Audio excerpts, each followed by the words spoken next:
were checking shoes last night to see if he was barefoot. Is that still the case? Is he barefoot? Because I know on Facebook somebody posted a picture of these could be his shoes, or is that so he is presumed to be barefoot at this point? What I can say is that his mom says all of his shoes are accounted for at the house. I'm not going to say that he's barefoot. All right. Allegedly! Hello everyone and welcome back to my channel. This is Lady Freedom here coming at you with another raw narrative. Here's a brief disclaimer for tonight's show. Let's watch. That's ignorant!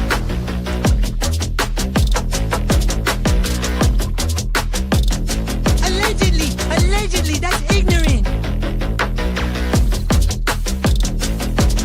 Ignorant!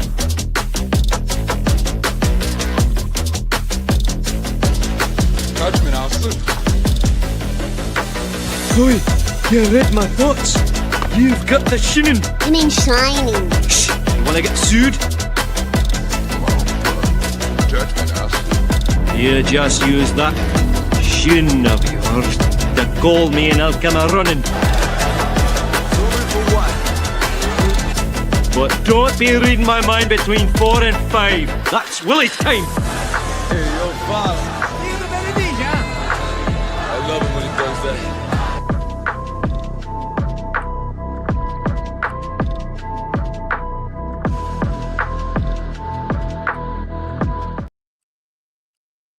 Hello everyone and welcome back to my channel. This is Lady Freedom here coming at you with another raw narrative. And I see Lil Red, Deborah Dixon, good to see you. Hey Jude, Tony, I do want to say prayers for Tony. She just lost her father. So if everybody could please send prayers up for Tony tonight. She's one of our mods, just a great member of our community.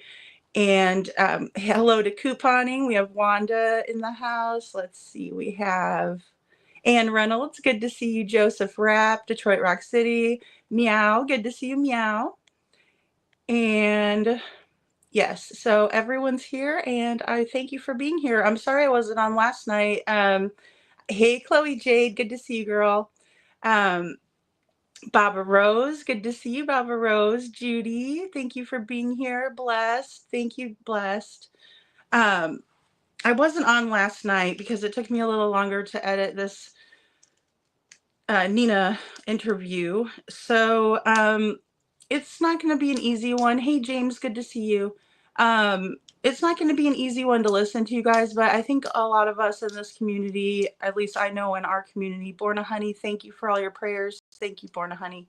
And I think a lot of us know kind of what Nina's gone through or have dealt with similar circumstances.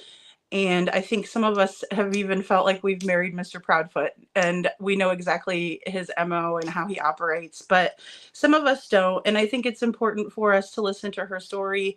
I myself listened to it once and it was really difficult. So I didn't really revisit it again. But I think it's important that we do that. So even if it's something that, maybe brings up some raw emotions, I think it's important to cover it. Now, I will say there is a trigger warning in this video because it is going to be very reminiscent for a lot of us. But if you have to take a break, do it. That's great. If you want to stick around, that's great. If you want to watch it on the replay, that's cool too. Whatever it is, or if it's too painful, then, please, by all means, just go at your own pace. So thank you, Miss Chloe. Thank you so much. And thank you for the healing hearts. Meow, it is so touching. And I got your email too, just so you know, right before the show. So, yeah. So let's watch a clip.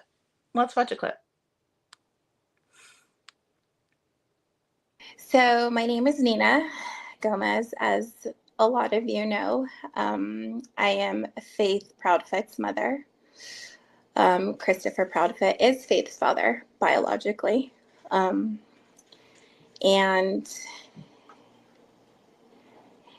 I'm here to tell my story of what happened to myself and to my children. Absolutely. And I think it's a story that needs to be heard. So if you want to just open us up with the beginning of your story and just get into it. Yeah, absolutely. So, like I said, my name is Nina. I live here in Albuquerque, New Mexico, and I have 3 amazing children. I met Christopher back when I was 35 years old. I met him on a dating website. Don't know what I was doing there, I guess. I wish I could take it back. I started talking to him. He was stationed out in San Diego, and we started talking back and forth. Wanted to get to know him a little bit more. I thought he was a great person in the beginning. But everybody is always perfect in the beginning, right? We fail to see the red flags, and we fail to notice things that we should in the beginning. So he made a couple of trips out here, asked me to marry him, and I made the mistake by saying I do. So we got married. Eventually, we moved to San Diego. I wasn't really ever prepared to move away again from New Mexico. I had went through a divorce a couple years prior to meeting Christopher. And my first husband was military as well, but I was married to him for 9.5 to 10 years, almost 10 years. We made it. He's the father of my other 2 children. And I told him that, I was remarrying and we were moving to San Diego.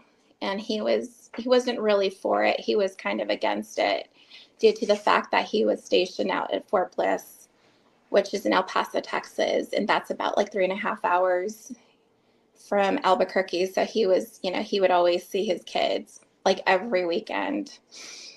And he's like, how am I going to see my kids? And I said, well, we'll figure it out. So we packed up after we said I do. I don't remember the exact date when I got married to Christopher, and maybe that's a good thing.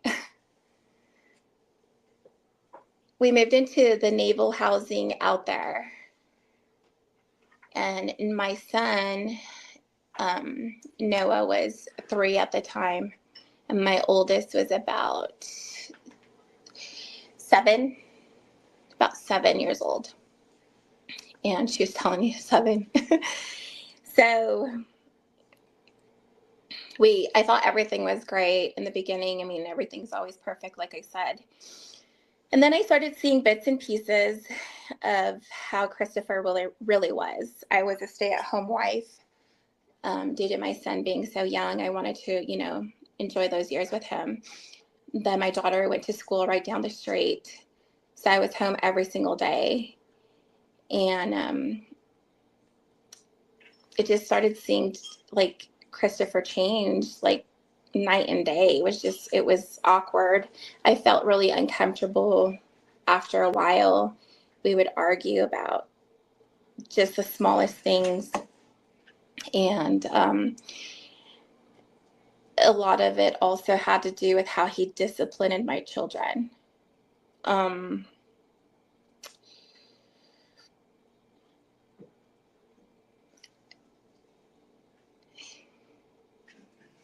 I'm very protective over my kids. And I didn't want somebody else to discipline my children. I didn't want him talking ugly to them or hurting their feelings. And I remember one point in time where Christopher spanked my son really hard, and I got very upset with him, and I said, you can't do that to my son. I said, he's 3, he's a baby still. Like, you can't just do whatever you want. I mean, and he got upset, and he's like, well, you know, he needs to learn. He needs to man up. He's a man. I said, he's 3. He's 3.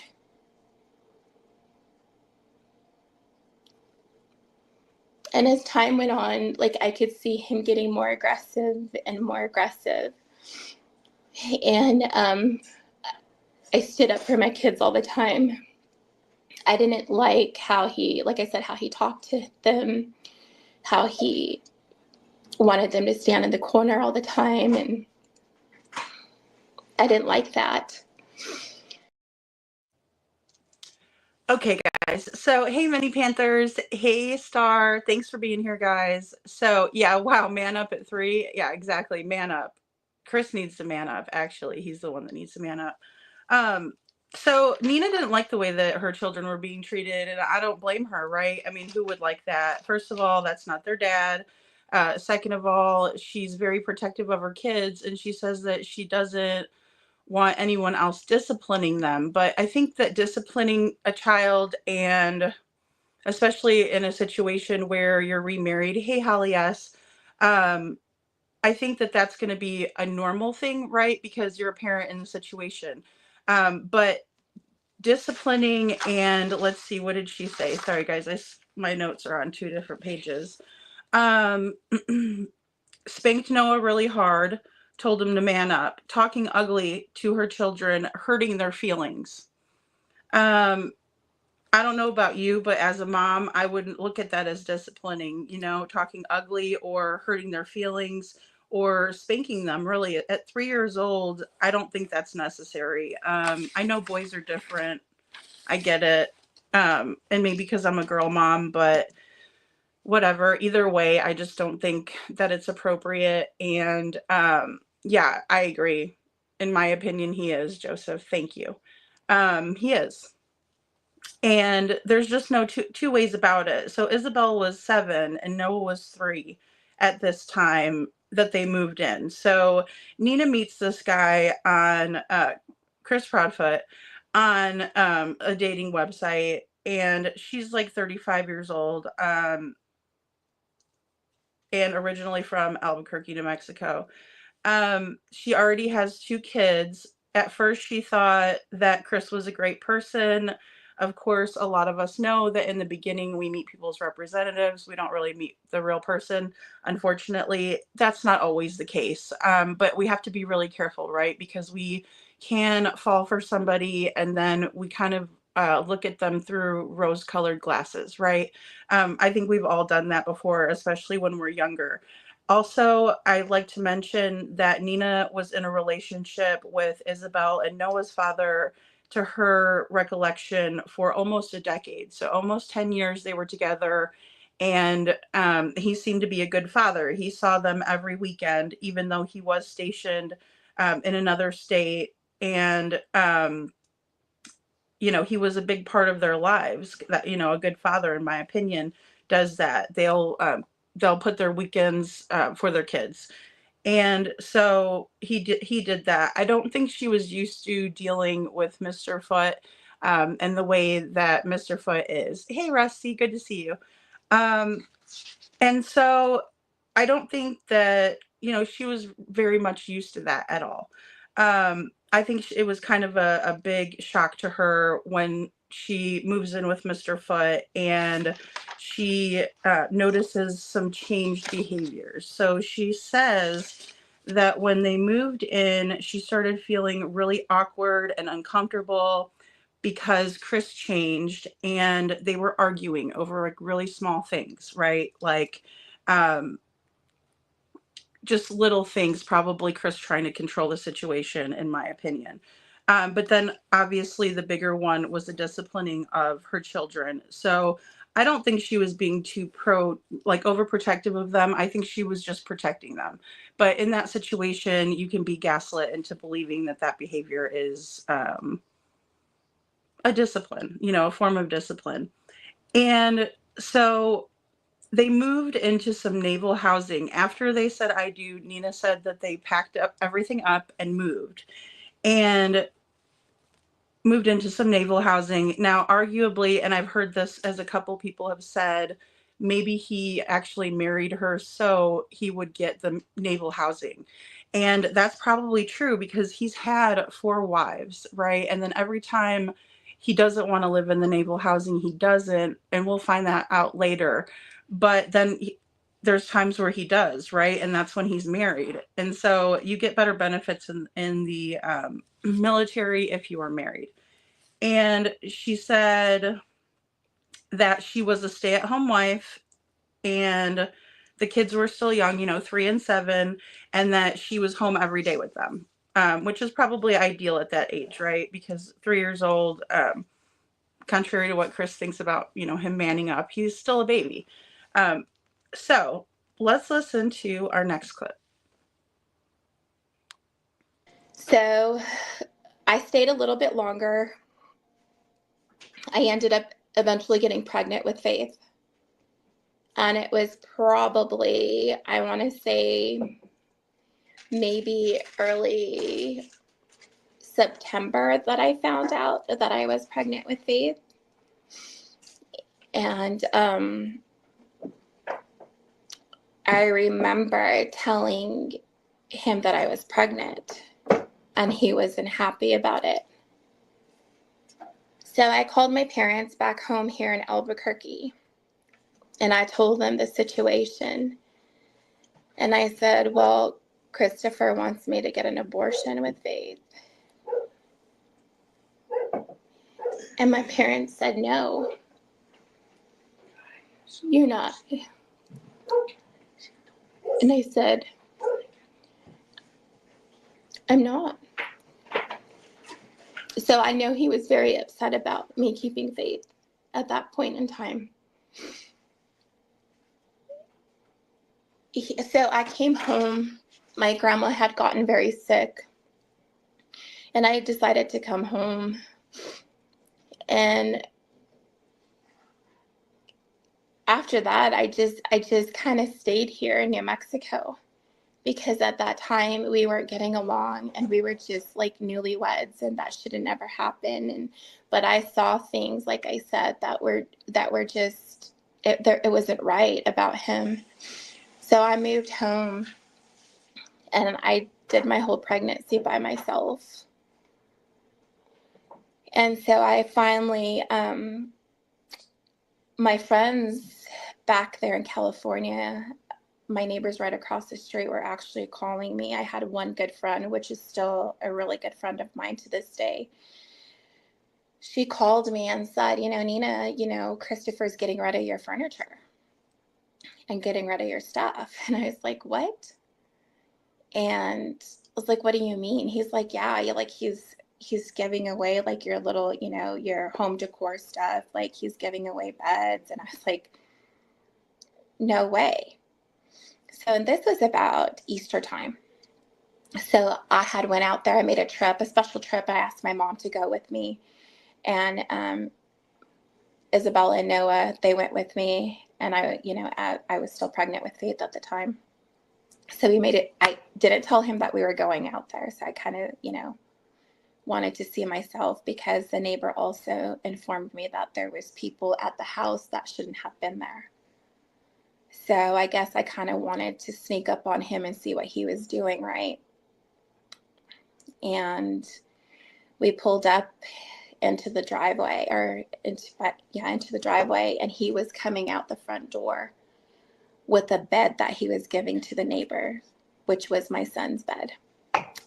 And as soon, the look on his face was like a deer in headlights. And he dropped the bed right there in the front yard, went back in the front door, slammed the door and locked it on my kids. And my mom told me at that point, she said, I can't believe he's doing this. Like, what is he doing? So I go in and I unlock the door and I said, what are you doing? I said, are you giving away my stuff? And he had nothing to say. So he brought the bed back in because I knew that's what he was doing. And, the neighbor across the street, like I said, told me. So we stayed there. It was super uncomfortable. My mom felt the tension between the both of us. My children felt it as well. And at the time, Faith started moving. Like I could start, I felt her moving around in my stomach. And I told Christopher, I said, look, I said, put your hand on my stomach. I said, can you feel her move? He said, no.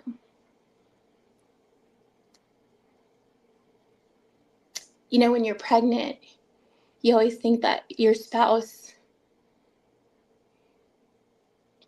is going to be super supportive and be super excited that you're pregnant and bringing a life into this world for him, right? But I didn't get that. I didn't get that support that I needed. So we had a conversation my mom brought up between Christopher, myself, and her. And she had said, do you not want Faith? Like, do you not want this baby? And Christopher stated to my mom, he wasn't happy. And he said, what if one of them dies? What if Faith dies or Nina dies on the table or when she's having this baby? Like my mom said, don't talk like that. Like, why are you talking like that? They're still here. So we left again after a couple of days. We came home to Albuquerque. Okay, guys, I was just popping some of your comments up there for you guys to see. Yeah, I agree. Joseph Rapp again. I mean, it's just crazy. He's pathological. Yeah, Holly, definitely. Hey, Mama Cedar Street, good to see you. So yeah, it's just it's hard. It's just hard to hear. It's hard to hear. So early September, Nina finds out that she's pregnant with Faith, and Stepfoot is not happy about it. Hey, Unnamed True Crime Channel. Stepfoot's not happy, and he wanted Nina to terminate the pregnancy, but she decided against it. So she remains pregnant with Faith, and she says that they were newlyweds, but things were bad. So that's a huge red flag, in my opinion, because a lot of times the abuse will intensify after you get married to this person, because obviously they think that they have you, which they kind of do. They have you, you know what I mean? That's the time when they're going to be like that. So that's a big red flag. I would recommend reevaluating it if it's bad at the beginning, because we all know it's supposed to be kind of like a honeymoon phase, right? Things should be really good. You should be really excited. Yeah, Holly, it is classic. It's classic. Hey, Zach Jackson, good to see you. Sorry, Zach Jackson. Yeah, it is. It's classic, and it's just something that is not original. So we see these patterns with these types of people, and of course, it can happen to men too. I'm not going to discount that, but as a woman, it's just kind of like where I'm coming from, what I've been through, and things like that. So I don't mean to discount anybody be hateful to men. I even have my man card up here tonight for all you real men out there. Here, let me put that up there for you. There we go. This is a man card. Chris Proudfoot will show you, because you seem to think that you're a man and you can play this man card anytime you want, but you can't, because you don't have any of the virtues listed above. So that's that for you. You're just a stepfoot. And let's see. We have Barb. Good to see you, Barb.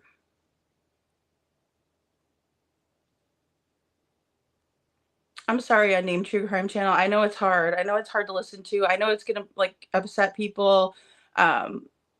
That's kind of why I took a break a little bit last night too, because I didn't get it all finished, because it was just, well, it's a 2-hour interview, and then it's just hard to listen to, right? It's just hard to fathom that this lovely lady, Nina, in my opinion, is lovely and brave, and that she had to go through this, you know, and Stepfoot is an awful person. I mean, I think we've established that, and I hate to beat a dead horse, but, you know, at the end of the day, he's awful.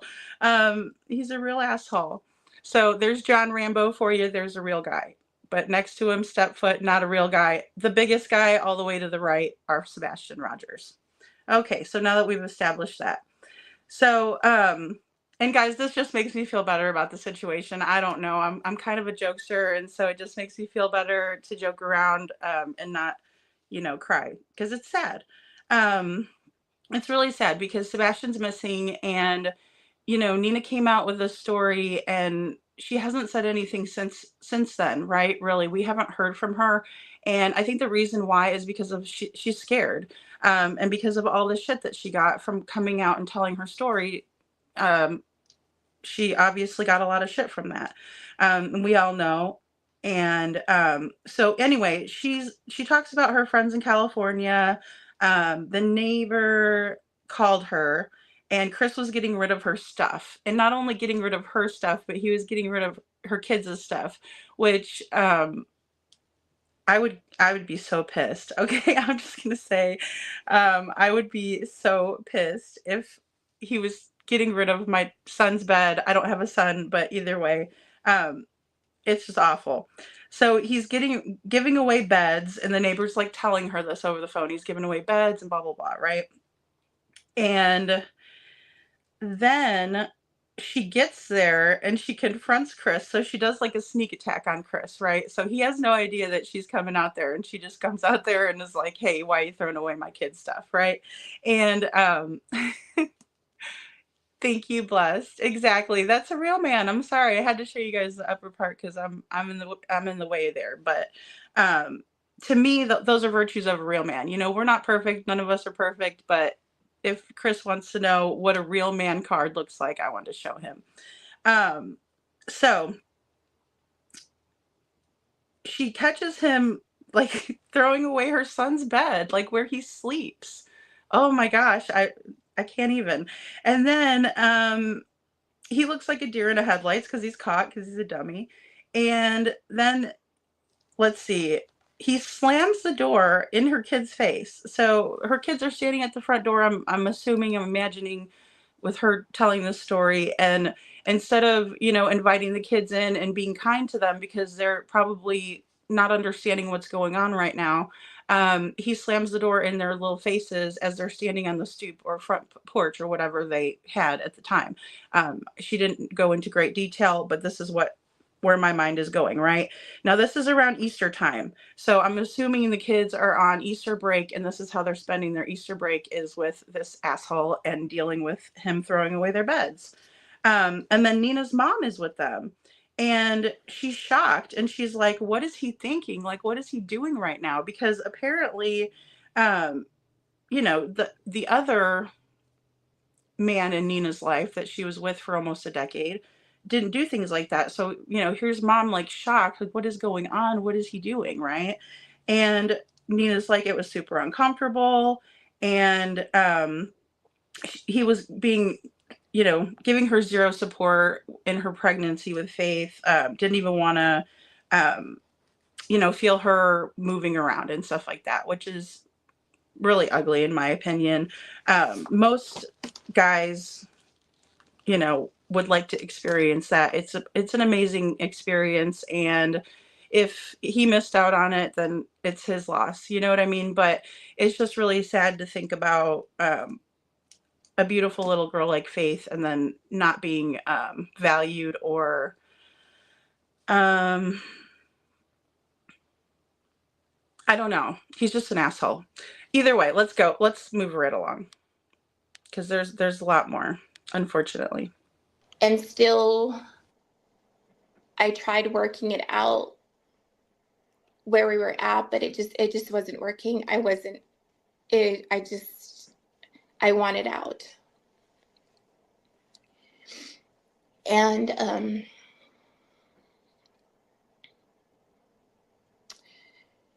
I had faith on my own.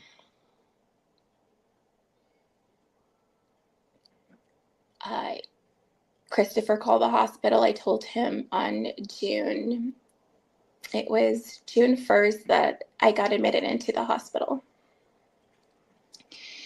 And Faith arrived like at June 2nd, like about 3 or 4 in the morning. And he kept calling the hospital and saying that my wife is in labor, she's there. But Christopher was just so rude and hateful and just, I mean, he wasn't even there. So then he arrived a couple days later after Faith, I had Faith. And he was, the doctors and the nurses there were on high alert due to the fact that they heard Christopher over the phone on how he was being disrespectful to the nurses that were on call that night, as, you know, I was waiting to have her. And I asked that they not give him any more information. So he arrived. I had Faith. He arrived a couple days later, like I said. And you could just tell the look on his face, like he wasn't happy at all. Like, didn't say, hey, you did a good job. Didn't say, I'm so happy that you brought my daughter into this world, like nothing. And I remember my sister was holding Faith and she had to ask Chris, do you want to hold her?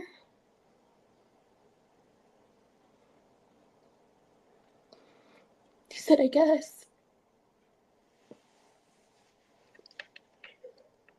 So she handed her over to Chris. And he stayed there with me for a couple more days because I had a C-section. And on one of the occasions, I can't recall what was happening, but he was raising his voice and he was talking to me very disrespectful in front of one of the nurses. And she had told him, look, she just brought life into this world. She just got major surgery and you're yelling at her. And I have a problem with that. She said, if you continue to do this, I'm going to have to tell social services to come down here. And I'm also going to have to ask you to leave the hospital and not return. So at that point in time, he kind of calmed down after he heard that. But unfortunately, that didn't last very long. He continued to do that. So social services at the hospital was told to come down. And he was pretty much, she said, you can't do that here. And she was really concerned for my well-being at the time and also Faith's. Because, here is Christopher, dictating and telling me what I can and can't do and telling the nurses to do their job correctly and all these other things and raising his voice at me. And, so they had to step in. And so she said, this is it. Like, you're going to have to leave the premises. And, and he got a little upset and he's like, no, I'm going to change. I'm going to be good. So, they said, okay, but we're watching you. We're watching you. So after that, we had left. They discharged all of us from the hospital. and he didn't want to stay at my parents' house because my mom and dad live in a trailer and he doesn't like that. It's a house, right? Still. Hey, Donna. Hey, little Miss Sharon. Good to see you. Detroit Rock City, I feel ya. I feel ya. Hey, Jude, definitely. Major, major. So, again, guys, Nina is telling about kind of her experience once Faith comes into the world, right? She gives birth to Faith in the hospital by herself. He's not there. He's just calling, blowing the hospital phone up. I don't know why, saying that his wife's in labor. Obviously, if she's at the hospital, they know she's in labor because they're taking care of her. Hey, Tinks, good to see you. Hey, Susan, good to see you too. Thanks for coming in, guys. Hi to everybody coming in. Sorry, we're just kind of watching these clips through. There's a lot. And so in the beginning, Nina does this hand gesture when she talks about it being finished with Mr. Foot. And kind of it's over, right? She's like, we tried to work it out, and she does like one of these, right? And we kind of saw Katie doing one of those as well when she was talking about how she was recounting the morning, right, where Sebastian was missing and what happened when she called Chris. And she kind of did one of these too. And we were like, finished, over. I even said that a lot of times that means like cutthroat, could be something more nefarious. But again, we see this gesture when somebody's saying it's over or final, right? Because she knew in her mind that the relationship was over, but she just didn't know how to leave. He was making it very difficult for her to leave, right? We see later on even the financial aspect of it. So kind of making her use her own money so that way he doesn't have to use his, and then she doesn't have any money, right? It's classic. Again, what our friend Holly said earlier. So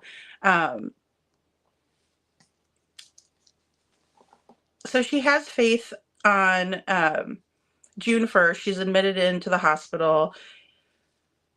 He's calling the hospital, being rude and hateful, calling to stress her out, in my opinion. That's what they do. That's, again, something that if you're with a narcissist, you know that they're not going to make a stressful situation easier. They're going to make it harder because it's all about them, right? They don't ever let you, even when you're giving birth to their child, let you have like, a little bit of a breather, right? They're just always on your ass. And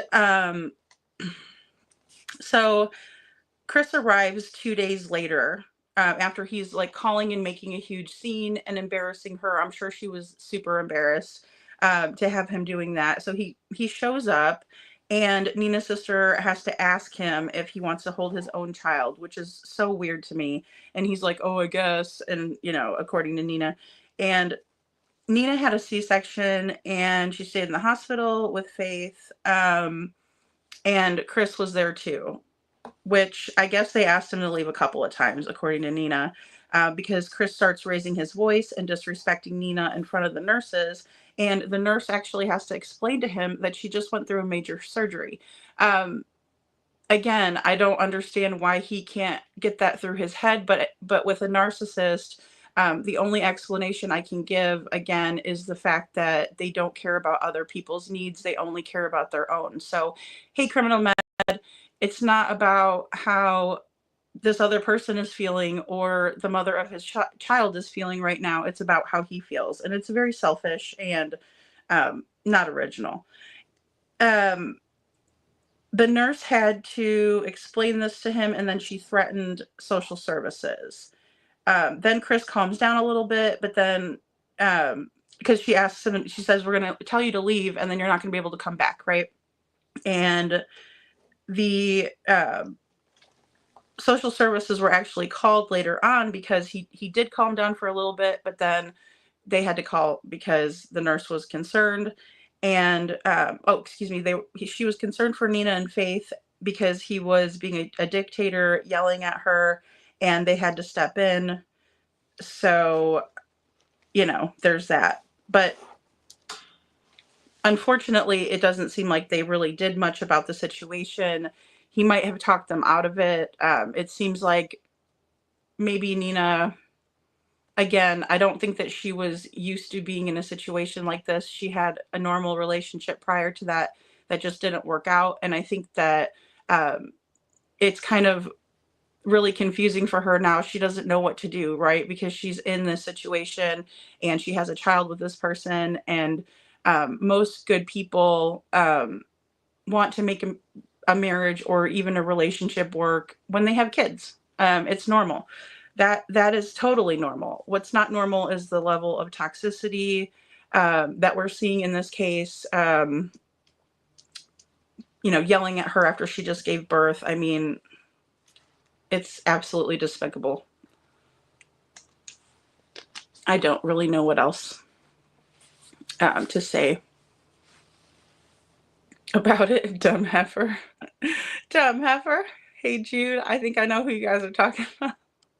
It's funny how I already know who you guys are talking about just by reading like one little comment, No, C-sections are no joke. Unnamed True Crime Channel. Thank you. They're no joke. It is a surgery, right? Because you have to go in there. They kind of put you out and they take a baby out of you like a whole human. You know what I mean? So, a whole human, I mean, what the hell? Yeah, and they're very retaliatory and vindictive, Susan. I agree.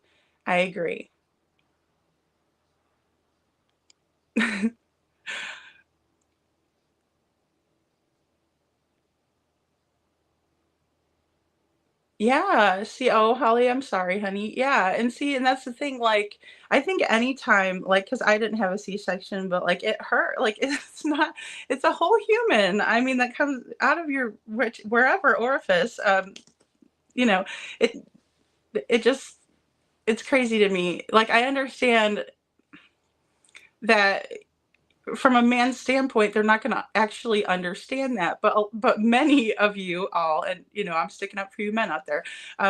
Many of you do understand that, right? That you guys can kind of figure it out. But for some reason, Proudfoot can't. He has to have like a whole cavalry of people, nurses, doctors coming in with like charts explaining it to him. Like, she just went through surgery, dummy. And it's kind of crazy. But again, it's just the level of selfishness, ignorance, basically, and then narcissism. In my opinion, that's really what drives a lot of this behavior, a lot of the toxic behavior, and then dictating other people, because many of us do realize throughout life that you can't control what another person does. No matter what you try to do, you can be nice about it. You could do tough love. You can do and say whatever you want until you're blue in the face, right? But a person has their own free will to do whatever they're going to do and whatever they want. And so at the end of the day, when somebody is so obsessed with control and just trying to control another person. I mean, it's like, it's actually crazy. They're the crazy ones, but they want everybody else to think that they're crazy, right? The crazy making behavior, the gaslighting, they do that.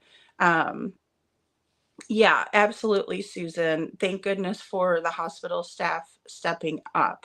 It's important. It's very important for the hospital staff, because they're also mandated reporters, and also maybe they're kind of taking that that opportunity to educate an idiot at that point. So good on them. Good on them. Oh God, guys, I don't know about, I don't think she's really trans. I mean, even if she was, still, but I just think well, we're not going to talk about another creator. We'll try not to anyways. So thank you, Star. Thanks, Star. The voice of reason, Star. Thank you, Star. All right, guys, let's watch another clip. So he rented a room at Kirtland Air Force Base, and they have like lodging there, which is like a house, old base housing, and we ended up getting one of those. And we stayed there for a while. I remember one night in particular where we all had went out and got something to eat to bring it back to the room. I had went into the restroom, I believe that's where I was at, and Faith was in her car seat, and my oldest daughter was in the living room with my son and Christopher. Well, anyways, I guess I wasn't moving fast enough for Christopher, but the baby started crying. Faith started crying. And, you know, she's crying and I'm trying to get to her as fast as I can. And when she was in the car seat, my oldest daughter at the time witnessed this with my 3-year-old son. When she was in the car seat, he ended up hitting the car seat against the wall. And he's getting upset because she's crying. And then when she was in her car seat, there was a coffee table right there, and he ended up tossing her on the coffee table with the car seat because he was so irate that she was crying. And I said, hey, I said, what's your problem? I said, what are you doing? Like, she's a baby. She's going to cry.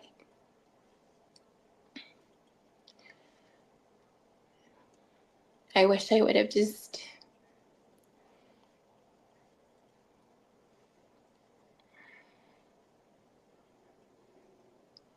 I wish I would have never met him.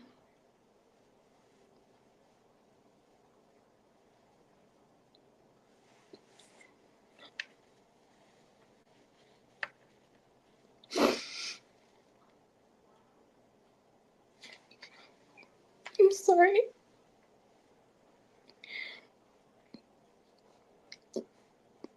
I should have left a long time ago. Because no children ever deserve this. My kids didn't.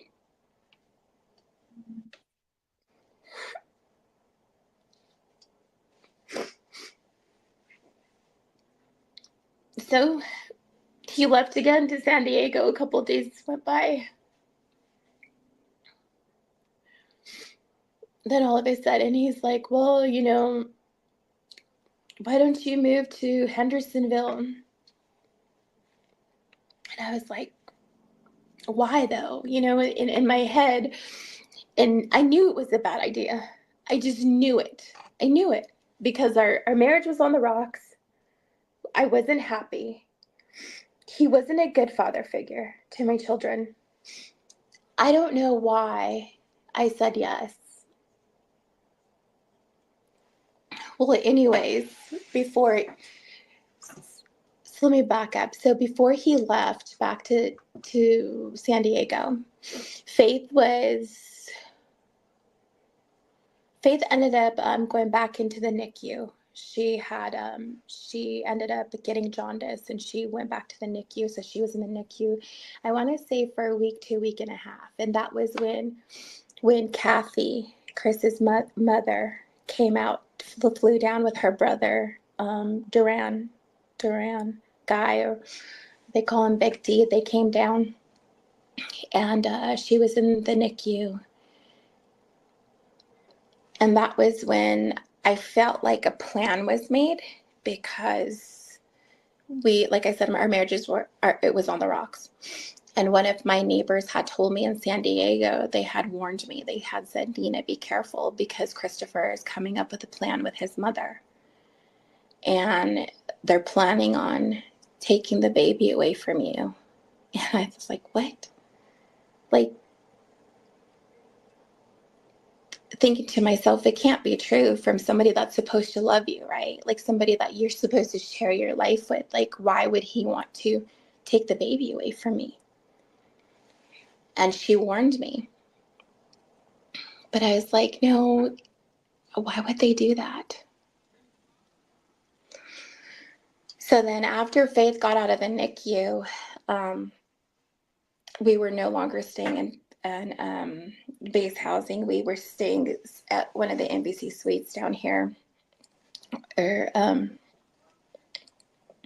his mom came up with an idea. She goes, well, since you guys, you know, will be moving to Hendersonville. And I was like, we kind of, I felt like, okay, well, maybe. And he's like, well, you'll get help. You're going to get help from my family. And, you know, but I was already getting help here from my parents, you know, with my other 2 children that they helped me raise.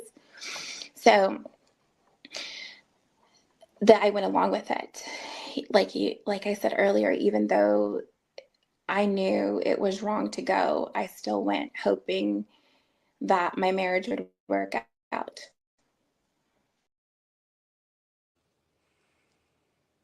Okay, guys, so she wanted it to work out, right? She just wanted it to work out. She wanted things to be good, but she had a feeling that they weren't going to be good, right? And that's very typical too, from the standpoint of someone who's been through it before. You just want things to be good, and when they're trying to be good, you try to take that for what they're telling you is correct, right? Because Nina didn't want to believe that he would do that. She was warned by someone saying that they knew that Chris and his mom were planning to take Faith away from her, but she was like, why would they do that, right? Why would they do that to her? And Chris is supposed to love her, but when she was warned, she just thought, no, he couldn't do that, or they wouldn't do that. And so she kind of wrote it off as, you know, he wouldn't do that. But lo and behold, he would.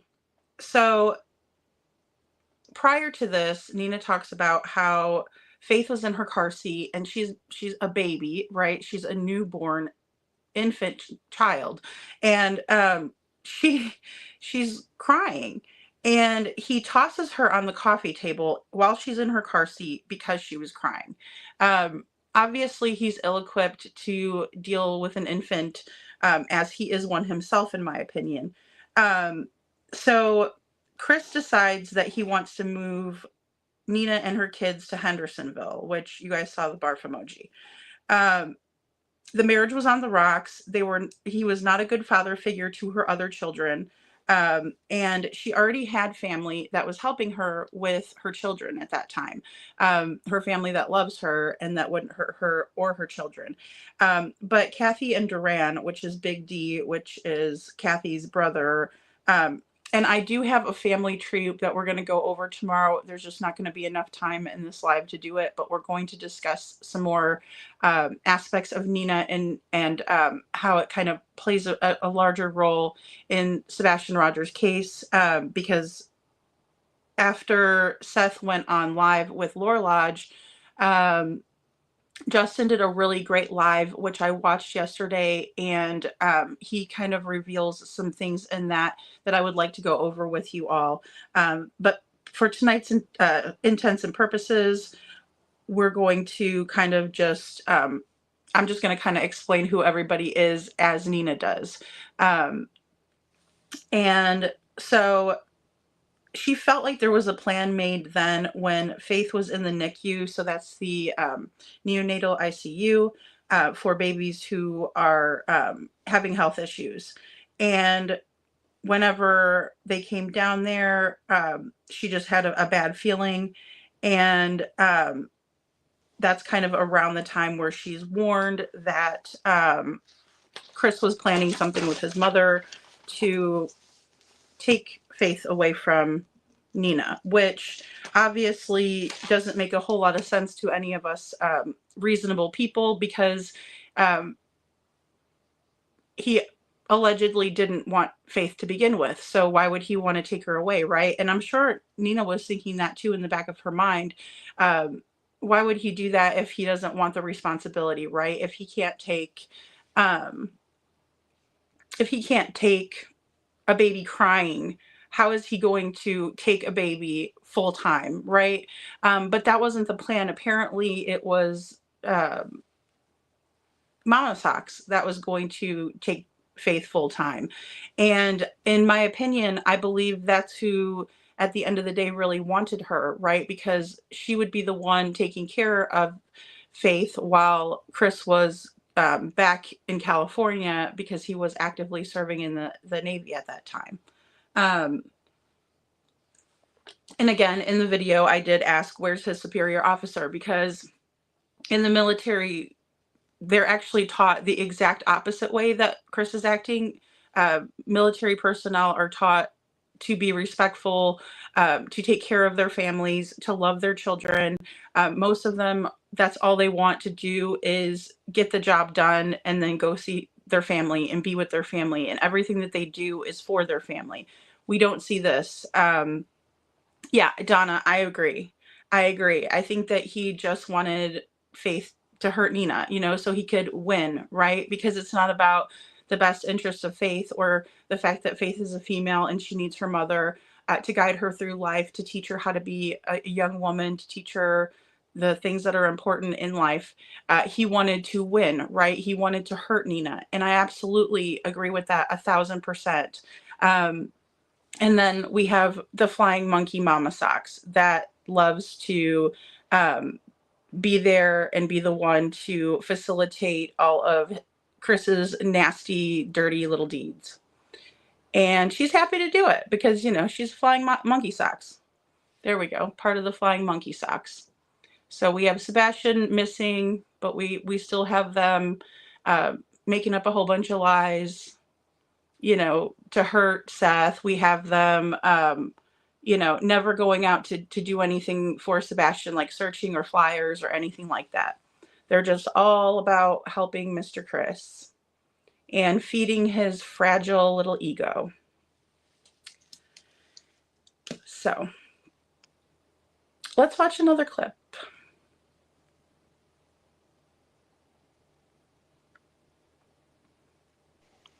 So she ended up taking Faith, although I was against it. Kathy Bowers-Hawks and her brother, Duran, ended up taking Faith. And my mom and dad were like, my mom started crying and she goes, "Why are you letting them take the baby?" And I said, because Christopher said that it's going to be too hard for her to travel, to travel. And I'm sorry. They went back. So Kathy and Big D went back to Tennessee. So 2 weeks later, about 3 weeks, maybe 3 weeks later, Kathy ended up coming back by herself. I do apologize. She came back by herself to pick up Faith. She was here in Albuquerque for one night, and I was, even though I was against it, I let her go with Kathy, because Christopher said it was going to be too hard to travel with her being a new baby. So he came out from San Diego, rented a U-Haul, packed all our stuff, and we pretty much left. And that's how I ended up in Hendersonville, Tennessee.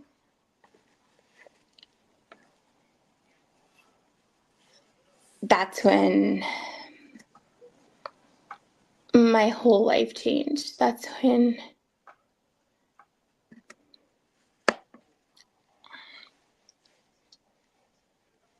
my nightmare happened.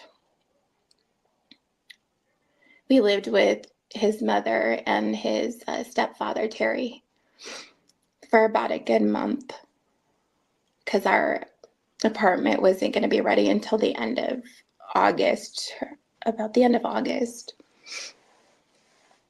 So it was really uncomfortable living there. Terry and Kathy would always bicker at each other, and she'd be bickering with Christopher, and my kids were a problem, an issue. It was always something. I felt really uncomfortable and I wanted to come home. I just wanted to come home to everything that I knew. I wanted my mom and my dad, even though I was a grown woman. I needed that. So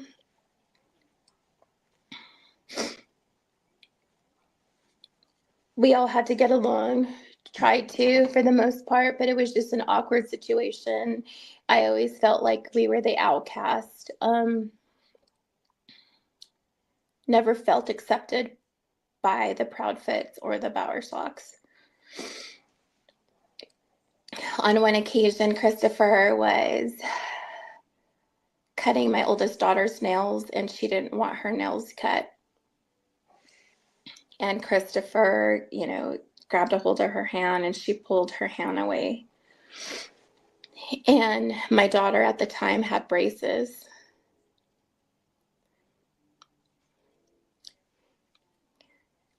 He backhand Isabel in the face and busted her whole lip open.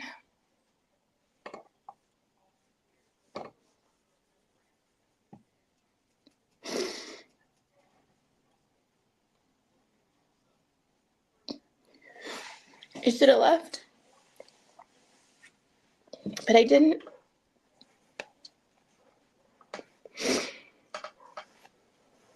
And I was like, oh my God, like I can't be here. I don't want to be here anymore. So I would come up with every excuse just to come home, but yet, I couldn't come home. So finally we went and we moved into the apartment.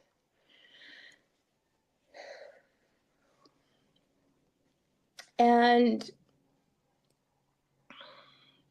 a phone call, like as soon as Christopher was leaving, he settled us in, got a storage unit of what couldn't fit in the apartment. He got everything ready, all right? Him and his family.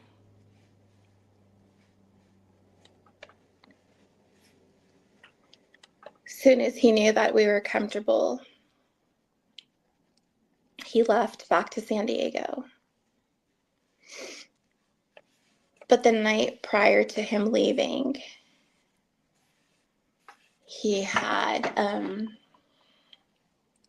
got a phone call or text message that night, and it said something like, hey baby, or around something like that, saying that when is your flight coming in? And I was like, what? Like, who's texting him?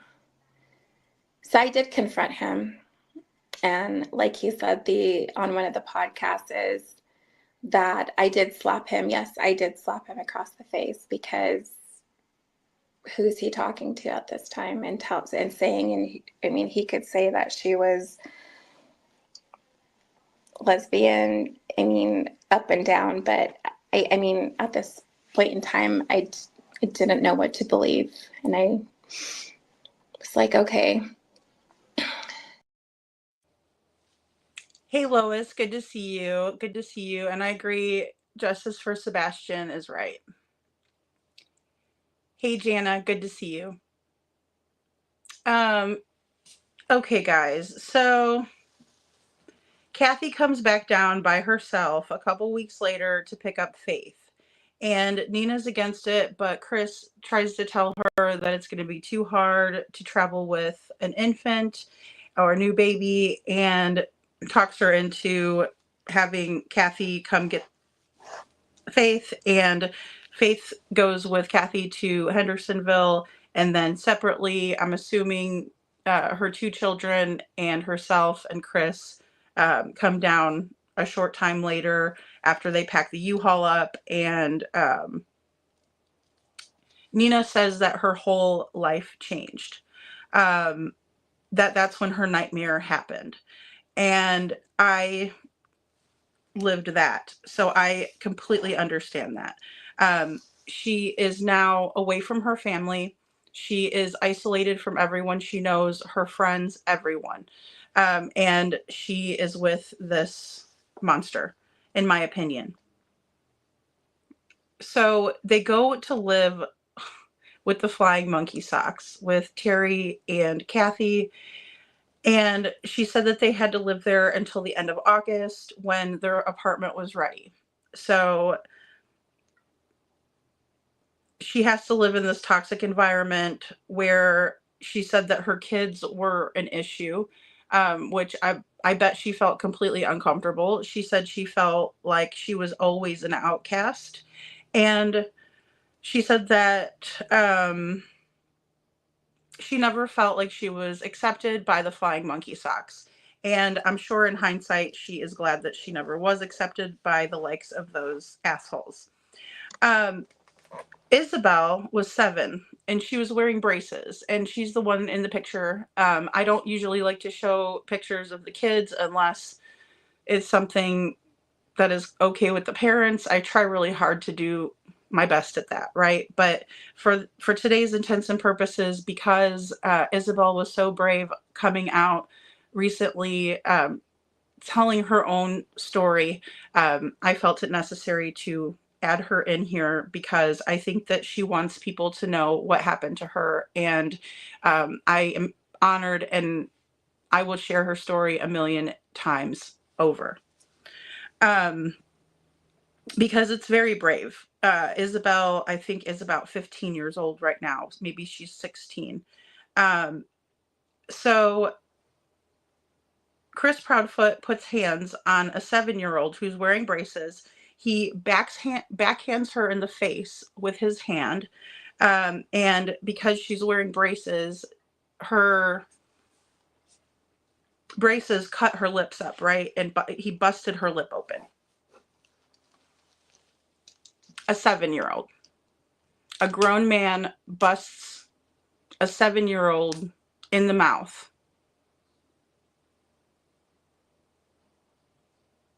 Why is he not in jail? Hey, Poppy Love. Why is he not in jail?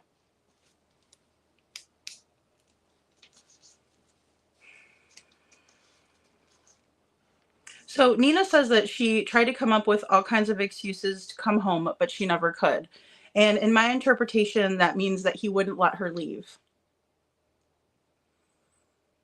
Him and his family got an apartment for her in a storage unit. Now, I know that a lot of you are familiar with the Smiley Story interview, and he actually says that he did this for another wife of his. He has 3 other wives other than Nina. At the time, before Nina, excuse me. He had 3 before her. She's number 4, and then we have number 5 is Katie. Right, and I'm not knocking people who have been married multiple times, right? It's not my cup of tea, but that's because I've been through a lot of trauma too. I'm not very willing to get married to anybody else again. And that's just me, and I'm not advocating for it one way or another. But I think it shows kind of what his MO is, right? I'm going to make sure that they're taken care of so that I can go move on with somebody else. And that's fine. By all means, this relationship obviously needed to end some way. So whoever was willing to end it, by all means, again, it's awful, I know, Lil Redo. You're so funny. But that's just how I feel. And I'm not trying to advocate. Look, I think that we were all put on this planet, to do exactly that, to be together, right?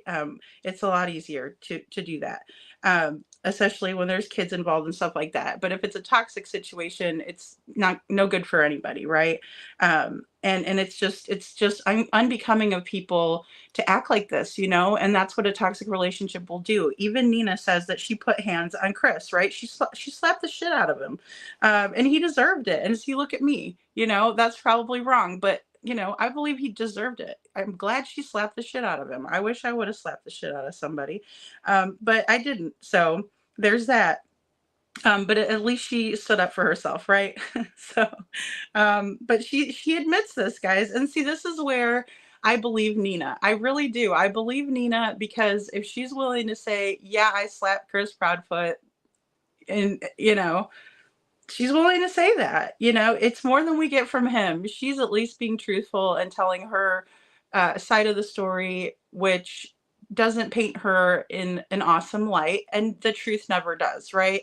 The truth is always going to paint everybody the way that they were supposed to be painted, right? But Nina takes this into her own hands and says, hell yeah, I slapped him.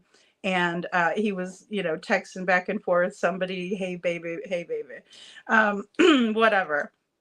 So, I'm sorry. Like I said, guys, I deal with this in a humorous way. I in no way think this is funny. It's the way I handle it. It's a coping mechanism. Either way, Nina says that, she's had it with the situation and she's trying to get out, but she doesn't know exactly how to do so. And we find out because there's an element of financial abuse, right? And we talked about this before in terms of Katie, because I believe that Katie is also being abused by Chris Proudfoot. I can't overlook that. Do I give that as an excuse or free range? No. And honestly, it is wrong to put hands on each other, guys. So don't put hands on each other.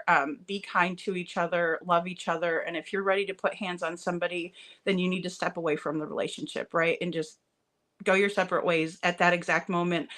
Before you put hands on somebody, walk away. That's just my advice and disclaimer. However, when you're dealing with somebody who is exhibiting the narcissistic traits, somebody who likes coercive control, and somebody who is highly abusive, like Bob Rose. Okay, I'm going to shamelessly put this one up there. Shamelessly. But either way, yeah, you guys know what I'm saying. I'm not going to preach it. So either way, it's just a very toxic situation. And the kids don't need to be involved in it, right? That's who really is going to suffer through everything, because kids aren't equipped to process things like adults. Even adults are not equipped to process this madness and this level of toxicity. And just remember that thanks, Star. Yeah, guys, be creative about your cursing. It's actually funnier that way. So like if you say, we could say like, I don't know, I shouldn't preach it, but just kind of be more creative with your cussing if you're going to cuss. But I understand this is a cussable episode. This is a cussable episode.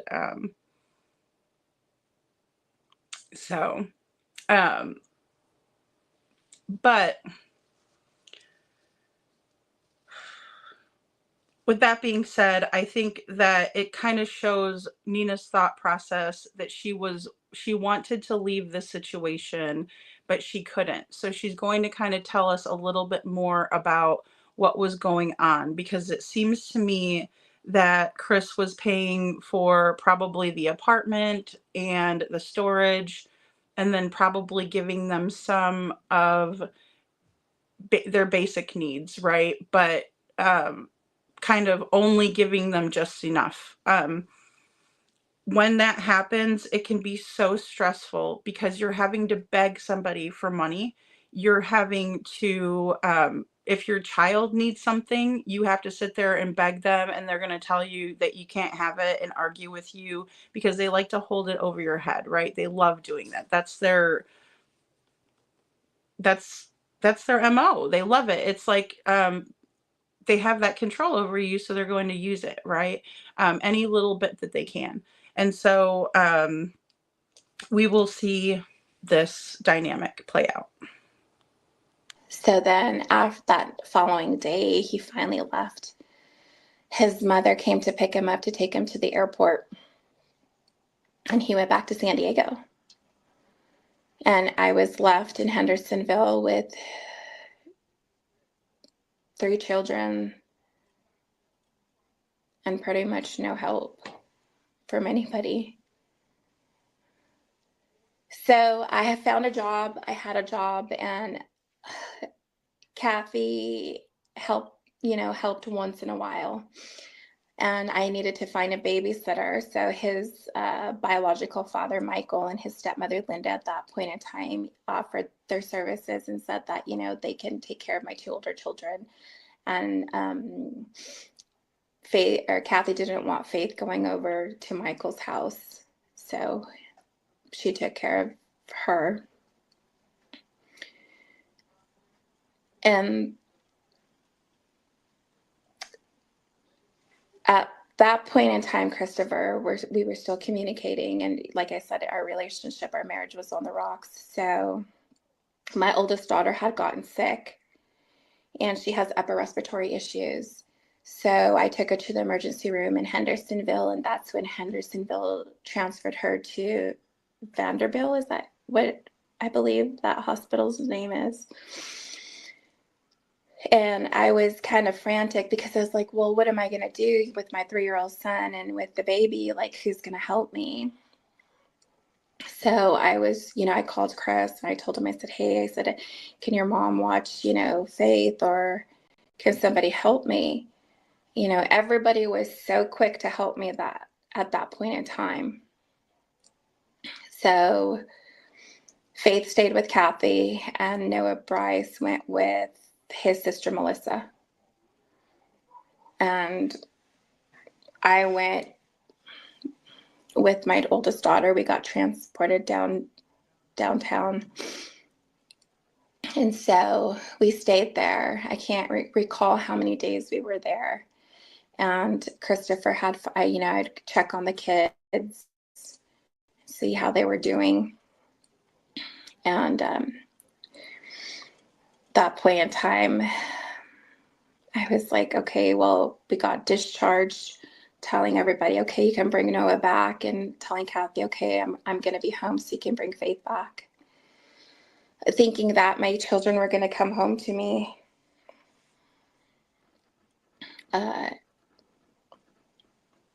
I get back to the apartment complex and I pulled into the parking lot and I see Melissa just pulled in right next to me. It seems like they were already there waiting for me to get there. And then she said, I can't stay.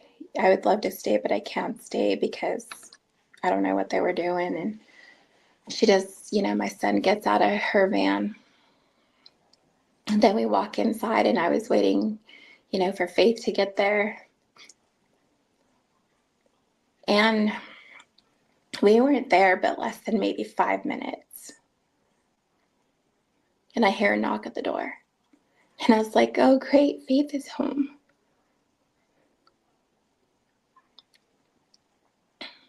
And it was Kathy's friend, Patty, that's an attorney. And she said, called me by my real name, Gomez? And I was like, yeah. And she said, you've been served. She said, you have a protection order against you. You can't see Faith. And Chris is filing for divorce.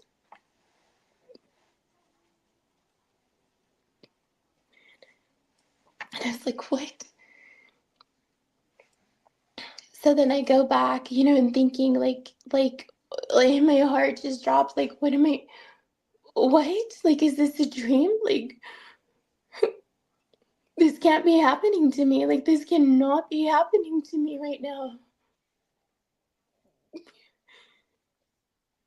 So then I get on the phone and I try calling Chris and he didn't answer. And then I was like, rushing around and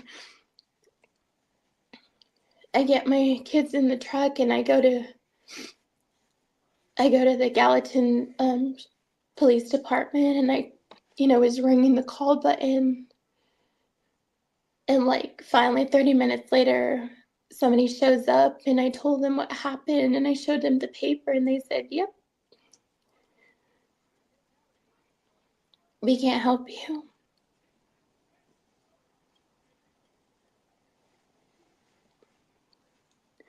All I can think about is my baby. Like, how am I going to get my baby back? Like, why is this happening to me?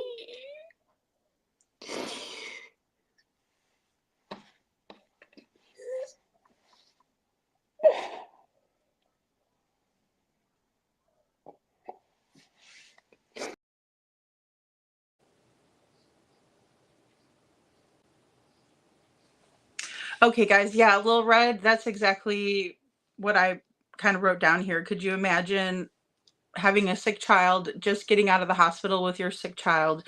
You missed your kids, your little 3-year-old Noah, and your new baby Faith. And all of a sudden you're served with a protection order on the new baby.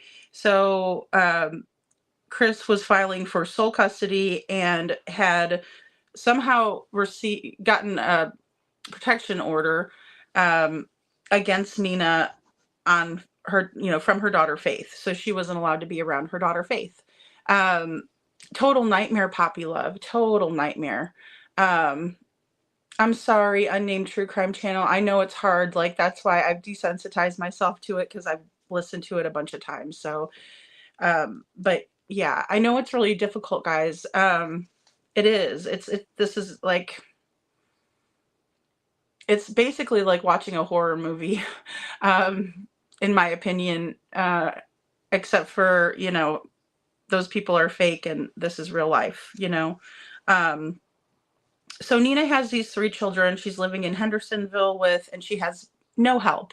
According to her, she does get a job, so she needs a babysitter. And Michael and Linda, who are Chris Proudfoot's Chris Proudfoot's dad, Michael, and stepmom, Linda, are babysitting the 2 older kids. But Kathy didn't want Faith to go to Michael's house for whatever reason.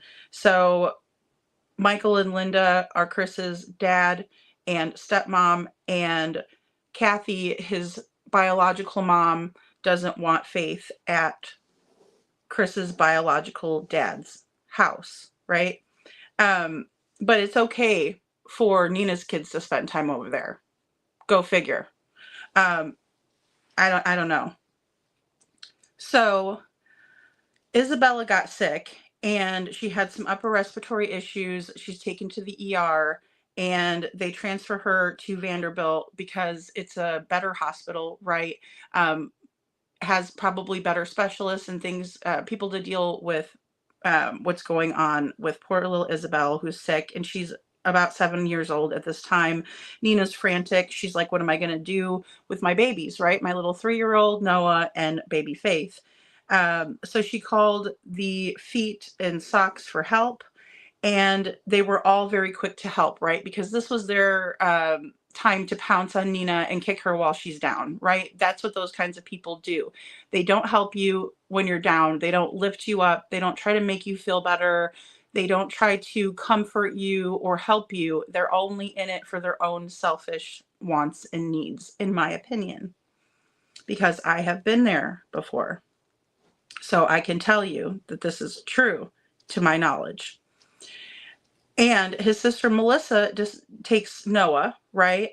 And Kathy takes Faith. So they're glad to, jump in and take the kids. So they take the kids. Now, thankfully, Isabella gets better. She is released from the hospital, and Nina takes her to the apartment, right? And so they pull in the parking lot, and then all of a sudden, one of the flying monkey socks swoops in, and they pull in next to her, Melissa. Melissa was very eager to drop Noah off with Nina, knowing full and well what they were doing. They knew exactly what they were doing. And while they're waiting for Faith, they walk up into the apartment. So her and little Noah and Isabel go up to the apartment. They're waiting for Faith to come home. Probably can't wait to see their little sister because, of course, they were separated from each other. Again, narcissists love to do that. They love to triangulate and they love to separate and isolate, right? So they even did this to the children. 5 minutes later, Nina recalls a knock at the door, and it's Patty, Kathy's friend, who's a lawyer. And she serves Nina with this protection order and tells her, essentially she's not allowed to have contact with her own little baby. So I just can't even imagine. Star says, yeah, it must have been so traumatizing for Nina and for her kids. So ugly when adults behave this way. I couldn't have said it better. Thanks, Star. And Criminal Med says, lies and friends in the right places, in my opinion. Exactly. Poppy Love says, Star, I love that movie. Sorry, I should have probably read that one. Criminal Med, these people love attacking people with their big vehicles. Geez. Yeah, I'll say. And Unnamed True Crime Channel said, "Me too, Lois, because usually Nina would be present for a hearing for order of protection." Yeah, she didn't even get a chance to do that. So, they probably pulled strings behind the scenes. I don't see how they were able to get it either. And that's kind of what I was saying before. It doesn't make any sense to me. They had to have had some sort of proof to push this through, right? And then also when there are ROs, POs, ex partes, the person has a hearing, right? And it's before this happens. So it definitely didn't go down the way it should have. It definitely was sneaky, underhanded, and disgusting. And Poppy Love says they basically kidnapped Faith. CB, in my opinion, is really, sorry guys, let's see. Sorry, Poppy, I probably got cut off there. Okay, yeah. I knew this was going to be a tough subject, guys. I knew this was going to be a tough subject. If you guys get timed out, please just come back and be respectful, or don't do whatever you did to get timed out. I don't want to see anybody get timed out or blocked or anything like that. We just have to be respectful of each other and how each other feels, because this is a really touchy subject for many of us. It's just not easy, and I understand that. I get that we're all very passionate. I love that about you guys, but we do have to be respectful. Please, pretty please. Yeah, temporary can be taken out based on anyone's statement. I think if it would have to go before the courts. Yeah, but they just kind of yeah, that's how it is. They could have done a temporary, but the fact that they were just able to get it pushed through with an attorney, yeah, I'm just gonna say I think it's dirty. No, you got it right, Star. You got it right. They did something dirty to get it, in my opinion. Allegedly, of course. And Criminal Med said, "Isn't one of the family members on probation for life?" Yeah, that would be Francis, and that would be Katie's mother, who is a registered SO, who had apparently more access than anybody ever really realized to any of the children. And that's one thing that we'll go over tomorrow, because Justin did a wonderful job, as always, of kind of giving us some more insight into that. There were things that this mother, Nina, who we're listening to tonight, didn't know that was going on in that household where she was sending her daughter per the parenting plan. I mean, absolutely insane.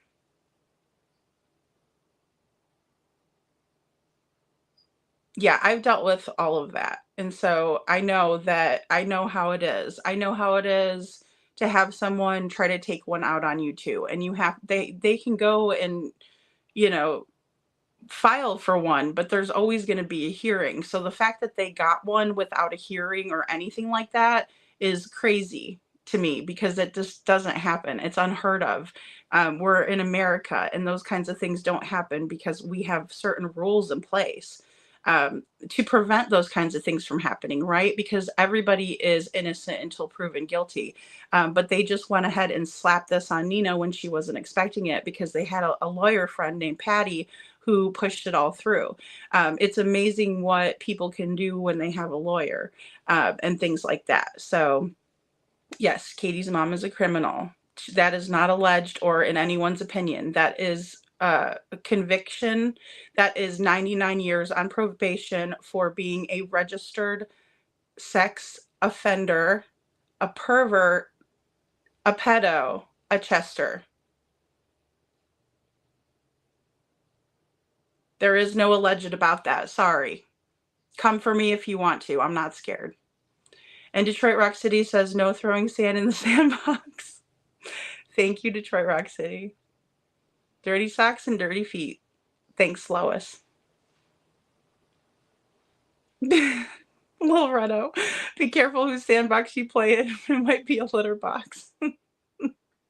Oh no, I'm buffering. I'm buffering. I'm sorry, guys, if I'm buffering. Hey, Ginger Girl's mom. Good to see you, sweetheart. Um,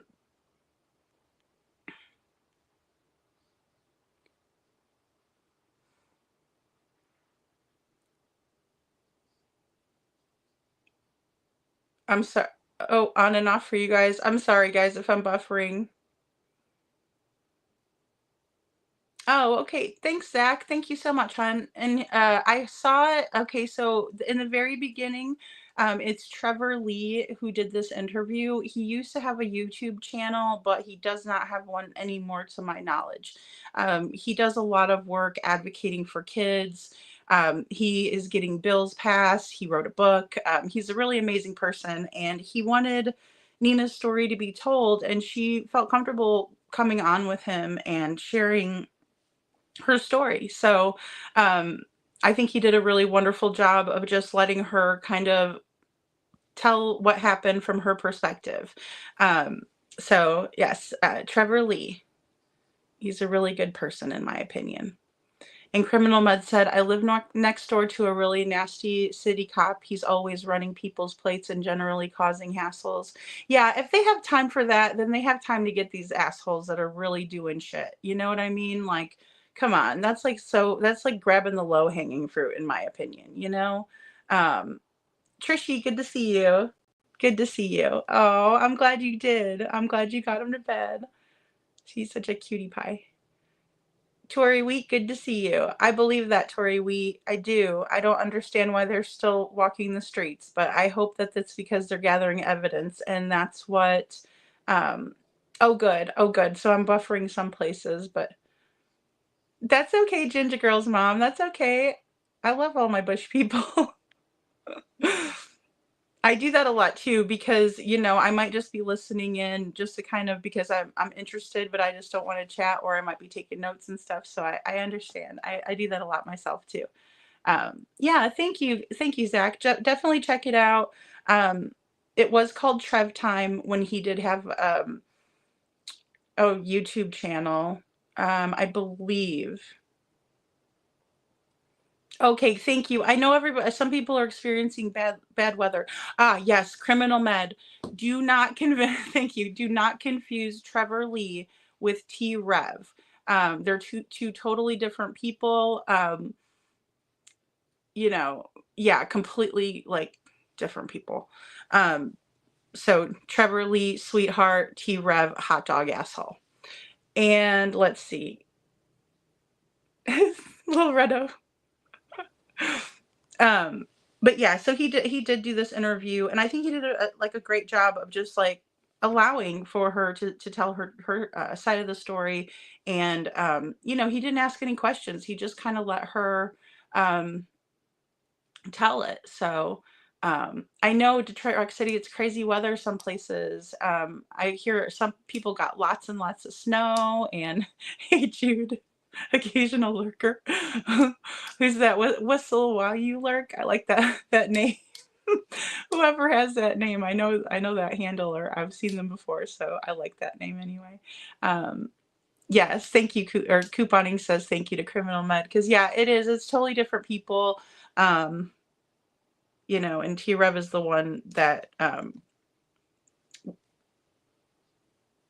well, let's just not even go.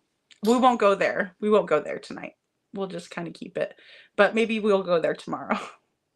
All right, here we go, guys. Here's the next one. So I go to Kathy's house and I knock on the door.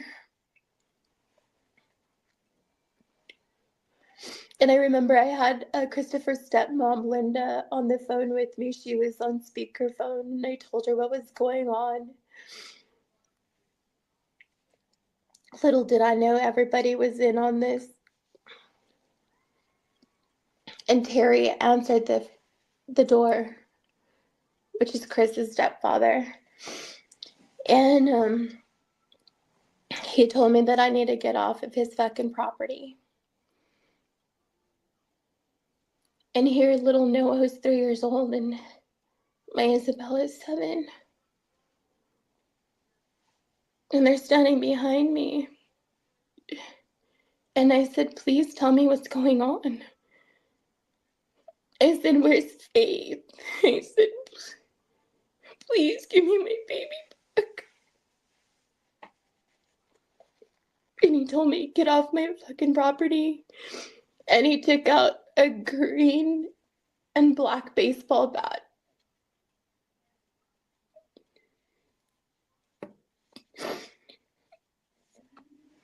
And he told me to fucking leave or he's gonna bash me and my kids' heads.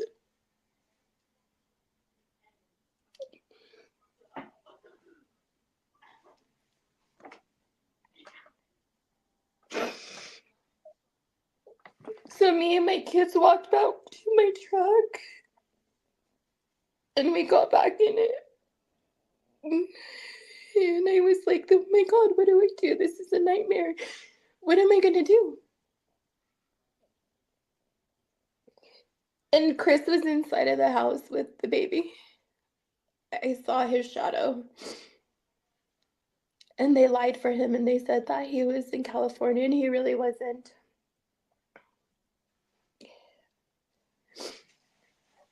So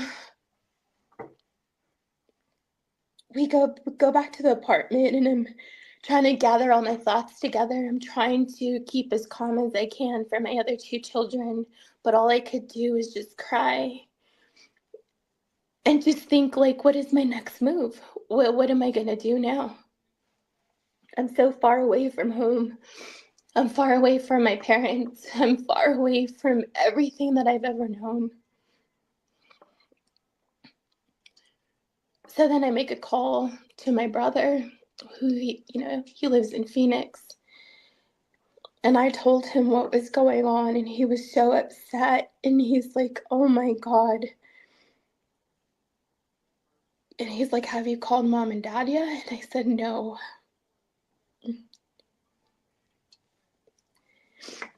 And he told me himself that day, he said,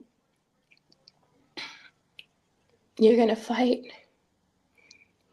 You're going to fight like hell to get Faith back. You don't leave that baby in that state. You fight like hell to get her back, whatever it takes.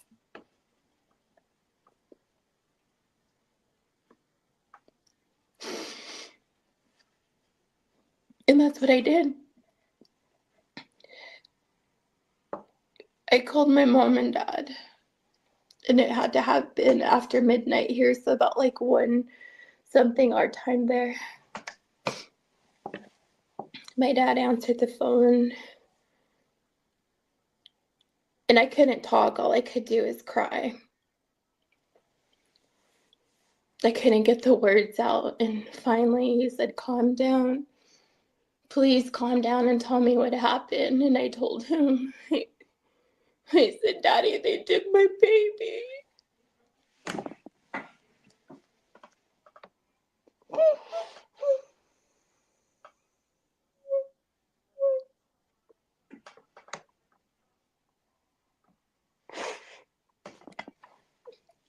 And all he could get out is, oh no, they hurt my baby. And he started crying. And he woke my mom up. And he said, you hang in there, we're on our way.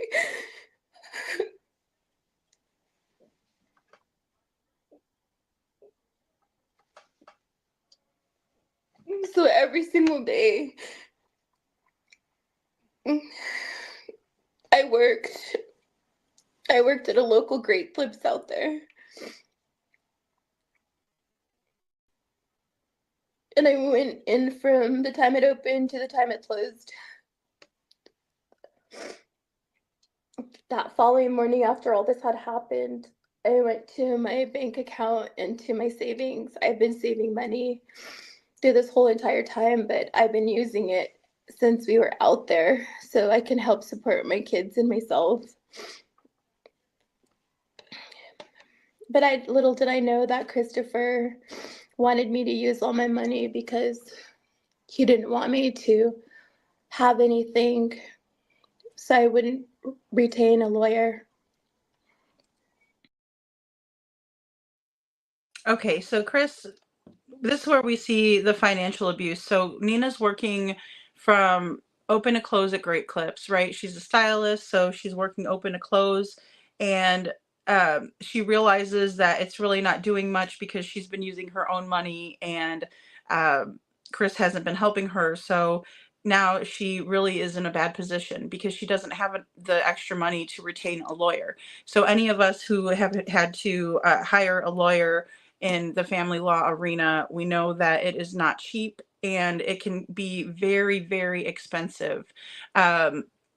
So expensive that it could break somebody, literally. And a lot of the times, whoever has a better lawyer, I'm just going to put it out there, whoever has a better lawyer wins. In my opinion, again, nobody wins, least of all the children who are involved. But that's the way the court system looks at it. That's the way the lawyers look at it. And unfortunately, that's the way it is set up at this point in time. And it has been like that for a very, very long time. Hey, Crafting with Sassy Chicks 101. Good to see you. Good to see you, Lori. Good to see you. So Nina talks about, and this is where I got confused last time, guys, because I did only watch Nina's interview once, and whoever was telling us last time that Terry Bowersox was the one who answered the door and threatened Nina with a green and black baseball bat, ding, ding, ding, winner, winner, chicken dinner for you. Because that is exactly who did that. And we just heard her say it. So Terry Bowersox, Nina is frightened. She's scared. She's worried about her daughter. She just finds out that she's not allowed to be around her daughter, that they've gotten this, I don't know how they got it, but the order of protection against Nina for her daughter, Faith, while she was in the hospital taking care of her other daughter, Isabel, who is 7. Terry Bowersox answers the door when Nina gets there, and he says to get off my effing property. Isabella and Noah are standing behind Nina, allegedly, from her account, and she's begging for Faith. She's saying, please give me back my baby. And that's when Terry Bowersox takes the green baseball bat out and he threatens her. He says, he tells her to leave his effing property again. He says, he told her to leave or he was going to bash her and her kids' heads in while he's wielding this green and black baseball bat. Okay.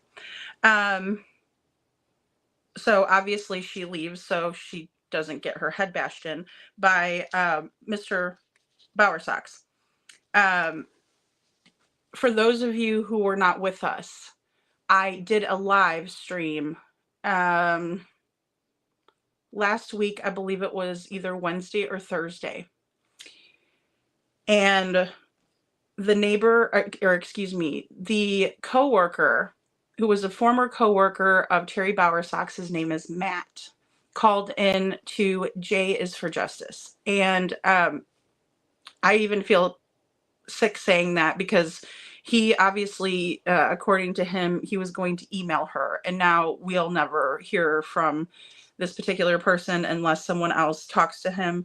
I would love it if he would reach out to my email, ladyfreedomsrawnarratives@gmail.com. It's on the scroll. Definitely reach out to me. I also have Facebook. I have X. I have the comment section down below. We have the chat.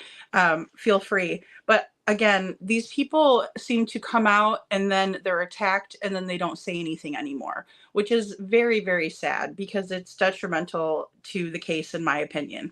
I don't care what they do to me. I'm not going to ever back down. I'm just not going to.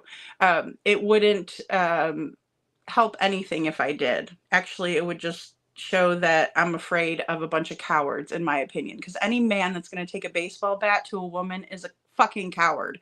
I'm sorry. It's not even alleged. It's what it is what it is, right? But nevertheless, he takes this bat and threatens her. And I know that she was probably super traumatized and didn't know what to do, but I would have sat in that driveway and I would have called the police on his ass and told what he was doing. because you have to do that in these situations, guys. You have to leave a paper trail. Just like all of the harassment that I've been dealing with lately, I definitely have all of it documented. So any of you guys that are liking to do that and think it's cute and funny, you won't when your IP addresses are found out, and I take it to the law, because that's what you have to do with these people, is you have to create a paper trail, even if it doesn't ever come to anything, right? Even if it doesn't matter, right? In the grand scheme of things, maybe you never find a resolution, but you still have this paper trail in case something really bad happens. Like, say Mr. Bowersox pays somebody to slash your tires, whatever. Cowards, in my opinion. And they can't even do their dirty work themselves, right? They pay somebody else to do it, allegedly, in Matt's opinion. So yes, TJ, exactly, TJ. Thank you.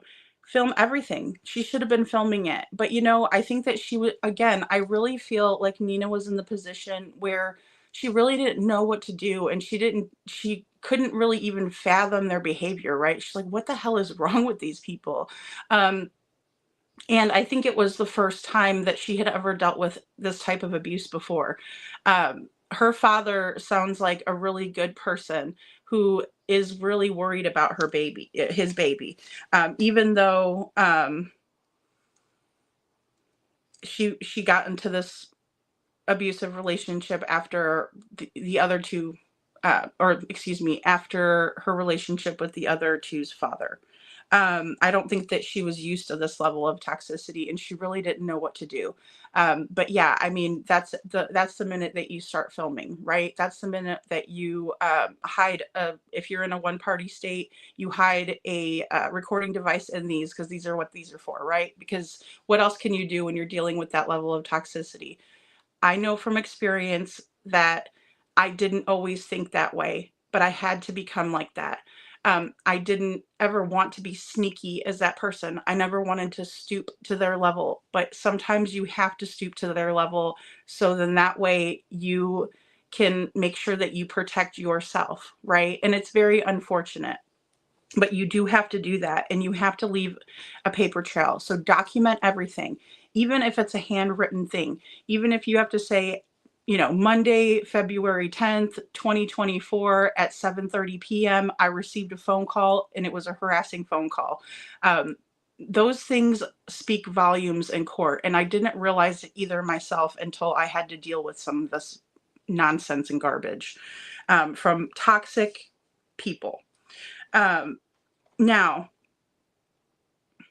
Chris was inside with Faith this entire time. So he never stepped in and said, whoa, whoa, whoa, Papa Socks, we don't do that to women, right? But Chris will sit there all day on a podcast and say how, oh, I was always taught never to hit anybody, yeah, blah, blah, blah. We all know those are all lies, They're unbelievably cruel, Detroit Rock City. They're unbelievably cruel.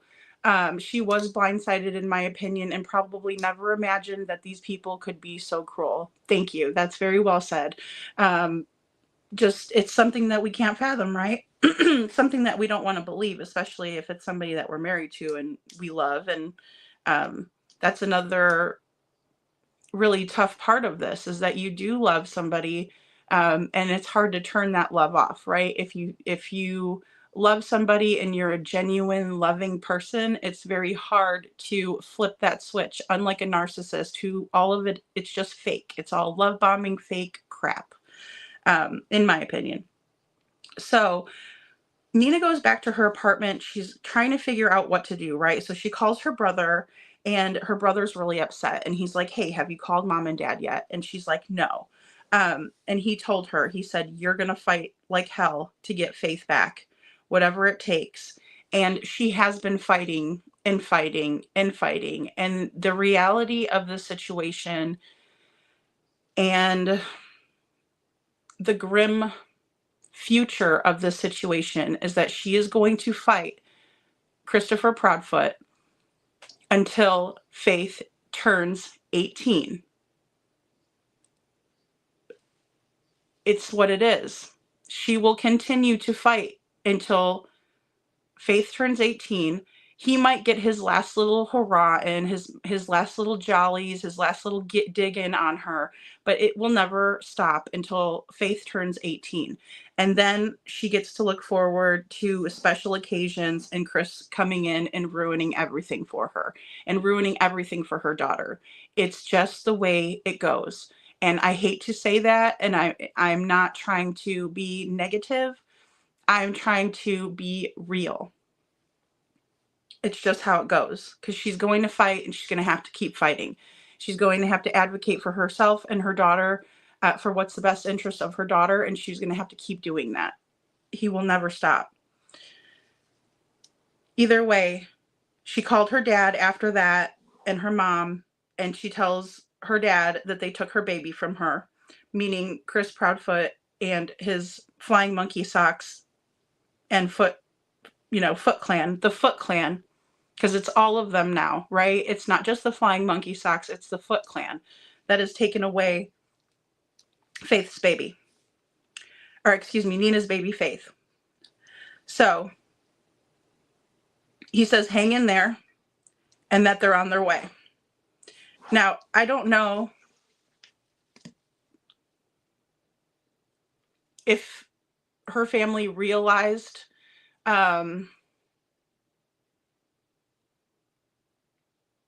what they were doing for Nina by coming straight there and helping her, showing who they are, they're showing their faces. It helped her case tremendously. And here's why.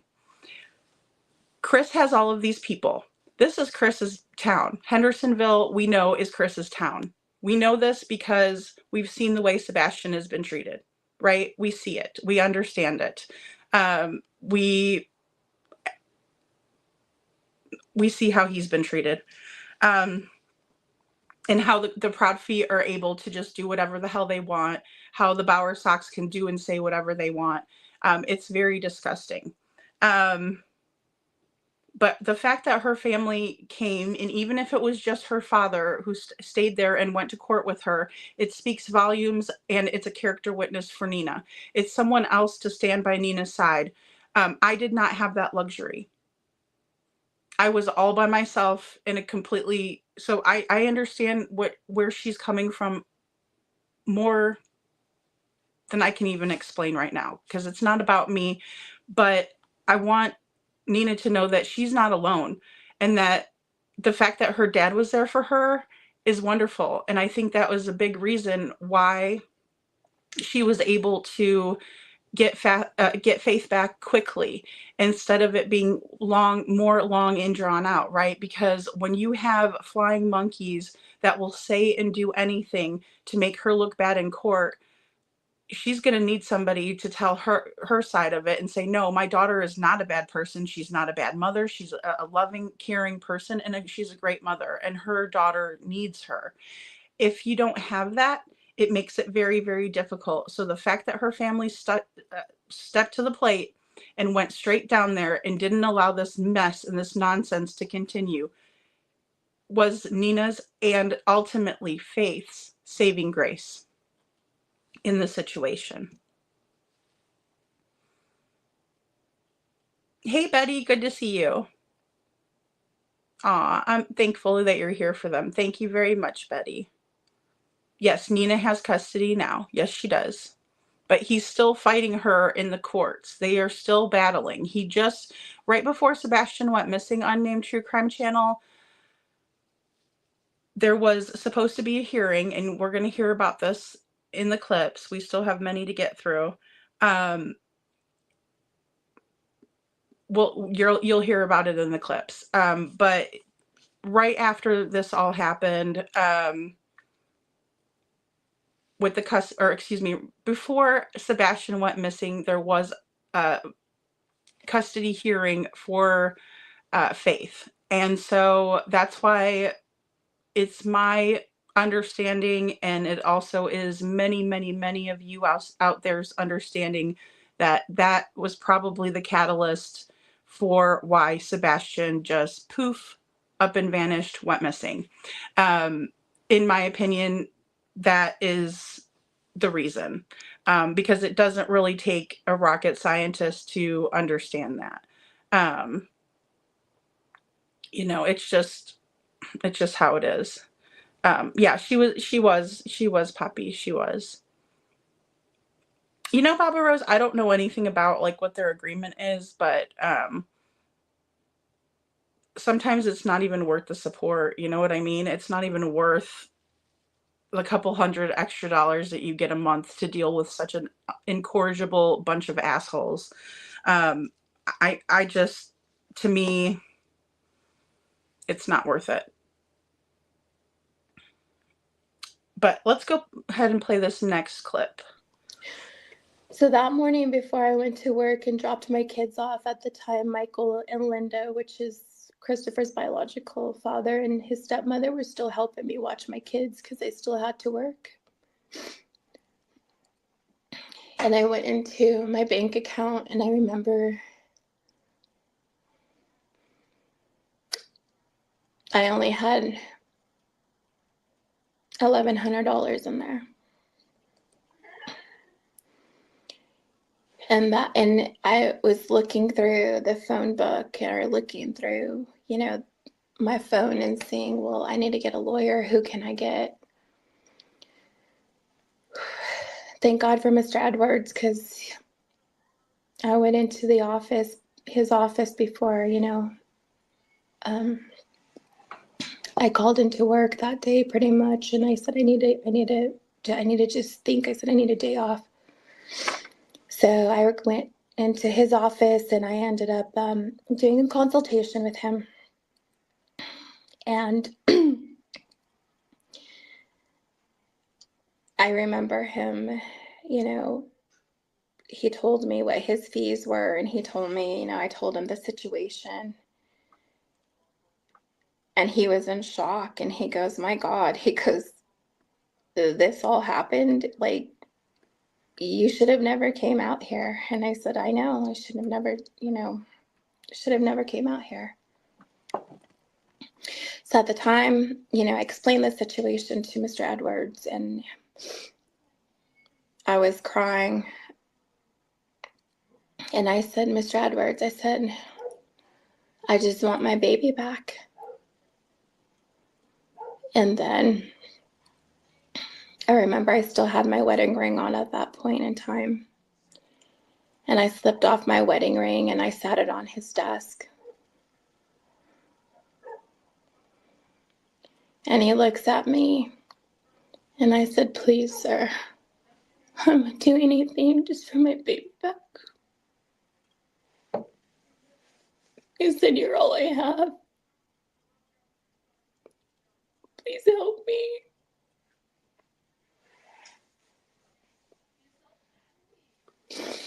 I remember he took out his little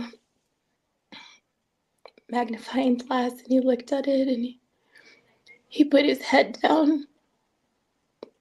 And he goes, God. He goes, you know, I work for money. I said, and I know, sir. I said, and I promise I will pay you every dime that I can. Just help me bring my baby home. And he said, you got yourself a lawyer.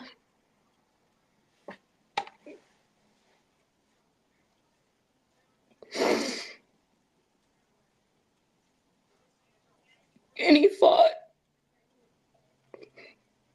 He fought like hell for Faith.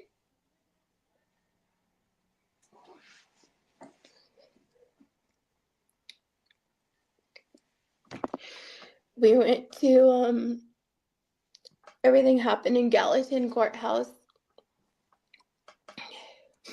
My parents were there. We went to the first trial, and I remember walking in the courthouse, and my stomach was turning.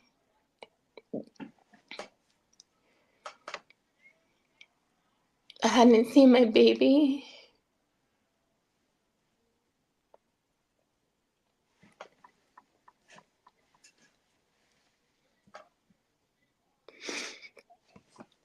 And they had my baby there.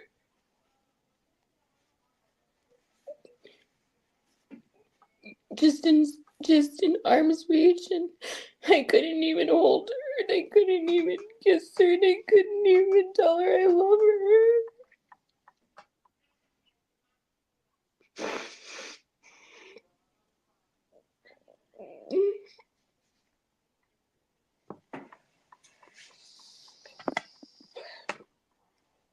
So we went to trial. I don't know what you want to call it, a trial, a hearing. I think I was just so oblivious to everything at that point because I was so heartbroken that my baby was gone.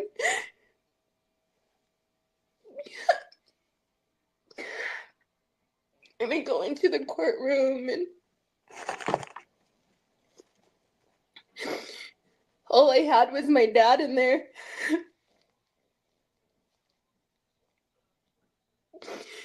And their side, all the benches filled up with his family being loud and laughing. And it was just my daddy and me and Mr. Edwards.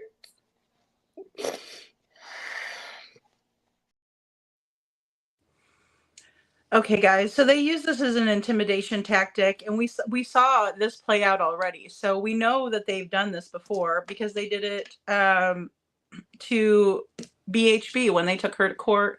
They were laughing, they were loud.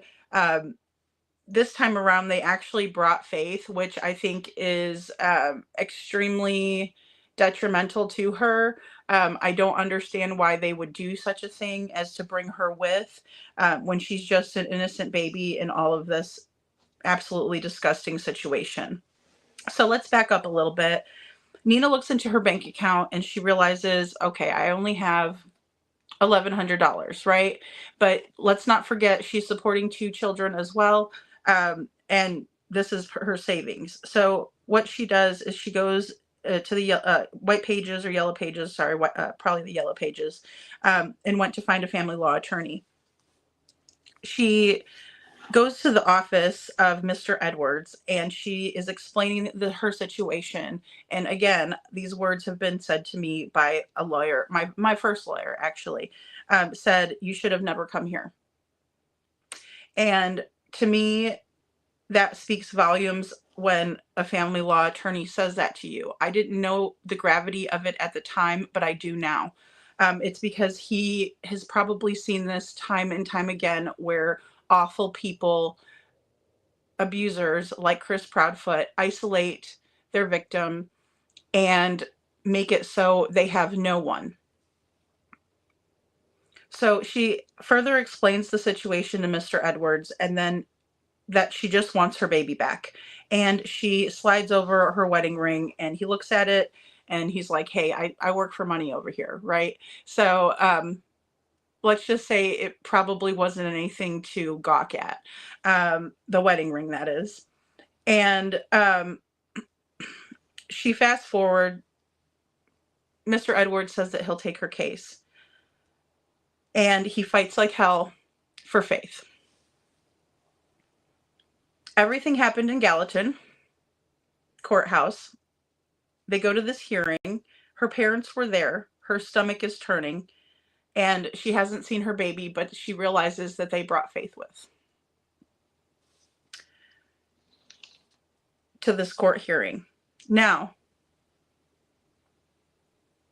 with that being said, they're laughing and acting like it's a big joke.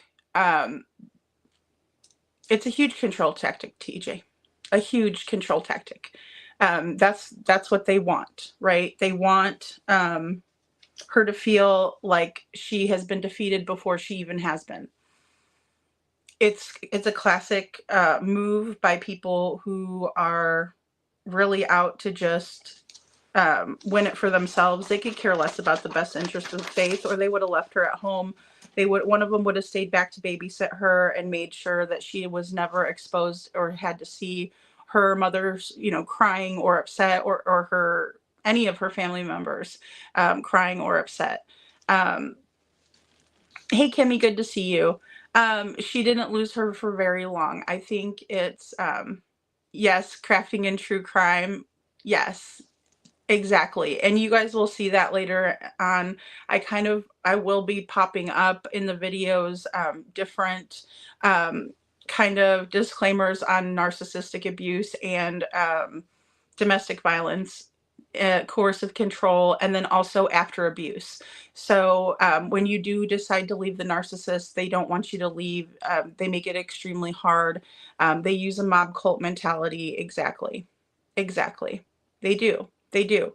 And it's very unfortunate because, again, it doesn't help anybody. It just hurts everybody in the situation. It's unbelievable for people who don't understand it, but for those who do, can see right through all of this, right? It's just kind of like, again, that hindsight is perfect vision. When you're in it, it's so hard to see it. It's so hard to fathom it, especially if you've never dealt with it before in your life. You really can't understand really what's going on. You kind of think you're in the twilight zone of sorts. You know your character, you know who you are, but they're constantly trying to belittle you, berate you, make you feel like you're not good enough. And it's just, again, a tactic to make you feel like you can't fight anymore, right? They're trying to defeat you before you're defeated. But let's go ahead and watch the next clip, because I know some of you aren't as familiar with this interview as others. And I remember the judge, his attorney, just everybody in there.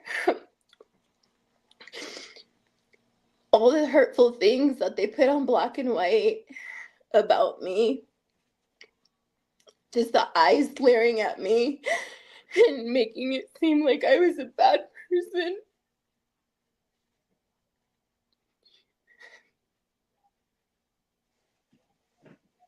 And I sat there.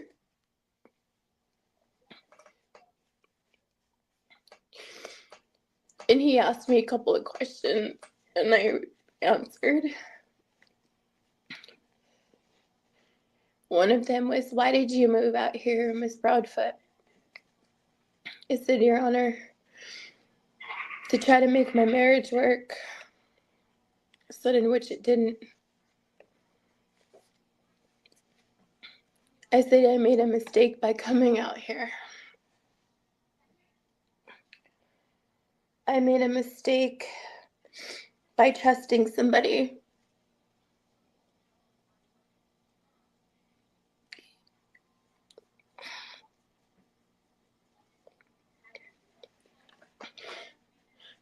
And I said, if I could change back the hands of time, I probably wouldn't have even came out here." And they did whatever they were doing, and then the judge, said that I only had visitation with Faith, and they all had to be supervised.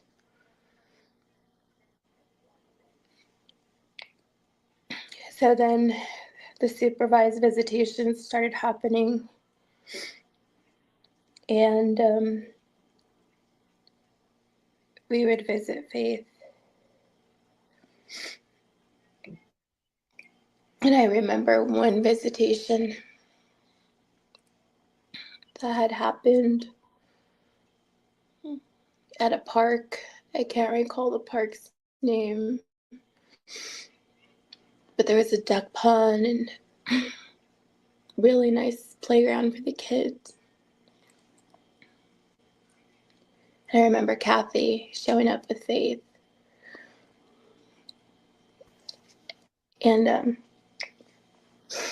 we all sat there, got Faith out of the car seat, and I was loving on her and kissing her and telling her how much I love her, how much we missed her.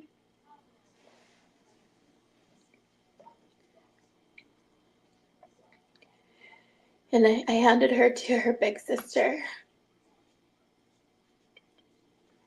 And I took a picture of those two. And my oldest daughter was crying.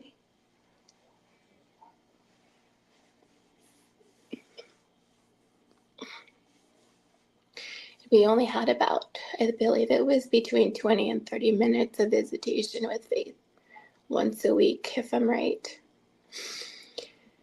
There's a lot of things that after so many years, it's hard. Like, I would just remember like the big things that happened, and that was one of them. It was between 20 and 30 minutes. And my son was there. And then Kathy got her ready to leave.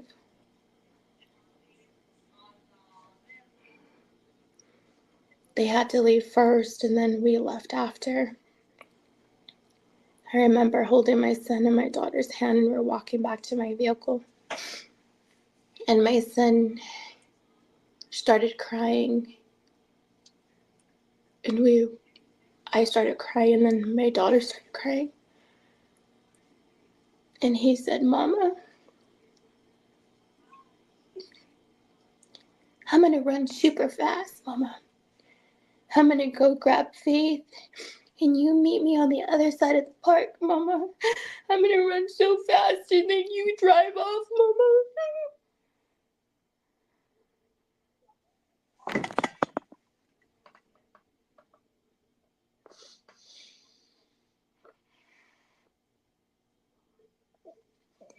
The pain that Christopher and his family has brought to my family is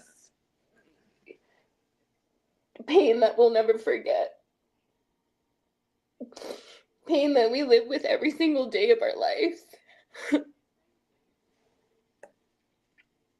And I remember that very clear.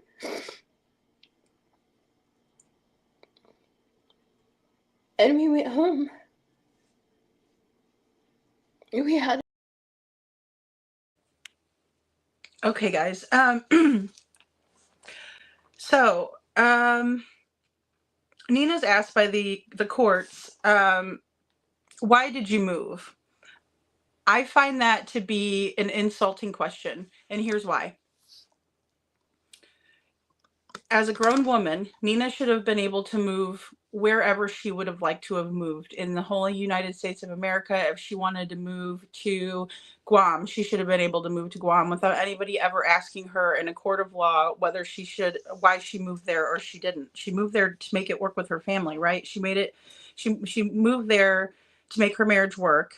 But it was a big mistake, she said, even coming here. And she's talking about to Hendersonville, Tennessee. She says that she made a mistake trusting somebody.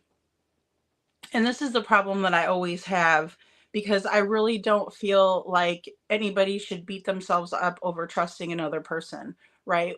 We are supposed to trust each other until someone gives us a reason not to trust, right? And so I know that he did give her plenty of reasons not to trust him before this. But what I'm trying to say is that I don't think that victims should be blamed for having a loving heart, for having a trusting heart, for thinking that someone is telling the truth when they say that they want to work it out with you and they move to a different area, right, for that person. I don't think that she should have ever been questioned about that. And I don't think that she should have been blamed for any of that. It's just, again, another part of a sick and twisted court system, in my opinion, because why would you even ask her that? It's really none of his business. And it's irrelevant, in my opinion, to the case. Either way, Nina concedes with the judge that she never should have ever stepped foot in Hendersonville, Tennessee.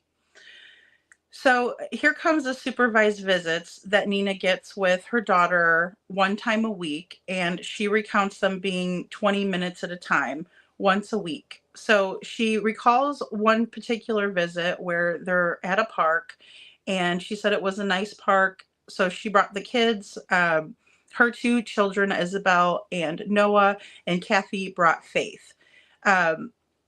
So of course she grabs Faith up, gives her hugs and loves, and tells her how much she missed her and how much she loved her.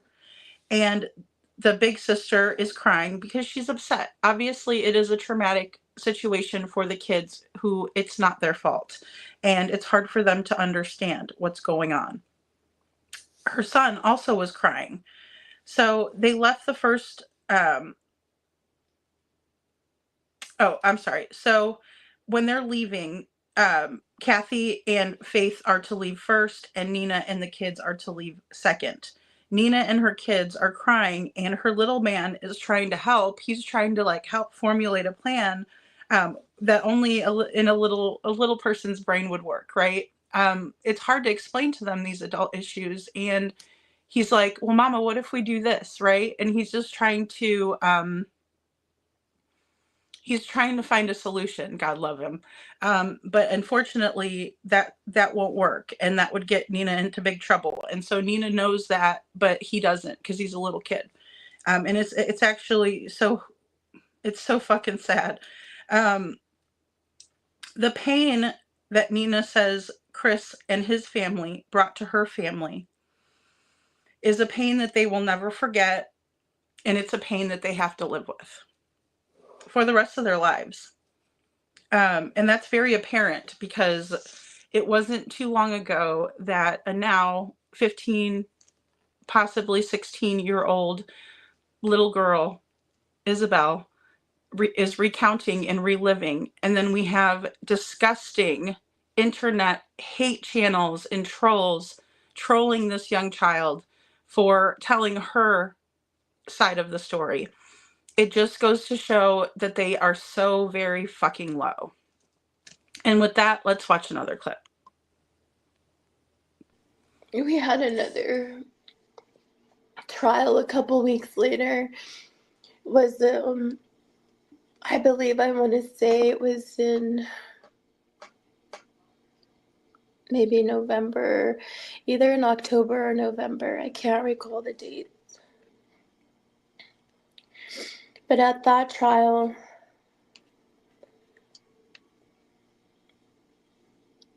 I was praying to God and to my God that we were going to bring Faith home.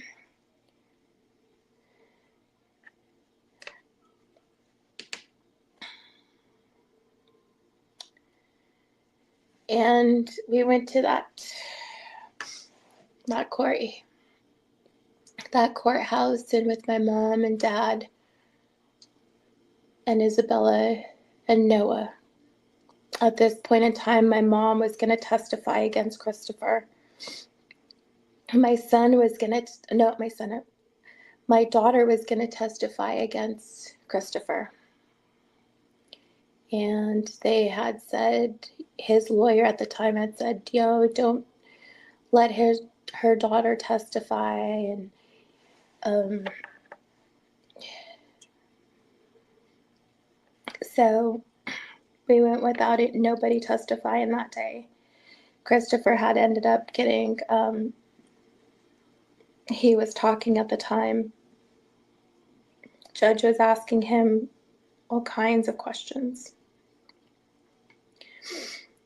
And he made me look like a monster.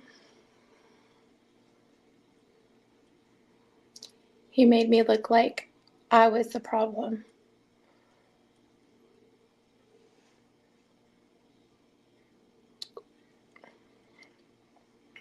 He made me feel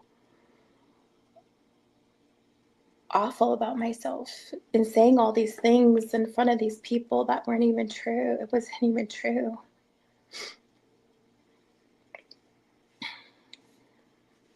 And then it came to my attorney talking. And at that point in time, I was just like, gosh, like, oh God, please let a miracle. Just like, let this just be over with. When people tell lies and when they say hurtful things about you, you just feel so disgusting about yourself. And that's the way I felt. And I remember we needed to break and come back. And Mr. Edwards at that point in time went into the chambers with the judge.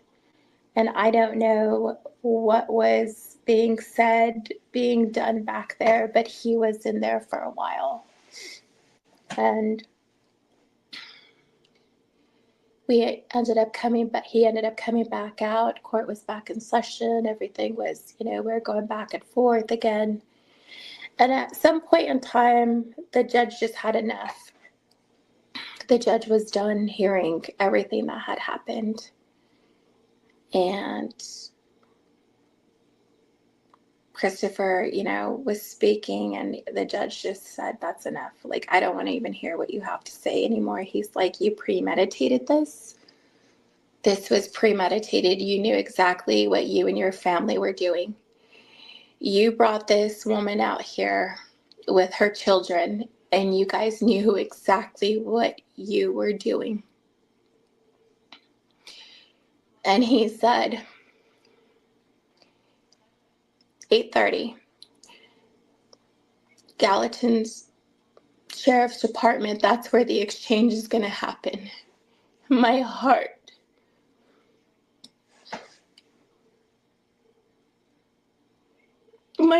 just dropped, like, and my attorney looks at me and he said, you just won. You won. And I wanted to scream. I wanted to hit my knees, and all I could think about is, I couldn't wait to wrap my arms around my baby again.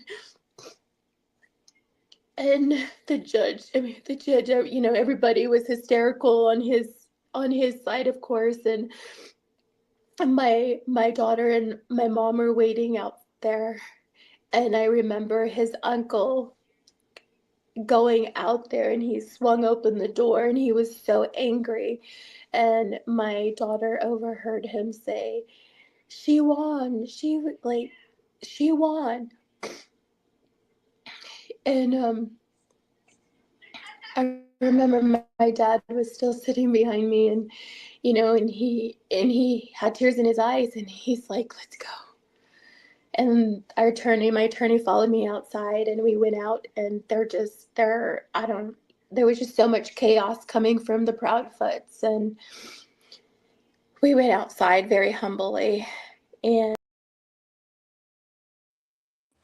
Okay, guys, so there's chaos chaos with the Proudfoots.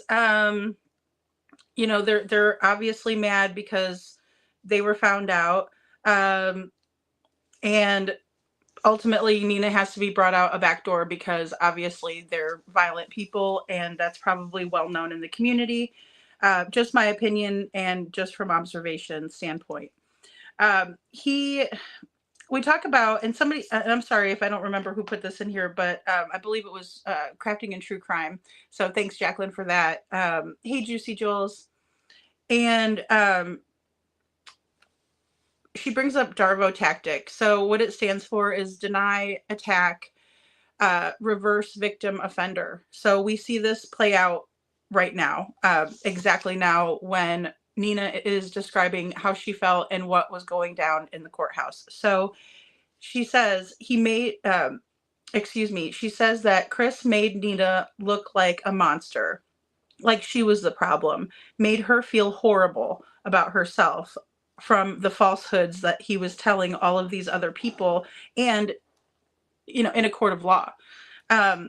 She said that she felt disgusting about herself. She said that they took a break, and that Mr. Edwards went into the chambers with the judge, and he was in there for a while.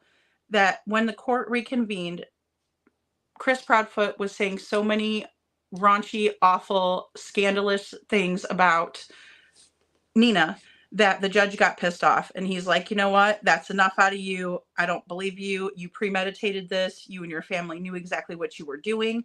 8:30 tonight, you are to bring Faith to the Gallatin Police Department for an exchange, and that exchange will happen at 8:30 p.m. that night at Gallatin Police Department.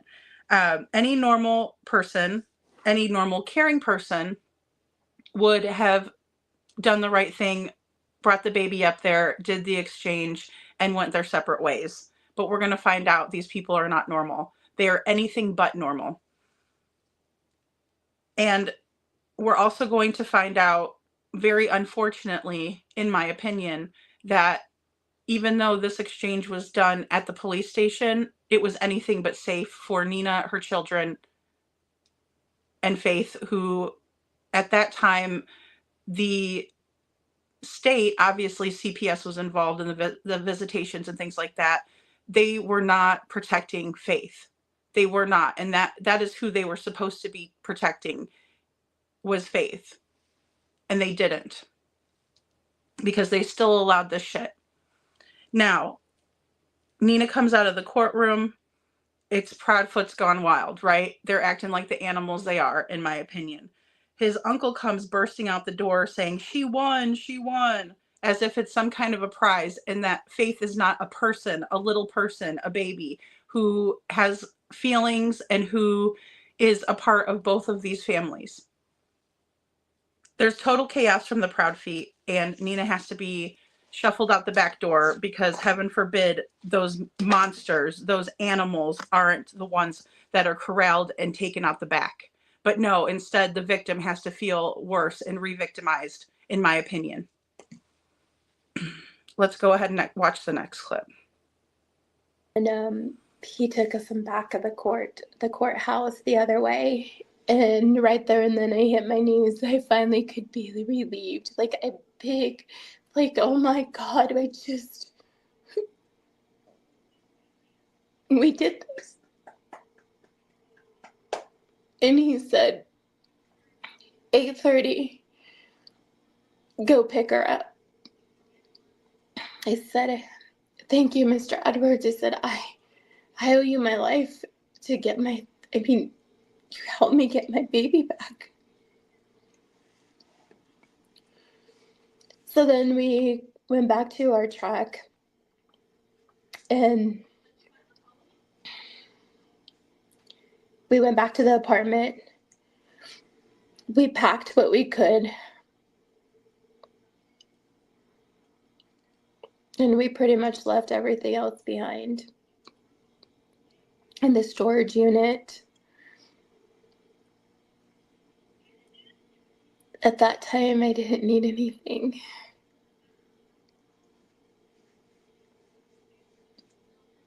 Because I had everything I've ever wanted.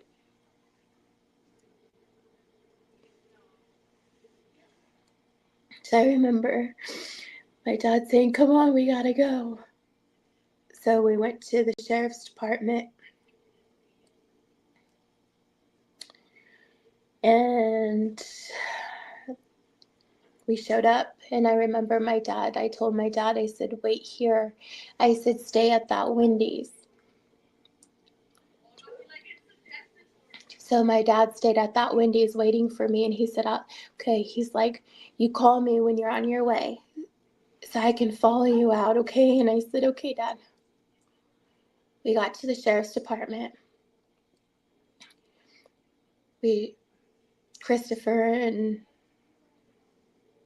his Michael, Linda, Kathy, Big D, Melissa, his whole entire family was there. So then the exchange was happening, and they live streamed me on Facebook.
I said, I can't, they said, I can't believe the judge awarded her custody.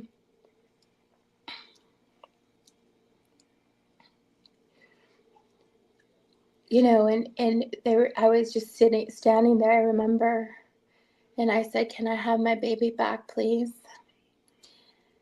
And I remember his mother had her phone in her hand, or his mother, yes, and she had a brown paper sack full of diapers and a dirty bottle. And she threw it at me. And she said, I think you're going to need this, laughing.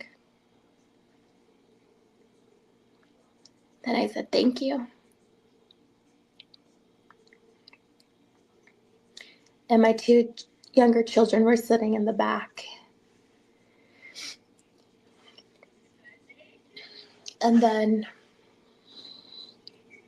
I said, okay, can I have Faith back now? So I forget if it was Kathy or Chris, but they tossed her at me. And I caught her. And I said, thank you.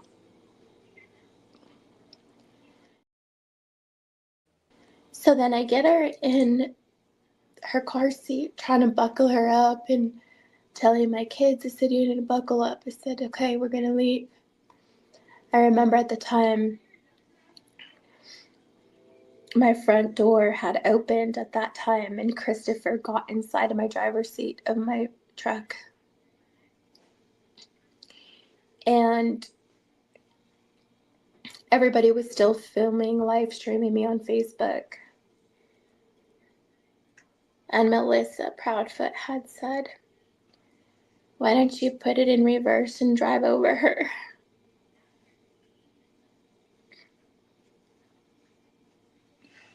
And I told my kids, I said, get out. I'm trying to get Faith out again. And I told my kids, and I remember he put the truck in reverse. And I told my kids, I said, get out. I said, jump, get out. And I remember them getting out as fast as they could. And we're running into the sheriff's department, and I had Faith, and I'm running, and I'm yelling, and I'm asking for help. I said, somebody please help me. Nobody came out. And then finally, he came in, Christopher, behind me. And finally, they opened the door. And they put me in a back room with my kids. They turned the lights off on us. In the process of me calling my attorney to tell him what was going on, Kathy disconnected my cell phone.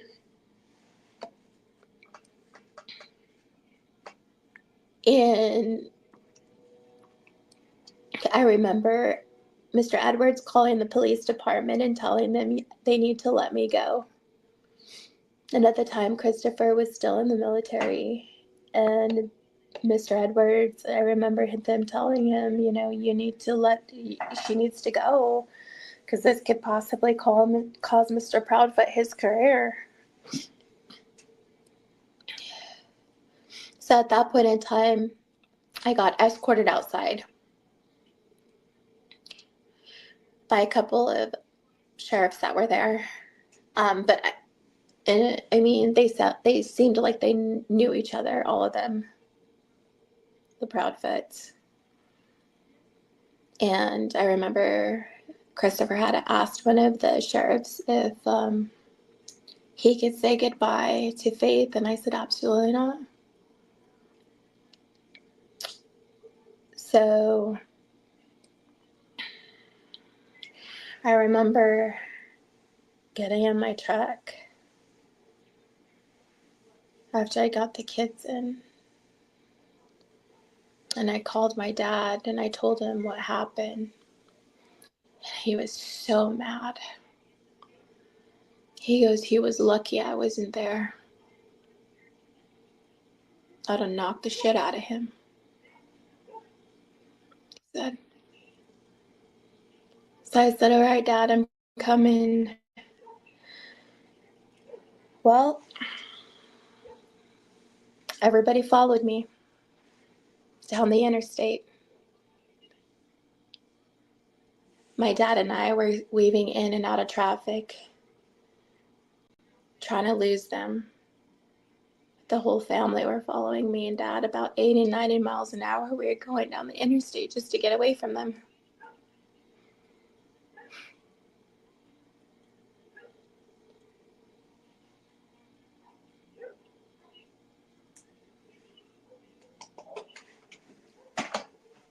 We drove all night. We finally got to Little Rock, Arkansas. And Dad had asked me, are you tired? So I could see if I could try to sleep.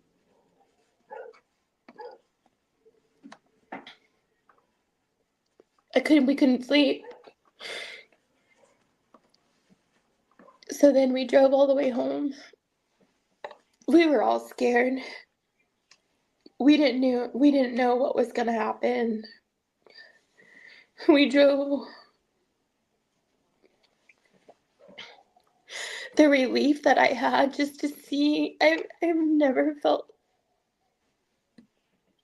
so relieved to see that New Mexico. Welcome to New Mexico sign. I was finally home.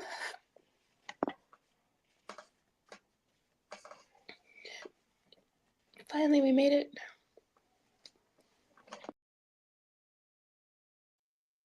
Okay, guys. So my question to the police is, why were you not taking care of Nina and her children? You know that there were 3 children in the vehicle, yet you allowed these monsters to let them tear down the highway after them at 90 mile an hour? What the hell? I mean, maybe I'm missing something, but I guess I have to say allegedly in my opinion. But where the hell were you guys? All right, so let's back up. I just want to say thank God for Judge Joe Thompson. Now, we know what happened back then, and we're going to play devil's advocate right now, since Kathy Nastyfoot always wants to sit there and complain and say everything's a big lie that Nina's saying, but I don't think so. I don't think she's lying. Not at all. So, sorry guys, I have to move away from the mic, but Kathy Guy Bowersox. Just a bunch of lies, and oh, poor pitiful me, the same way she operates every day, everywhere. Would have been a nice touch if she could provide proof, but she can't prove what didn't happen. I would be glad to send her the police, blah, blah, blah, blah, blah, blah, blah. Body cam footage if she wants. I would love to see that, Kathy. Where is that? You can send it to me, ladyfreedomsrawnarratives@gmail.com. Go ahead and send it over to me, Kathy, and I'll show it on my show. Okay? Now, oh, sorry, this one's for later, guys. This one's for later.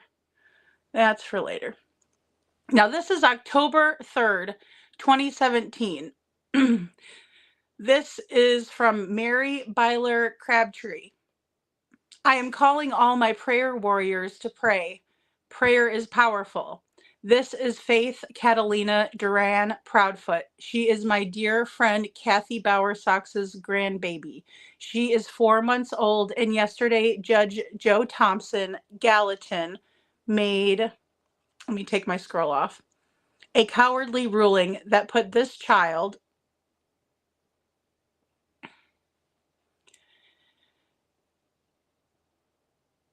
into the possession of a woman who has neglected her since the very day she was born. What a crock of shit, in my opinion. That same woman proceeded to leave the state with this child tonight. please pray that God will protect this sweet child from you and your creepy freaking family, Kathy.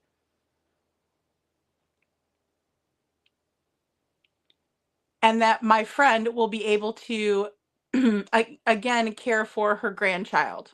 That's not her job, Crabtree. That's not her job. Her job is to be grandma. Her mother can take care of her. Thank you.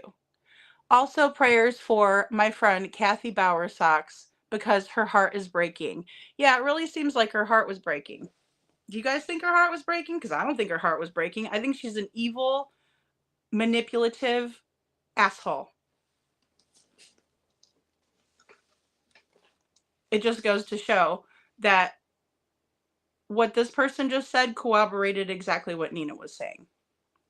And that's the only reason I let you say anything on my channel, Kathy Bowersocks, because your nasty old son's not allowed on here, and neither are you. But you can go ahead and send me that police body cam. I would love to see it. And I'm sure my viewers would too.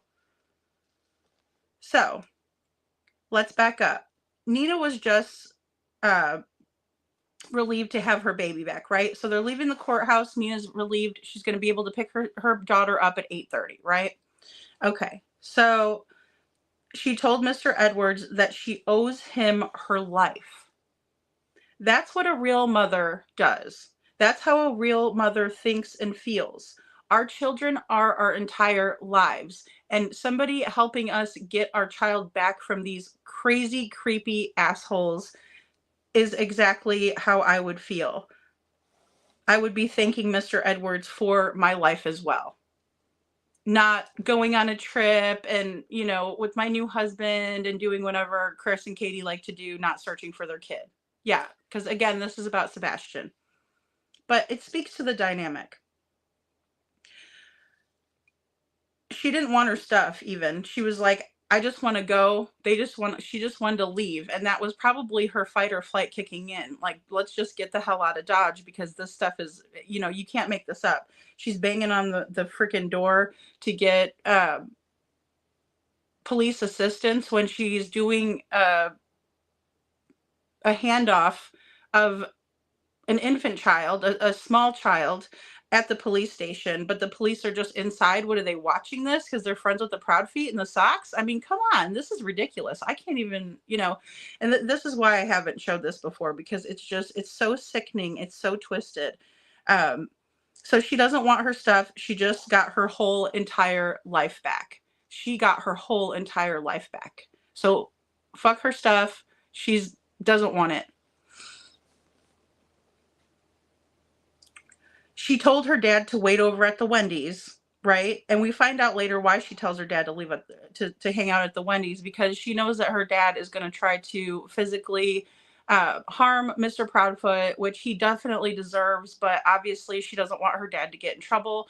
And also, I'm imagining her dad is an older person who probably she is trying to protect so he doesn't get hurt, because these people are absolutely fucking insane.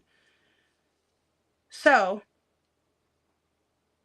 her dad says he'll wait over at the Wendy's, but please, you know, give him a call, and then he's going to follow her out. So when she arrives at the police station, these people are already there, right? When she arrives to her, on her account of the situation, these people are already there. So don't you dare tell me, Gallatin Police Station, that you didn't know these motherfuckers were already there. I don't want to hear it, because honestly, it's completely appalling to me that you would allow for all of these people and then Nina and her children to go up against all of these people. It's disgusting. I've been through it and I know what happens, so save it. Michael is there. Stinkyfoot's dad, bio dad, is there with his lovely wife, Linda. And we have Kathy Bowersocks and Big D. Oh, wonder why he wants everyone to call him Big D. Probably a little P. All right. And then we got Melissa's big fat ass over there. And, you know, I'm sorry, this is why, because I can't with these people. And then we have Katie. The whole entire family is sitting there waiting on Nina and her children so they can bully her. And the police are doing nothing. So they're all there for the exchange. Katie starts live streaming it to Facebook. So again, I would love to see the live stream that Katie was so proud of to put all over Facebook back in whatever, 2017. So instead of a diaper bag, disgusting Mama Bauer socks grabs it sounds like a brown paper sack from like maybe, I don't know, like the ones that you'd get at the grocery store. And she's got diapers in there and a dirty bottle. And she throws it over at Nina and says, here, you're going to need this. And Nina says, thank you. Because she's just wants to get her baby. That's all she's there for. She's not there to be abused, but she is. She'll take all of the abuse and she'll put up with all of it. She sits there and takes it and says, thank you to that monster. The momster-in-law. Okay, monster-in-law. She took it. She sat there and took it just for her daughter and just so her and her kids could get out of there safe. Not only do they toss a bag of diapers in a dirty bottle, but they toss Faith, the baby, the actual human being in the situation. They tossed her over to her mother and her mother had to catch her. Disgusting. Melissa said, put it in reverse and drive over her, referring to Nina. So yeah, hey Chris, put it in reverse and drive over her. It shows what a little creep she is too. Well, we already know that because that's Sebastian on the far right, and that's his face at Melissa Proudfoot. Because she was sitting there bullying him on his 15th birthday, right before he went missing. So no one helps Nina at this point. The police, I don't know, they have windows over there or what, but they should be able to see all of this. They should be able to see all of this going on. And Chris even stepping foot and putting his nasty little sausage fingers anywhere near Nina's gear shift or her fucking steering wheel, he should have been arrested on the spot. But no, they allowed it to happen. Gallatin Police Department allowed this to happen. I don't care who knows it. They allowed this shit to happen, in my opinion. So Chris goes to put the car in reverse, and Nina has to ask her kids to jump out of the vehicle. He's terrorizing these children. But the police don't care. They're just sitting back there watching and maybe having a donut and a coffee. I don't know. Maybe they're smoking something down there in Gallatin, Tennessee.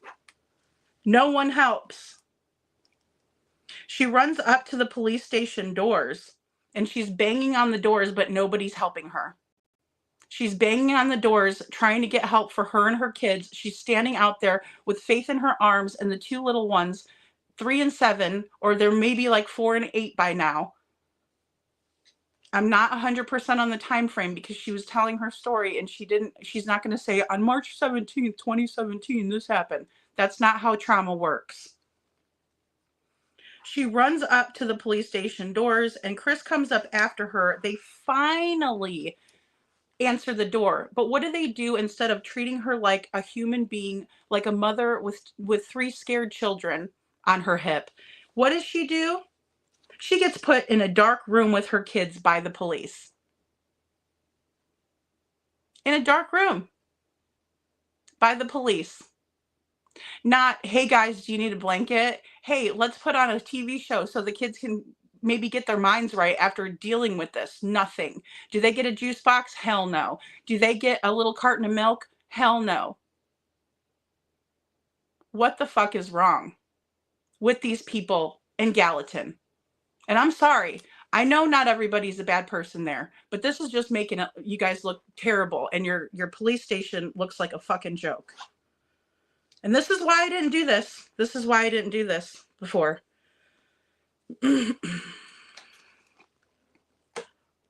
So, Kathy thinks that it's going to be really cute while Nina's sitting there in the police station in the dark trying to contact Mr. Edwards that she just turns off her cell phone. So she disconnects Nina's cell phone, allegedly, according to Nina.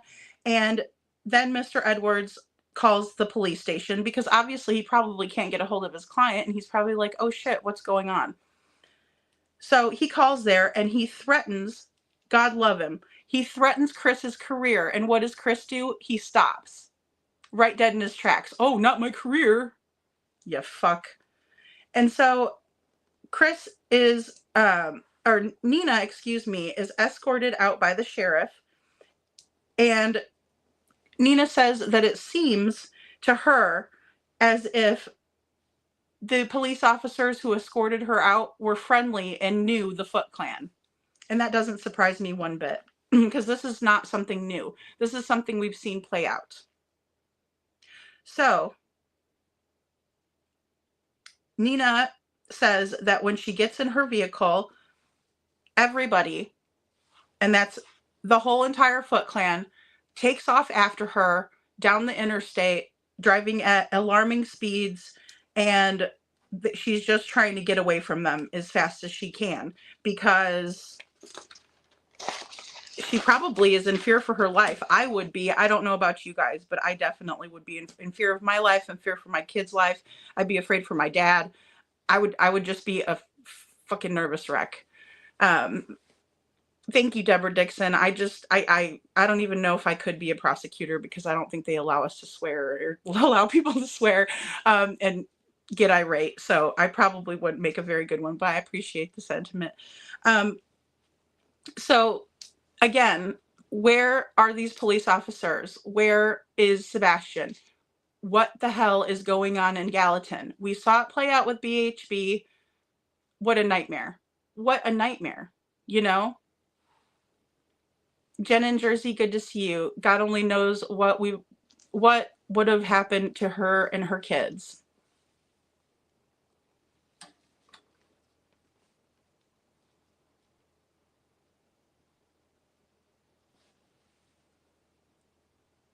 It's awful.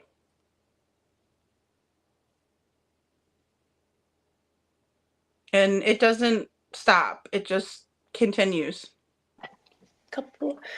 Chris kept calling and calling, and I avoided him like a plague.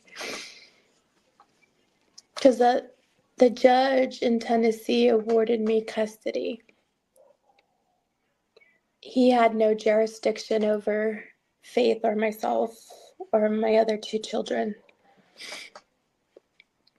And at the time of all this, they brought CPS involved in that case over there. So we get home here, not even a couple days goes by. He ended up calling CPS on us here. And using CPS against me every chance that he got. Showing up to my kids' school. Scaring my kids. Just like he did in Tennessee. So I filed for divorce here, which I should have filed on tribal land at the time. Because I wouldn't be going through this. So the divorce happened, but it dragged on and on and on because Christopher made a big deal about absolutely everything. I had to ask for permission to leave Bernalillo County. I had to tell him what I was doing, and if I left New Mexico, he had to know. I am part Native American, so our reservation is probably about 4 to 5 hours from Albuquerque, and at the time, my grandmother was still alive. So we would go out there to see her, and he really never wanted me to take Faith out there.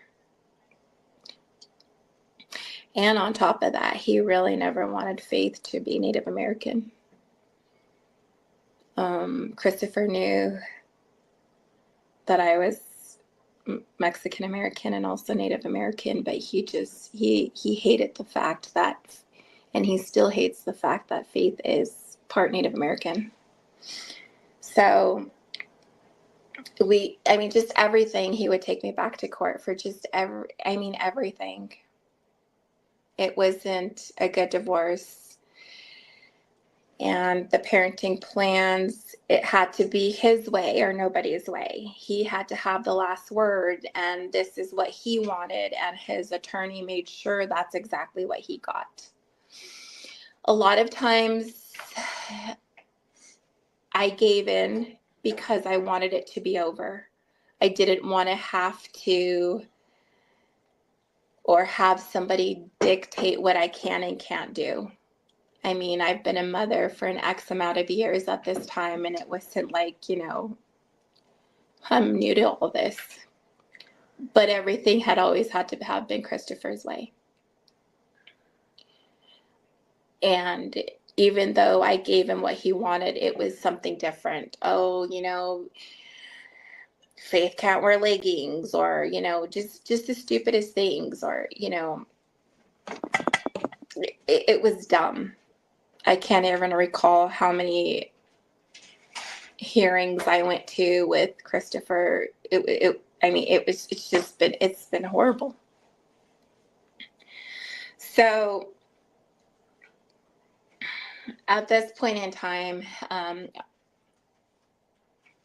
I didn't really agree to the parenting plan. I didn't like it, but I signed it anyways, just because I wanted it to be over with. The divorce was finally final. And he was still stationed, I believe, in San Diego at this point in time. He was, if I'm correct, he was already living with Katie when we were still married. We were going through the divorce, but he had moved in with her. And I was pretty surprised how fast he moved on with his life. Like we never mattered. Like Faith was, like, he never had a family. Okay, guys. So, and it's not really that surprising that he moved on so quickly. That's kind of just a narcissist MO. They like to, like, you know, sausage me. Emily, I'm sorry. I'm sorry for my rant, guys. I've calmed down a little bit. I'm back. All right. So CPS was involved. Obviously, we know that, right? Not 2 days later, after Nina gets back to New Mexico, Chris calls CPS there on Nina. So CPS starts showing up and scaring the kids at the school, and you know, just like in Tennessee, the kids are being traumatized again by Chris Proudfoot, and he's using the authorities to do it, like CPS.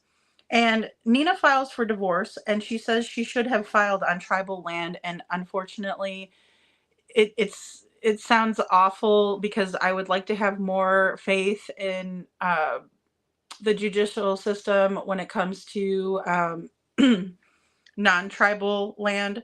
But obviously, she would have never been going through this had she made that decision. Unfortunately, she did not. And so CP is able to make a big deal out of everything and use the court system, which is broken, to his advantage. So he is still putting Nina and her children at his mercy and using the court system to do so. So she also allegedly says that Chris is a racist against Native Americans. I believe that, just because his little followers and friends like to talk crap about all of us people who are brown and say that we're all related to each other, which I find to be very racist. And so I believe it. And he doesn't like the fact that Faith is one of us brown people. So there's that. Allegedly, in Nina's opinion, allegedly, I agree. And it's either his way or the highway. We see this with narcissists. They can't handle it. It's a blow to their fragile little ego when they don't get their way. Attorneys facilitate this. So family law attorneys will facilitate this as long as they're being paid. Unfortunately, that's just the way the system works. Nina, let's see. Oh, Nina gives in a lot because she wants it to just be over with, right? Her divorce is being finalized. She just wants it to be over with. And she thinks that if she concedes a little bit or gives a little bit, that it will help the situation. But little does she realize, and she knows now, that if you give a narcissist an inch, then they want a mile. And so she ended up signing the parenting plan to finalize the divorce, which she really didn't agree with the parenting plan, but she was trying to appease, right? And that's another form of fight or flight, right? There's fight, flight, freeze, appease. So she's appeasing, right? Because she is probably exhausted, if I can take a wild guess, from fighting with him. And she just wants to appease and placate this absolutely disgusting human being, in my opinion. And so she also alleges that Chris and Katie were living together before they were divorced. And really, I mean, doesn't matter. She should probably give Katie a hug if she wasn't such a bitch to her. I'm sure she would have, because at least that's the person that got Chris away from Nina, right? So good job on Katie. Nina doesn't have to deal with Chris. But then now we have Sebastian, who's been missing for almost a year. Who's the common denominator, folks? Who's the common denominator? Chris Proudfoot. Alrighty, guys. We have a lot to get through, so I'm just gonna read a couple of your guys' comments. I know, Denise. I thought that too. I actually did. Somebody said it's Scottish. Somebody said that Proudfoot is Scottish. So I don't know. I think it stands for proud butt. Mama Bear, good to see you. Mama Bear says Bauer, Sox, and Proudfoots, our extended family, are gang-like thugs within the higher epsilon of the community. Matt, the ex-coworker, said they're dirty people for a reason. Lawbreakers via using law LE. Thank you. I appreciate that comment, and I honestly, after what we're seeing, I believe it. I do. I mean, I just can't believe that the police would allow any of this to happen and put those children's lives in danger.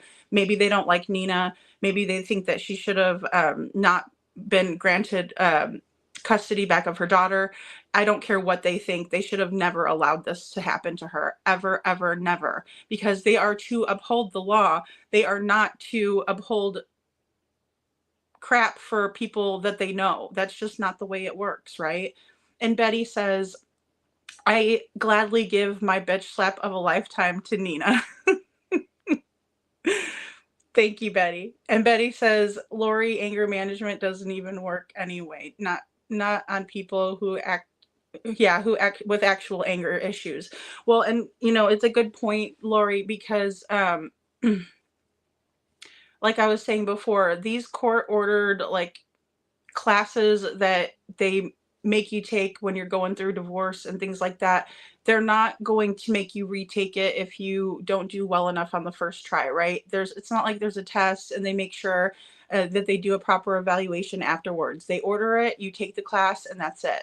That it's done and over with. They don't really do much with it other than make you take it, and then it's on record that you were told to take it and that you did take it.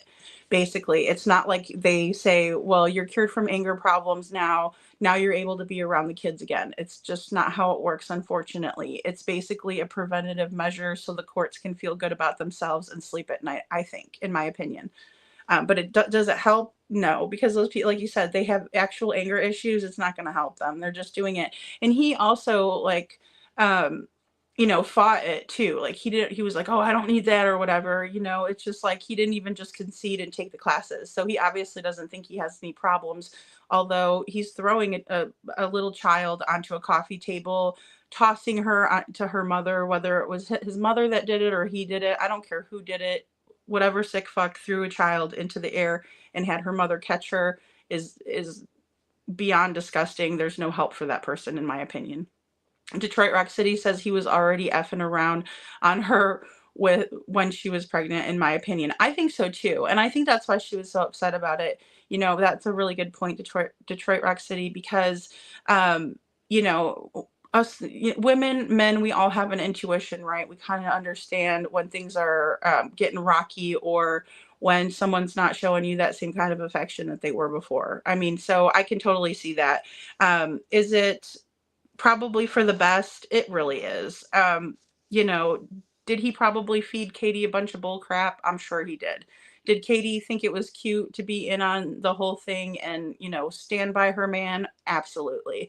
Anybody with a heart, anybody who would see that being done to somebody else would realize that it's going to get done to them too, unfortunately. I know that we all like to believe that we can help people, fix people, do better. We can change people and things like that. I understand that, being a fixer and things like that. But at the end of the day, I just know in my heart of hearts that it's just probably for the best, except for Sebastian, because again, he's been missing for a year. Lori said, yeah, if you look at Seth and Katie's timeline, it shows they were together then too. Yeah. And I think that it was also said on another podcast that Katie kind of admitted that Chris had bought her some cooking classes, which, I mean, obviously would be a romantic gesture. It would kind of show somebody that you're interested in what they're interested in. That's a really good way to love bomb somebody, in my opinion. So I can definitely see that. Poppy Love says Butter Biscuit. I've thought that they probably are too, in my opinion. TV Socks seemed very defensive, trying to keep people from driving past CP and KP's house the way he was following people like BHB, in my opinion. Yes. And also JLR. Yeah. Yes, Darcy, it's Scottish. It's Scottish foot.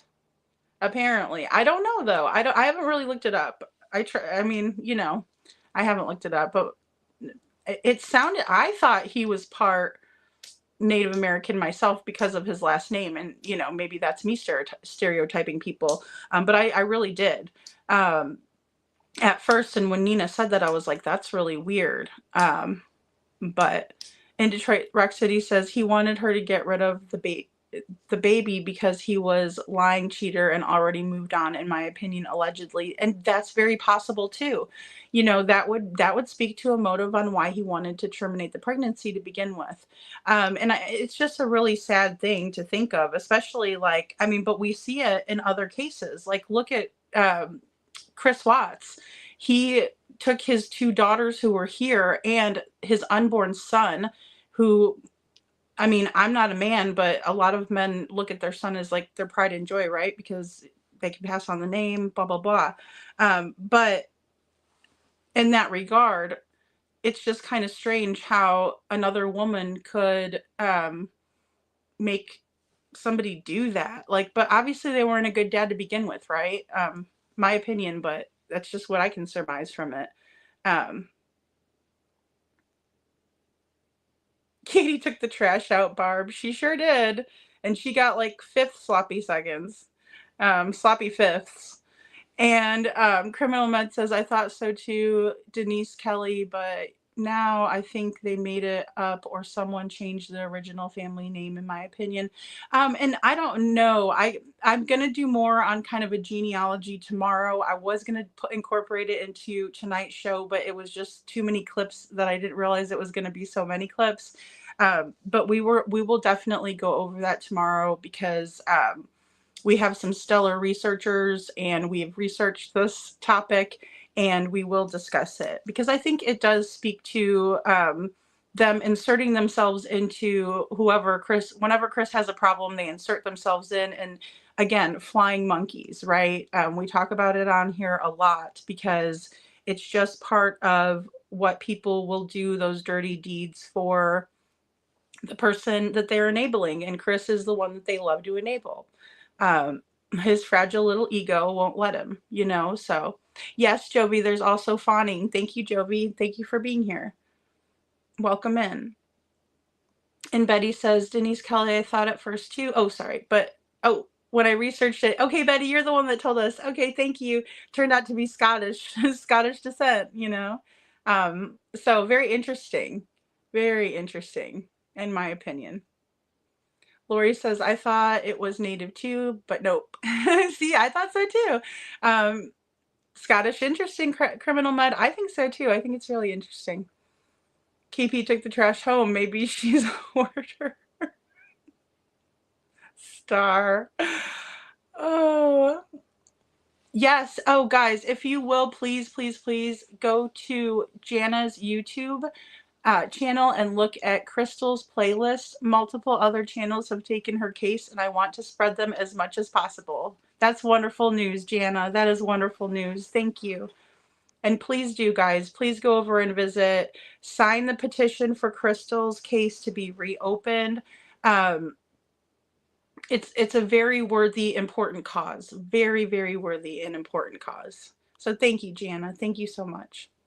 And Lori says there's many Jewish families that change their name at one point. Yeah, and that's another thing. I mean, obviously, and not only just Jewish people, like just people who had come over, you know, many, many, many years ago as immigrants, you know, change their names. So yeah, absolutely, Lori, that's a great point. Detroit Rock City says, not a good drop of native blood in his cold ass heart. Thank God. Right? I mean, it's horrible. It's horrible. And then for him to be like, if you don't like Native American people, but it's okay for you to sleep with Nina, she was good enough for you to sleep with, but she's not good enough for you to have a baby with all of a sudden because she is Native. And I think probably he is such a sneaky little shyster that he probably realized that he wasn't going to have much of pull over her when it came to tribal, in my opinion, you know? Yeah. Will do justice. Thank you. Thank you, Criminal Med. Yes, thank you guys so much. Thank you so much, guys. And we are still going to play Crystal's, Jana's phone call with the sheriff. But like I said yesterday, I just got so backed up with all of this interview that I wanted to go ahead and play this, but we'll also are going to incorporate, because Crystal's story also talks about domestic violence, but the problem is that Crystal's no longer with us anymore. So it's a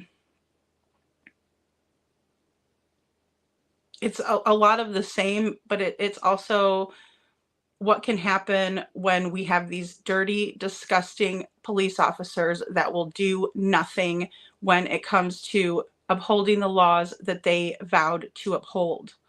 And unfortunately, we might be dealing with, he's now 16 years old. Sebastian Rogers is now 16 years old. We might be dealing with a child fatality because of domestic violence that was not nipped in the bud when it should have been, because there should have been no reason for any of this to happen when these people should have been in jail for what they were doing. Thank you, Star. Thank you so much. Lori says, I have a son who's been in like 10 of the classes. He's bipolar and he has learning disabilities. How much can they teach him? Yeah, and sometimes, Lori, and that's the saddest thing, especially when somebody has, you know, mental illness, which I definitely think Chris Proudfoot's mentally ill. I think his family's mentally ill, and I'm beginning to wonder if all of the freaking Gallatin police station is mentally ill too, kind of like the one down in Oak Grove, Louisiana. Because allowing this kind of stuff is mentally ill, in my opinion, you know, but when somebody needs that type of a help, it's good to go to a psychiatrist, not a psychologist. That those people cannot prescribe medications. Only a psychiatrist can do that, and only a psychiatrist can diagnose you. But the problem is that it's very hard to get people to go, and it's very hard for people to stay on their medications, because a lot of times when they're feeling good off their medications, they feel like they don't need to take them anymore, and so they stop taking them. And that in and of itself, can have very adverse effects. And it is just what it is. Denise Kelly says, Star, thank you, but from the beginning, I thought it sounded Native American, and Mr. Chris has a darker complexion, but thank you for that info. I appreciate it. I agree. I think that he has more of an olive kind of complexion as well. Yeah, absolutely, Denise.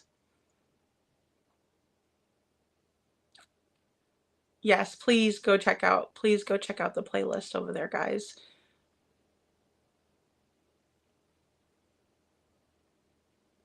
Yes, please. And there's the petition, guys. Yes, it's the same level of corruption. Just, I mean, that's another reason why I wanted to play Nina's story, because of what Seth was talking about on the Lore Lads.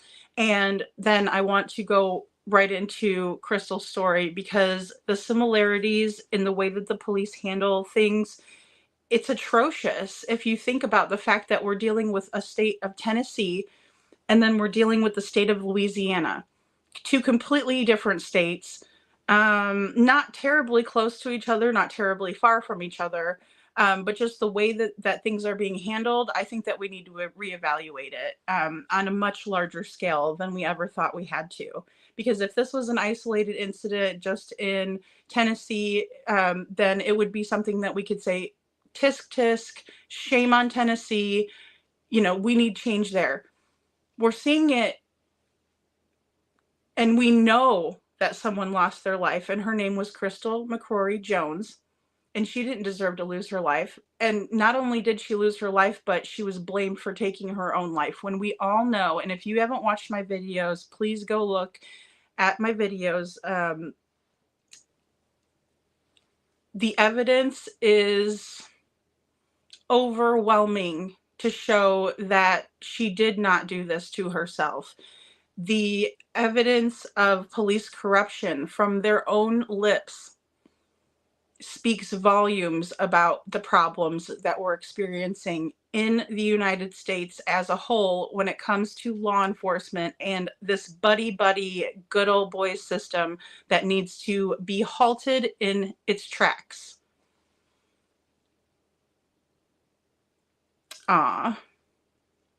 Spreading all the way. Okay, so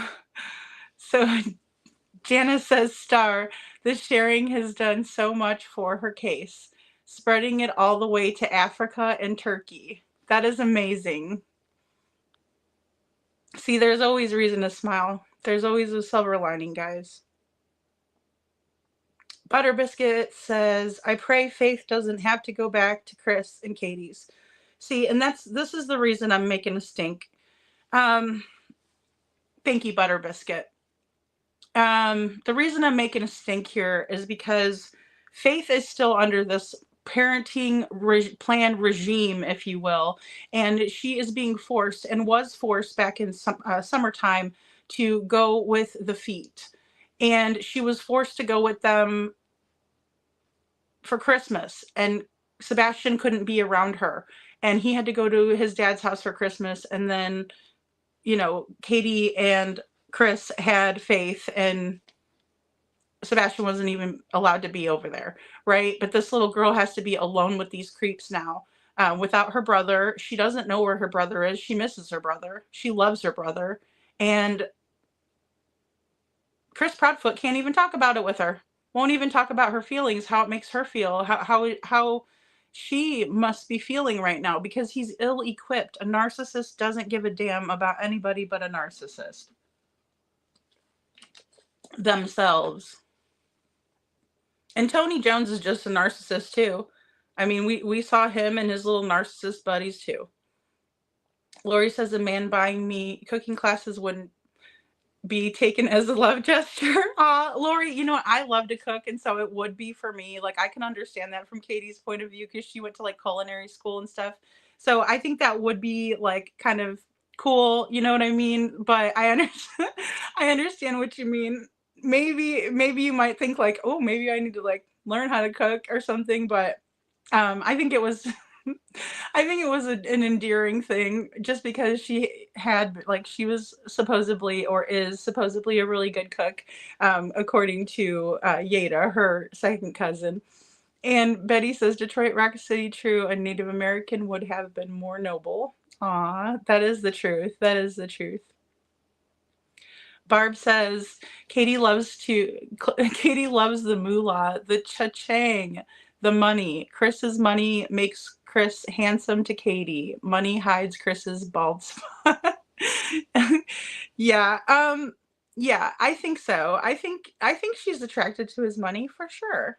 Why wouldn't she be? You know, I mean, why wouldn't she be? I don't think Sebastian should ever go back to them. I really don't.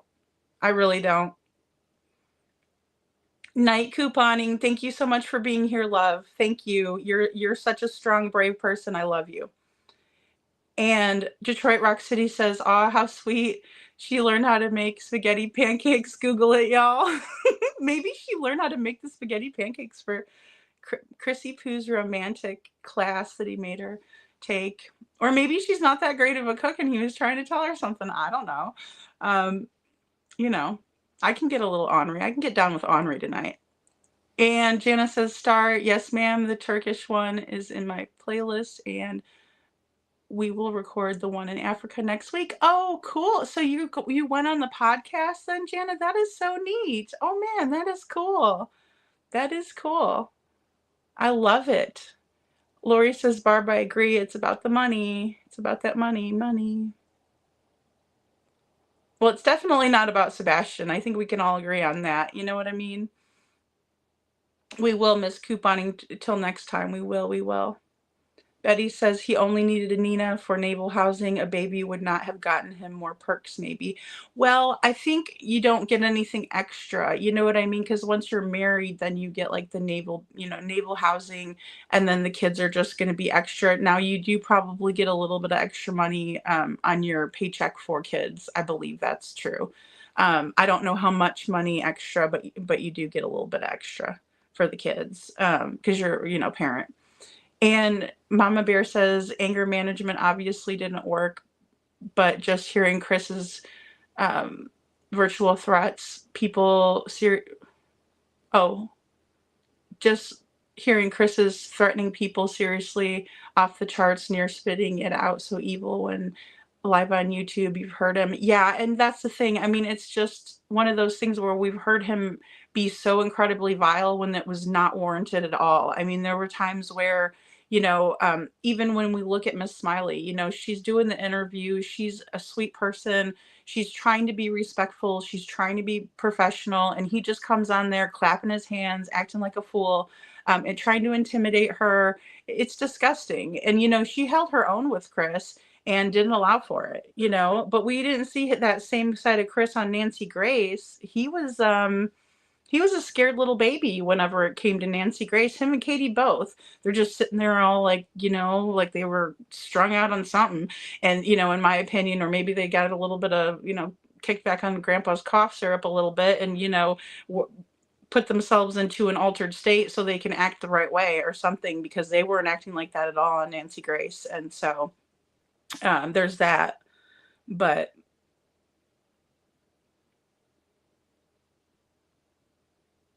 yeah, Detroit, my kid's missing, but check out this recipe, y'all. I know. How about it, Barb?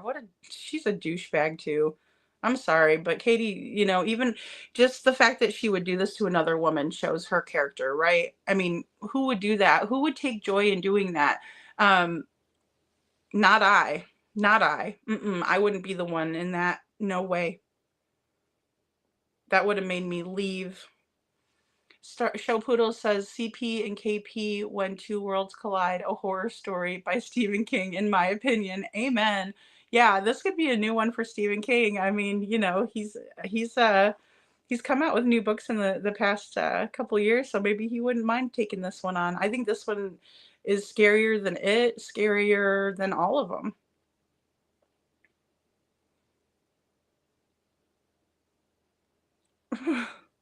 Butter biscuit. Oh boy, you guys. Deborah Dixon says this case has so many layers to uncover. It's no wonder it takes a shitload of time for the law to get all of the I's dotted and T's crossed. Thank you. Yeah, that's so sweet of you, Deborah.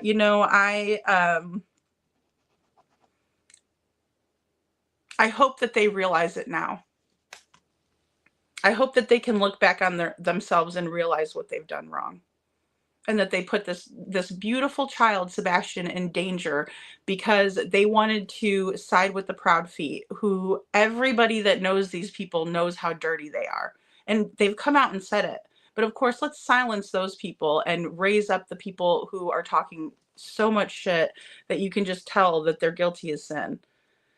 And Detroit Rock City says, my grandpa changed his last name so he wouldn't be discriminated against when he came from Italy to America.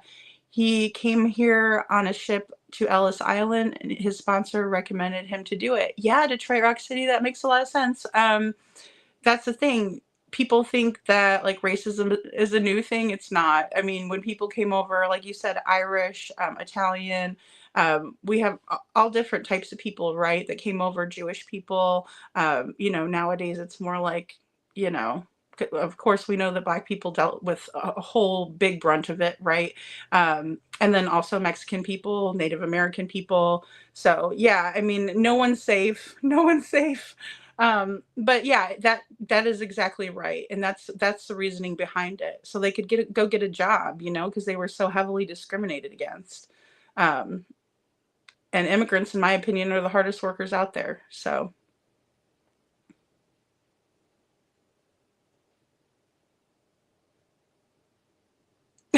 It's okay, Jana. Jana's like royalty. She doesn't get in trouble around here. So if she did on accident. We love you, Jana. We do. We do.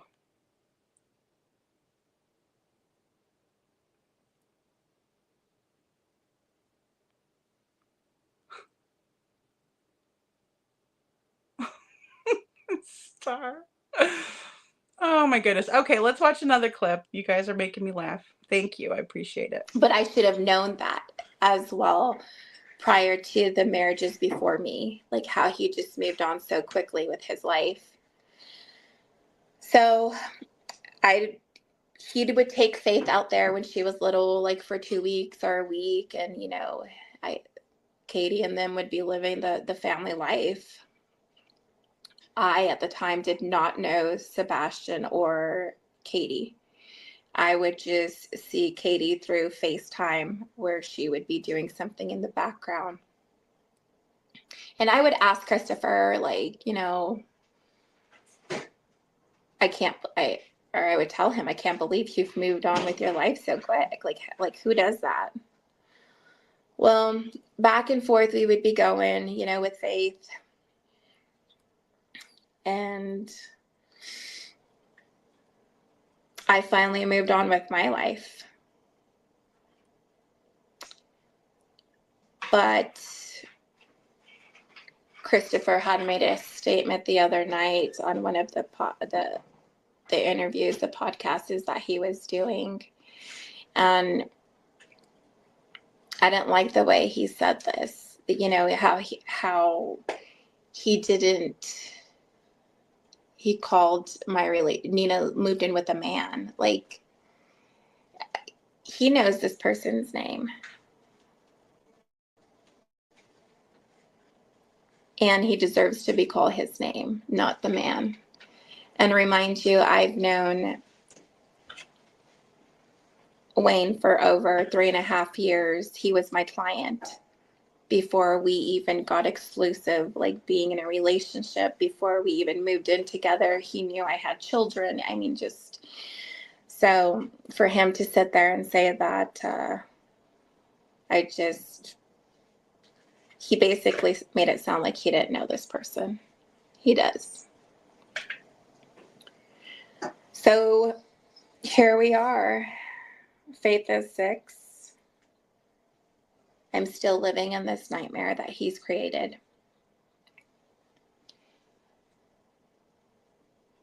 We live in fear every single day. We're constantly watching over our backs.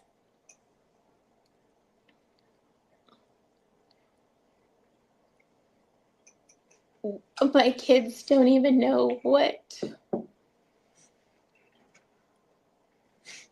a normal childhood should feel like, because they were exposed to all this at a very young age. The awful things that other people could do.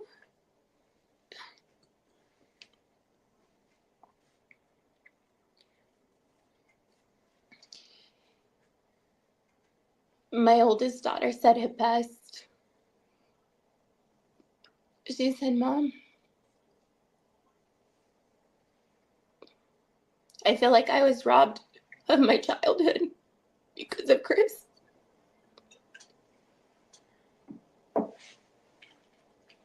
Because of everything that he's done. I've had to grow up so quick to protect my siblings. And you protecting us and always living in fear. Being called to the office and wondering if Child Protective Services was there. She's 15 now and still hates to go to the office because of everything that he's done and his family has done. I feel helpless because I feel like I can't protect them enough.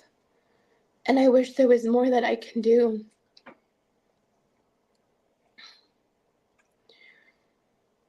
We're still living in this nightmare. We're still going to court. He still complains about everything when it's not his way. In the beginning, there was CPS called. He used Child Protective Service on me because of the divorce, to get my children taken away from me. He has a friend that works at Albuquerque Police Department as well. I don't know if he still keeps in contact with him. I believe so.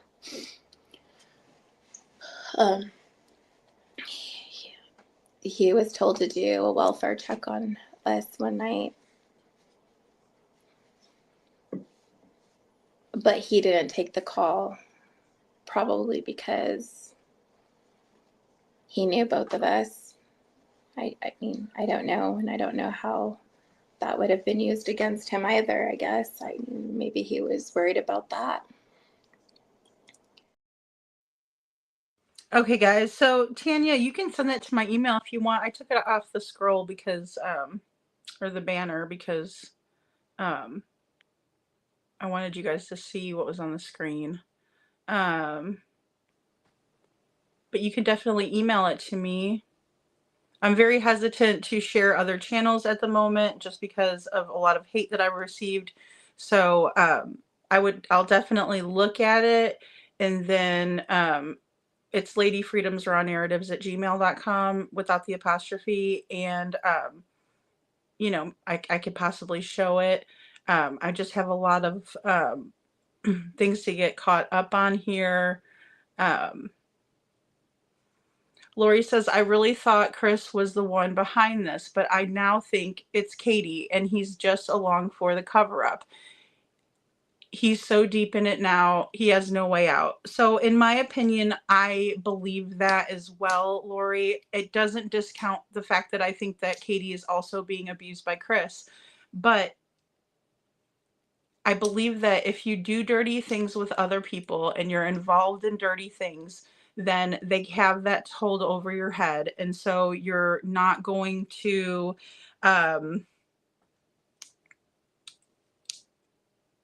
you're not going to be in the right? When you put yourself in the wrong, you're in the wrong, right then and there. And so when you try to stay on the side of right, then you're going to win most of the time. You're going to be doing the right thing. You're going to feel good about what you're doing. And when you do the wrong thing, it's going to come back and bite you right in the rear before you know it. And, so fast your head will spin sometimes. So it's just kind of a life lesson that obviously Katie never learned. And she thought that she was really cute in doing that. And so,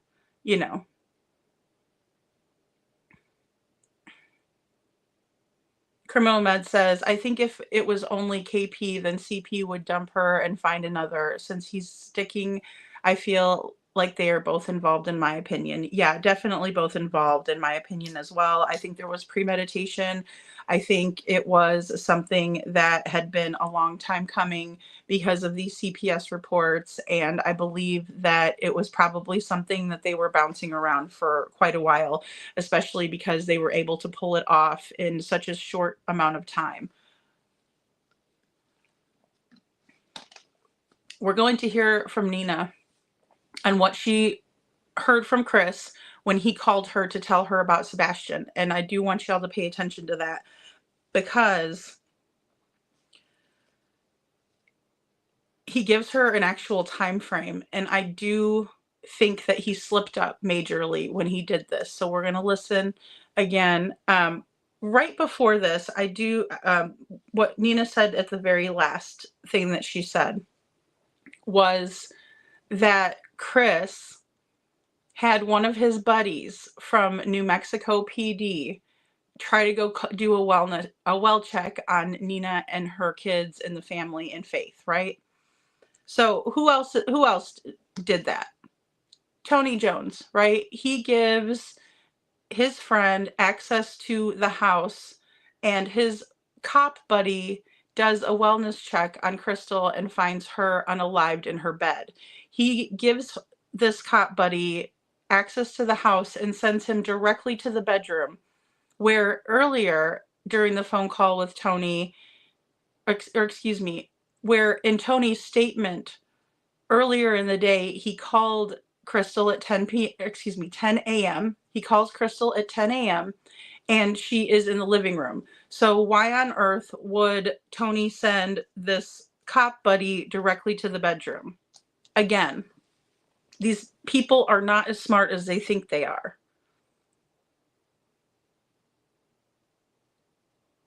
Well, you know, the thing is, Tanya, is that it just came out recently that there is dash cam from Katie's vehicle that has Sebastian on there, and he did arrive at his home. So we do know that he made it home from the Texas Roadhouse. That had just come out a few days ago. Yeah, they're gonna stick together. Somebody's gonna be a rat, though. There's a rat. Somebody's gonna rat. That's my opinion. Somebody's gonna rat. Thanks, Star. And Betty says, not gonna lie, I am really getting down about this case. I live and breathe it, and I know it is not healthy to do that.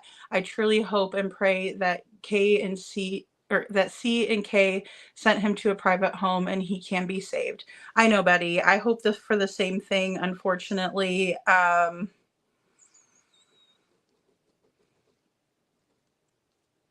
just don't know about that.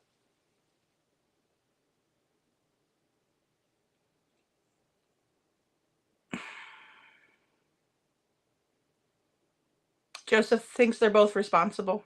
I do too.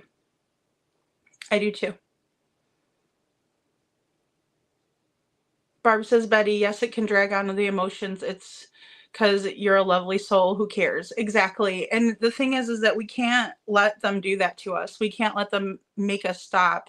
I know that some people didn't quite appreciate me putting my logo on Sebastian's flyer, but I also made a promise to him at the bottom that we will not stop until you are found, Sebastian. We will not stop until you're found.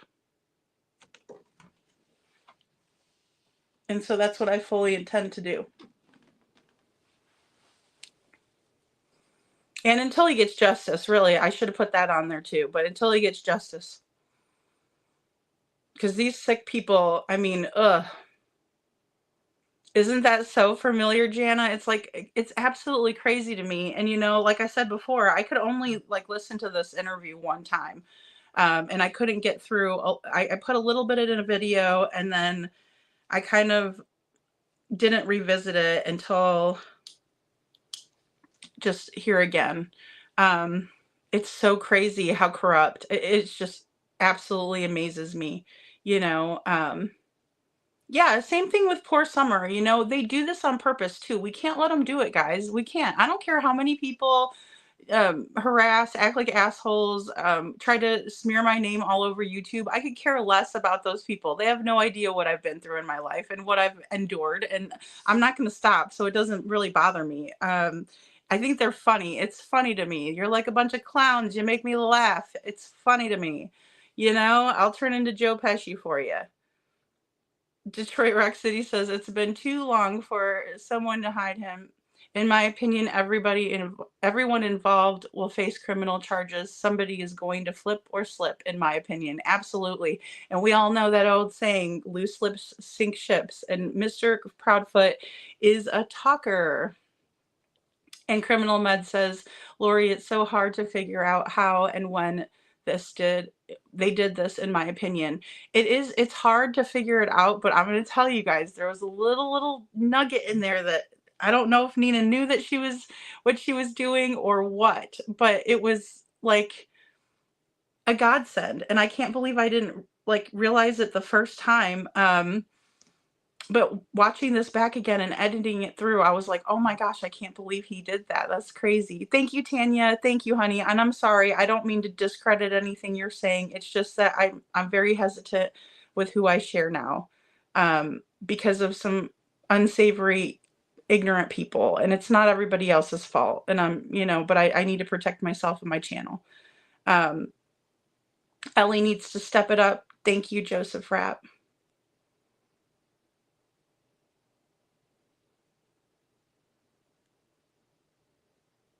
Oh, French. Okay. Yeah. Oh, yeah. Mom Bear says, I just researched Guy's surname. Chris's mother's maiden name is Guy. It's French from the web. Typical French features often include olive skin tones with a tendency towards slightly darker complexions. Yeah, and all of us are different, right? I could tell you, I put a picture of my mother videos and videos and videos ago, and many people probably wouldn't think that, my mom, because she is Eastern European, that we would be mother and daughter, right? I mean, I think we look alike, but then again, I think I take after my dad's side a lot more. And so you just never can judge a book by its cover, or even for your last name, so it just goes to show. Thanks, Mama Bear, for that. I appreciate the tidbits of information. It's so great that you guys want to spread good information instead of a bunch of crap. I'm very thankful for this community. Barb says, Lori, me too. Both CP and KP created the environment and allowed it to escalate. I do think Chris was going to leave Katie, and it got, to a crisis point. Yeah, so even Heather, the first PI, said the same thing. She said that it was a domino effect, right? And when we hear a domino effect, for those of you who've never kind of seen it, it's like you set the dominoes up just so. And then when you push the first one over, all of them start to fall. And so that's exactly what we see here, in my opinion, is that domino effect. The CPS reports started that. That's the push on the domino, right? And then all of the other pieces fall. Yeah, sorry, I thought that was awesome. Like I said, God love you guys for spreading good information and looking it up, Googling it, y'all. Put it down there in the chat, because our some of our friends don't like to spread good information. They like to spread that misinformation around. So thank you. Yes, we wake up from the nightmare, but Seth, I pray one day he can. And just imagine how he's feeling knowing all of this. Seth didn't even know that his son was being abused by Chris Proudfoot until he heard it on a podcast. Seth didn't even know that there was CPS involvement 4 times prior to this until his son went missing. Seth didn't know what was going on in the household, just like Nina didn't know what was going on in the household in California when Sebastian was being essayed, and she was meant to send her daughter over there into the wolves, send her right over to the wolves and be around people who would allow a child to be sexually assaulted. It's absolutely crazy.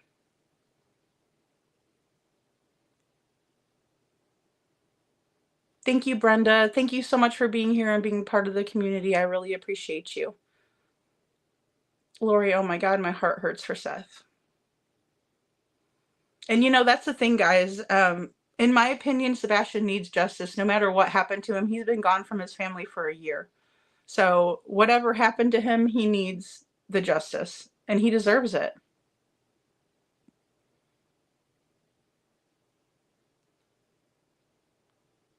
Yep. Betty says, yes, he's a talker. Somebody just needs to trigger him into talking a little bit more. Yeah, I know. Too bad. Too bad we couldn't find somebody to do that. Chris is the type of guy, and I can't remember which case off the top of my head right now, but there was one where there was a guy that got together with this mistress that he had, and he ended up telling the mistress everything, right? And I feel like that's going to be Chris Proudfoot. I feel like there's going to be, that one girl that he thinks that he can trust, and he's trying to get in her good graces, and he's going to probably throw Katie right under the bus to that girl. So going back to what Nina was saying, KP was on FaceTime in the background when Nina would call to speak with Faith. And so she would see Nina would see KP in the background doing whatever random stuff. And she was shocked at how Chris could move on so fast. And basically, I believe it's because he's a narcissist. I think he just doesn't really care. He discards and goes on to the next person. He doesn't take that time to heal or reevaluate himself or, see what he could have done better in the relationship and why it ended. He just wants to jump into another one right away, which is not always a narcissistic trait. However, it does speak to Chris's, being married so many times and that he starts up relationships before his marriages end. Nina feels the need to defend Wayne. Now, Nina says that Wayne, the guy that she's married to now or she is living with now, who is a great father figure to Faith, according to her, according to Mr. Foote, his daughter calls this man dad or Daddy Wayne, right? And so he obviously has built trust up with Faith, who is 6 years old, and Mr. Proudfoot is their living nightmare. They live in fear of Mr. Proudfoot and his family. They're constantly watching over their backs, and they should never stop watching your own back. Never stop being vigilant. I always say that it seems like with PTSD or complex PTSD, the hypervigilance is always kind of looked at as a negative trait. In my opinion, it's the most positive trait that we can take away from that, because that's what's going to send off our spidey senses, and it's going to alert us and all of our senses to protect ourselves and our children. And so please, please, please, Nina, I know that's the hardest thing, but do not lose that hypervigilance no matter what you do. Nina talks about her children's innocence being stolen, that they had to grow up too quick. Mainly, she's talking about her daughter, who's 15 now, Isabel.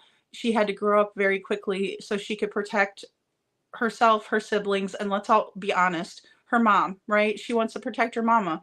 She knows what these people are capable of. She's seen it. She remembers it. She's scared of CPS, according to Nina. She's scared of what this Chris Proudfoot and the step monsters have done. And I think that that is completely sad. And I pray every day for her healing. I hope that therapy can help. But again, never let your guard down with those assholes, because they don't deserve it. And Criminal Med says, my family is from north of Milan near the French border, and the French actually lighten the Italian and olive tones are more in the Sicilian parts of the family. Yeah, exactly. And that's the thing too. That's kind of what we see even with Hispanics. You'll have Spaniards who are going to be light, very light skinned, and even blonde. And so thank you for that, Criminal Med.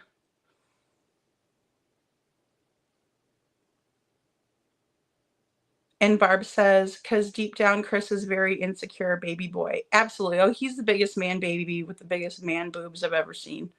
Holly S says, I almost feel they were trying to run Sebastian off. Oh, definitely. I mean, to not let him be at Christmas with his sister, what is wrong with them? You know what I mean? Like, Chris is the one that says, oh, we don't talk about step in this and that and the other, but in the same way, he doesn't allow Sebastian to be around his sister for Christmas. It's gross. Google it, y'all. Google it, y'all. It's interesting what you find in Google. And Joseph says, perhaps if Sebastian is an at-home school, or excuse me, perhaps if Sebastian is at some school, etc., an employee may come forward for a reward. That's what I was thinking too. And I think that they would have. I really do. I really do. Someone needs to talk now, in my opinion, too. Criminal med. For sure. For sure. Good night, Brenda. Thank you for being here. Thank you. I hope Faith doesn't have to go back there either, Holly. Oh my gosh. I just can't even believe that that little girl has been subjected to those monsters. How horrible, you know. I used to think that too, Tanya, I did. I used to think that maybe Sebastian didn't make it home until this new evidence came out with him on the dash cam. And now it really solidifies my other working theory that Sebastian was carried out of the house. So, because they can't, you know, they're not going to both work, right? Only one of those works. And criminal med says, I'm wondering if the feets are closer eating because they are carrying a heavy heart and oh yeah, and consciousness, in my opinion. You know, yeah, I could see that. You know, stress will do that. Stress will be like either significant weight gain or, you know, would make you lose weight. Like Nina was talking about how when she lost her daughter, she like got really, really thin because she didn't want to eat or sleep or anything like that. Like she couldn't even handle water because she was so upset, right? Detroit Rock City says, my grandfather was blonde hair, blue eyes, pure Sicilian. My grandma was black hair and brown eyes from Calabria. I hope I said that right. My three sisters have blue eyes and I have dark hair, brown eyes, and olive skin, black hair. Thanks. Right back at you, Detroit Rock City. That's awesome. Yeah, it's funny. I mean, it's just funny how, and then also like the recessive traits are always going to be the dark, you know, hair and stuff like that. But we're all beautiful and Sicilians are hot. So that's all I got to say. Overeating is closet eating. Yeah. Well, and also you really pack on the pounds when you're drinking a lot of alcohol too. So that's something to consider. And if you're just sitting there, you know, say not searching or, you know, doing anything. Hey, Share Bear. Share Bear says, just know, Nina, karma is coming. Maybe not soon enough, but it will come. I believe that too.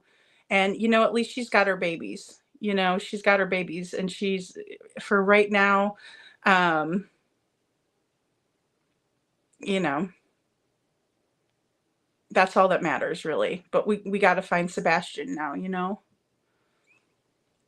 Jacqueline said, Rampley, good to see you, Jacqueline.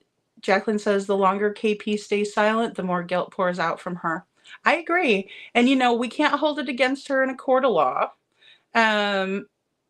But we all know what the Laundries did. And they are guilty as sin. Lori says, nope, he couldn't anyway. Not one. I realized I could stop it, but the damage was done right. I just feel bad for my son. Oh, Lori. And that's the thing, guys. There's a tremendous amount of guilt and shame that comes with it. But if we could go on the other side of everything and just know that we did the best that we could, at the end of the day, I think that, you know, when you go through a situation like this, you're just so brave. And yeah, you're just so brave. So just always remember that and never let anybody victim blame you. Don't ever let them do it because they didn't walk in your shoes. All right, guys, let's watch the next clip with Nina because we have a couple more here. Just He's been filing for full custody, Christopher, for about a year to 2 years now, if I recall. A lot of this stuff is just, it doesn't make sense to me.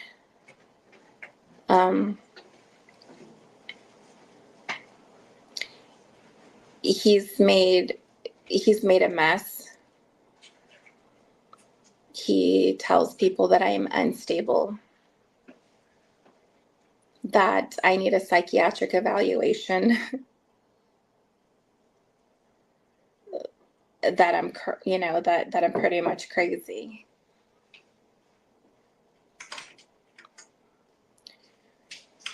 It's been a nightmare. And the recent one, why he's pushing for full custody, is because I moved Faith out of Bosque Farms Elementary to a Native American academy in Albuquerque, where my youngest son goes and my oldest daughter goes down the street to a high school, and it's a minute away. So I was trying to make the commute easier for all of us. All my kids are in curricular activities. My son's in football. My Faith cheers for her brother's Yaffle football team. So practice. My 2 older girls are in Mexican folk dancing, Faith and her older sister are in Mexican folk dancing. My children are in 4-H. So my kids are super busy, and I work in the city as well. So trying to make my life easier, I decided to put her there. And he did not like that, him and his attorney. So they're pushing for full custody about that. I mean, I can't even recall how many other nonsense issues have been brought up. My children, myself, I'm over it. I'm tired. This has worn my whole entire family down, my children, myself. This is like the first thing I think of when I wake up, and the last thing I think about when I go to sleep.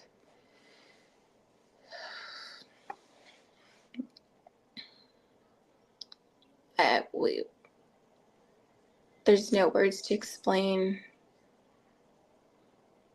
this feeling.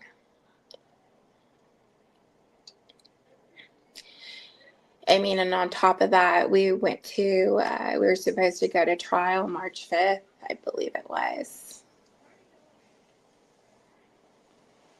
March 5th. And the first one, March 5th. I went to court January 2nd of 2024. Continuing cases, I had to pay for his attorney fees because I pulled Faith out of Bosque Farms. Although I contacted him through email, he never replied to me. I contacted my lawyer at the time, he never replied to me. So what was I supposed to do? I had to do what was in best interest for Faith and everybody else. So I ended up paying the legal fee for Christopher because his lawyer complained about that. So then we went to trial. We got a date for trial. Boy, I was furious when I left my lawyer's office. I feel like I hire all these lawyers that never took the bat for Faith and listened to anything that I have ever said. I've always told people in the past, the people that were working for Faith and myself, the kind of person that Christopher really was. Nobody listened. He's hurt my children. He's hurt my son. He's backhanded my son as well and busted his nose open when he was 3 in the car seat in San Diego. He's did that to my daughter.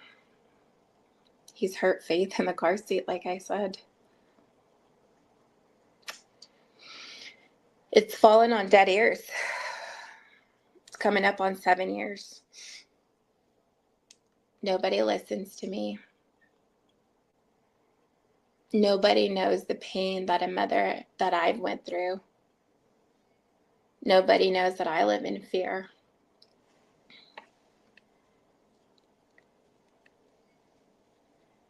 It's like back and forth. It's like a game to Christopher with Faith. Christopher dangles Faith over my head as if she's like some kind of toy to be played with. She's not a toy. She's a little girl that has feelings and strong feelings. We can't help the fact that Christopher decided to move to Tennessee. He chose that for himself. I've never known of a person that lives in a whole different state and still dictates what you can and can't do to the other parent. He had a choice to live here. He was actually told to move here by the judge. But he lives in Tennessee. He tells me pretty much what I can and can't do still to this day by that court order.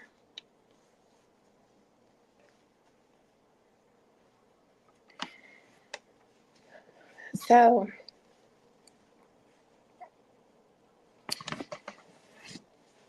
going back to the trial, was getting prepared.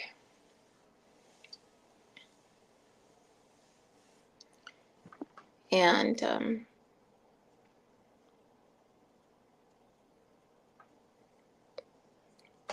I get the call. I get a call. And at this point in time, I'm not talking to Christopher. We don't, I want to make that loud and clear. We do not have a good co-parenting relationship. We don't talk on a regular basis. I refuse to talk to Christopher because everything has to be his way. I don't entertain any of his conversations. In the past, when I used to, and I thought that a relationship between him and I, and we're learning how to co-parent and it's good, it backfired. It kicked me in my ass.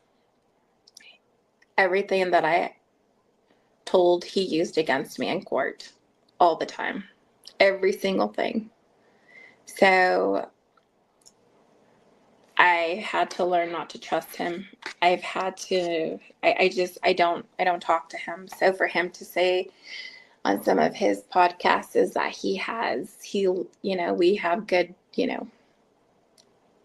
parenting skills, or we know how to talk to, we don't know how to talk to each other. I refuse to communicate with this man. So he calls me that Wednesday, and he's like, and I was like, oh great, he's calling. So I went straight to voicemail. And then he had said 911. Call me. So then I was like, well, it must be emergency, so let me call him. I called him and I said, what's up, Chris? And he was like,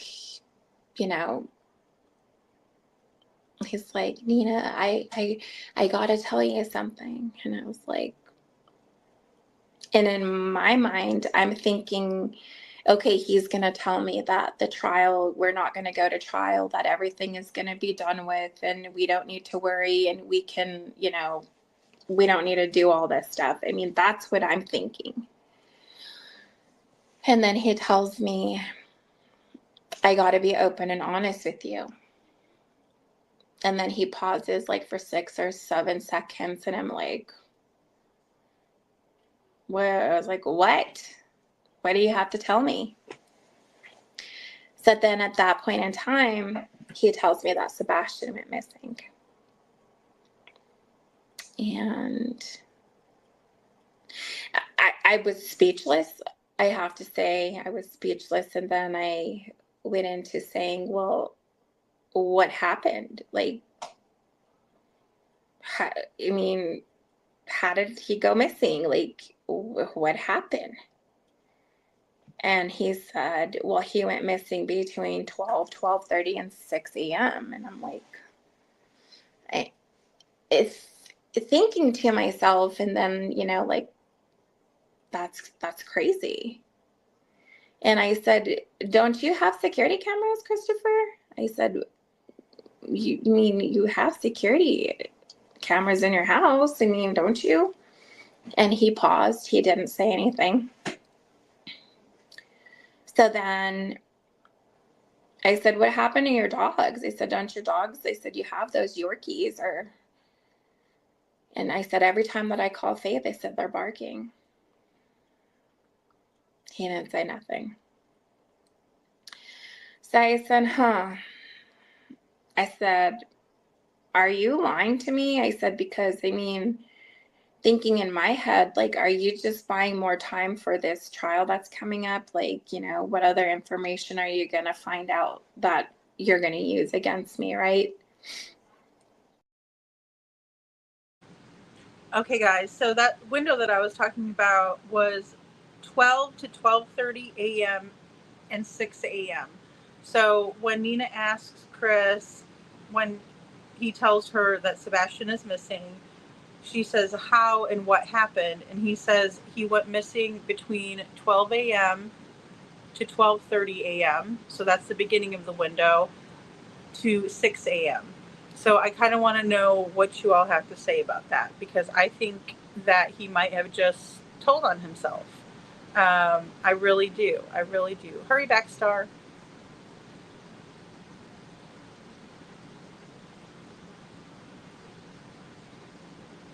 Betty says, I personally find it sad that when Sebastian would play in the house, the activity was relegated to his room. I remember having to clear toys out of the entire house when my kids were small. Absolutely. I had like a toy box in the living room too, so then that way I could just throw their toys in there. Well, her toys in there. And yeah, so I agree. It's kind of like, you know, go to your room, get out of here.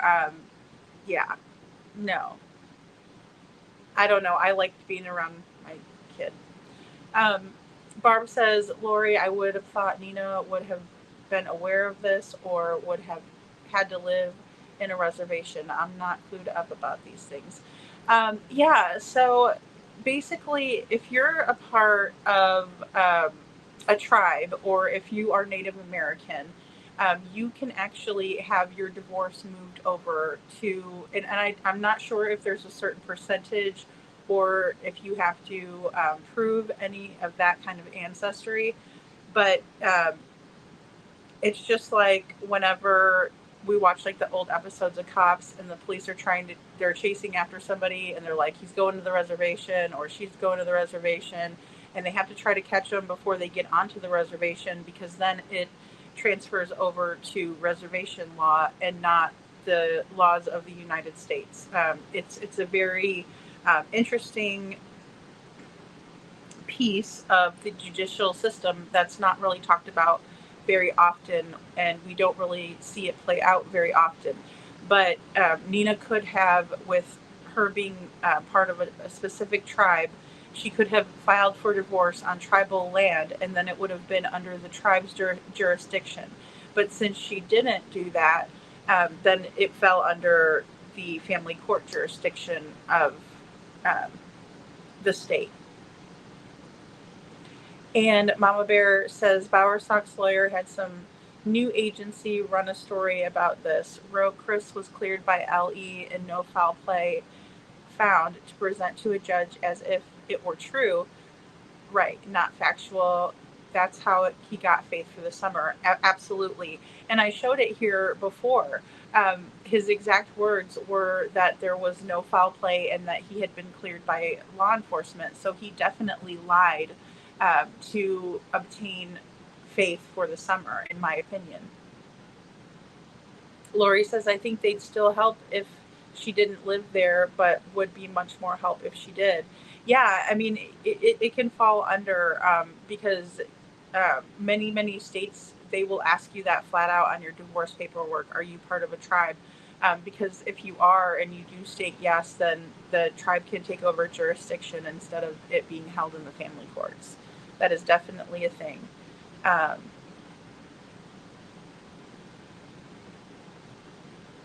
I don't think it would be fraudulent, Barb. I just think that she wouldn't have had to deal with all of this baloney if she would have just gone ahead and filed through the tribe. Lori says, Mama, but these issues I have is how the judge didn't bother to act CK that before the decision. Yeah, they should have checked. They should have checked with her, you know, because I know I was definitely asked that during my divorce. And Criminal Med says, yes, the reservation has a ton more security, in my opinion. Yeah, it's just the fact that, you know, it would have been held under tribal law, not under the laws of the family court.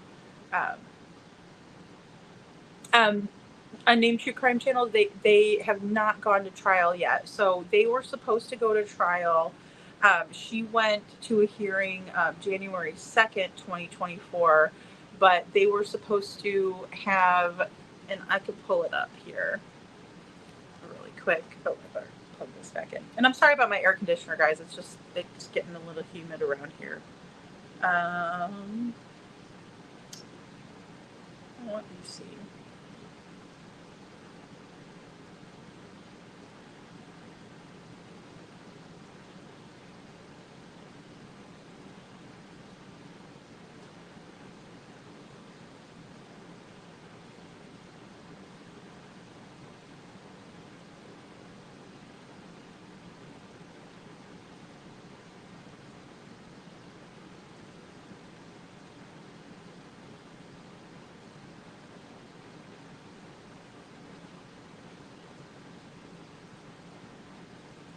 So they were supposed to have court, according to this document,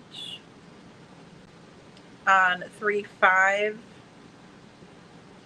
So March 5th, 2024.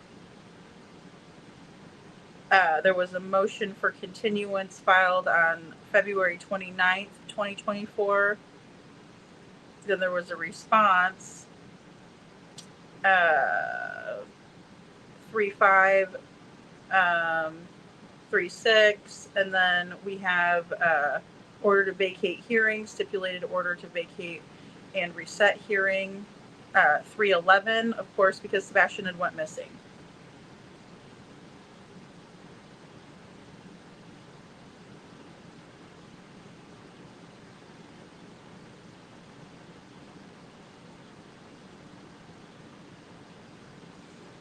So, again, it speaks to motive, in my opinion, because obviously Nina has been going through this custody battle. She said pretty hardcore back and forth for a one and a half to 2 years. It's wore on her entire family. She says it's worn them down, and I believe it. I know it does. It's inevitable. She's had to pay for Chris's attorney fees. They finally got their trial date set, and then Sebastian went missing. And Nina also recounts how in San Diego, Chris busted her 3-year-old at the time in the face while he was sitting in his car seat, but nobody wants to listen to her.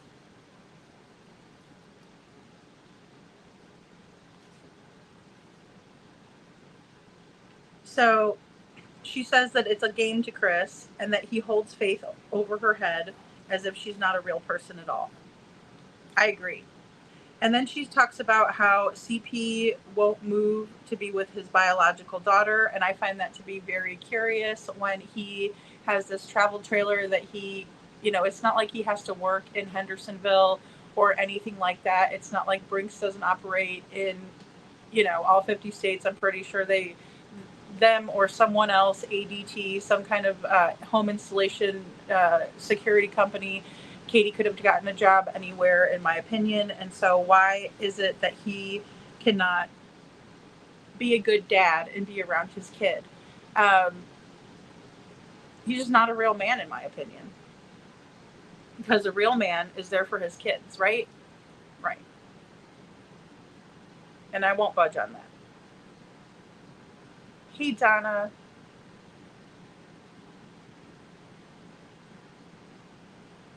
No, I think the flashlights is where it's at, Tanya. I really do. I think it's where it's at.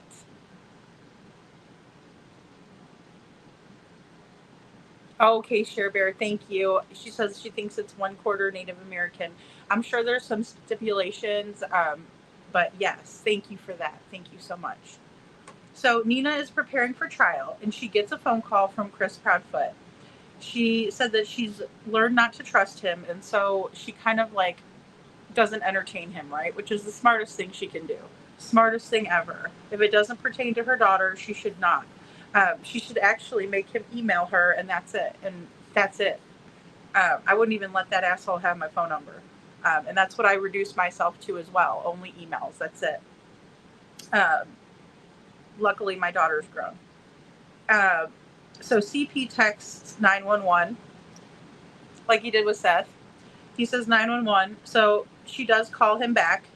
And he says he has to tell her something. He pauses, makes it all dramatic because, you know, that's what narcissists do.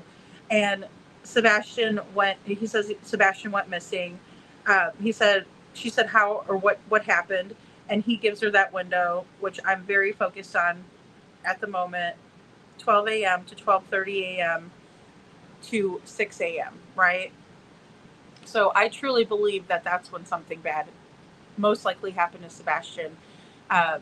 And then I do think that the flashlight video is,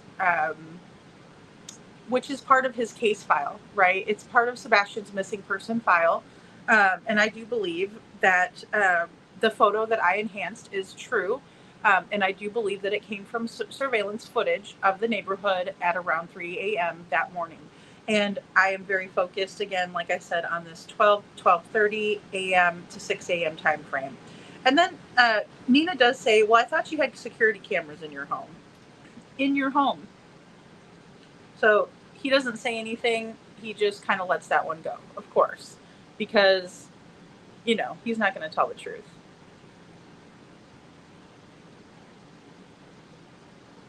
Detroit Rock City says you might have to be a resident on the reservation.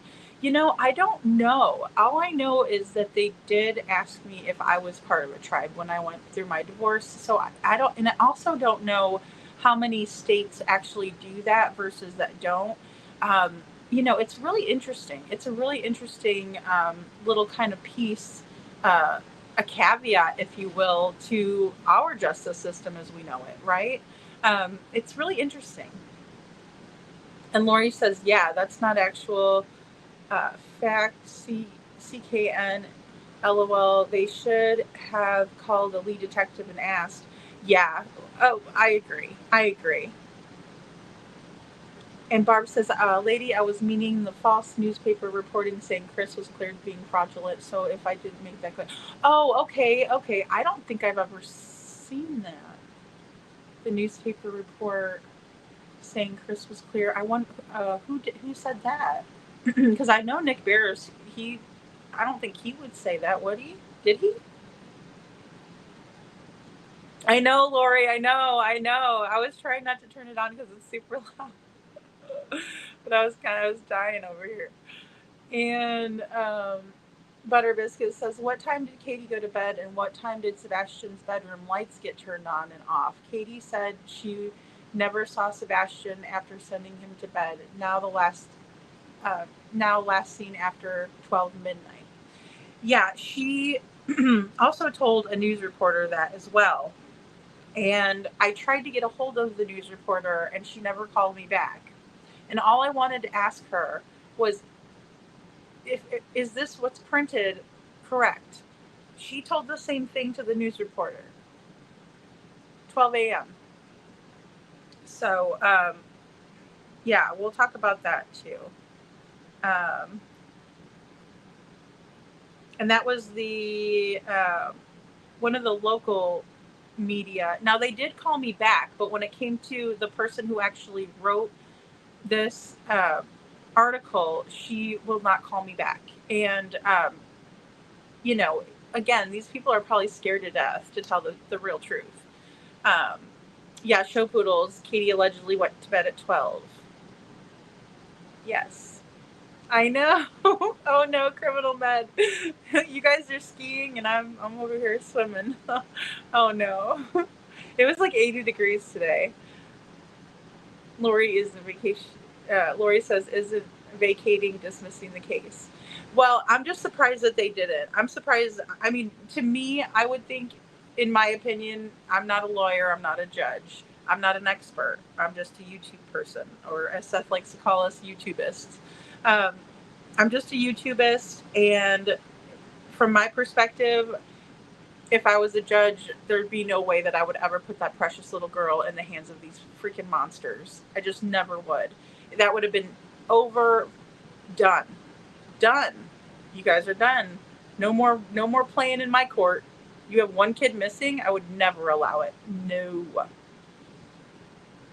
Katie changed your story from 9 or 10 to midnight. Sure did. She changed her story quite a few times, and I have some comparison videos on that. Yeah, she changed it a lot, and it's always been that kind of window. You know, she said she went to bed around midnight, but then she also said she was doing a multitude of tasks while she was talking to Chris. You know, she was reading a chapter for school, she was chilling on the couch, she was talking to Chris, she was falling asleep. You know, all this stuff. So yeah. Yeah, Tanya says Tanya, I'm sorry if your name's Tanya, I'm trying to pronounce it right, but she says she had to pay CP's attorney fees. What the fuck? Yeah, exactly. But, you know, that's par for the course, because that's always what he wants. He wants to have everybody pay for his bullcrap that he's pulling in court, but he doesn't want to have to pay for it. But he sure will bring it to the courts. But, oh gosh, if he has to pay for it, that tight ass, you know. Wow. No ass, tight ass, whatever. And Showpoodle says vacate is annulling a previous decision. Yeah, I mean, there was no decision. That's true, Showpoodles. There was no decision made in this case. They were still waiting for their final hearing.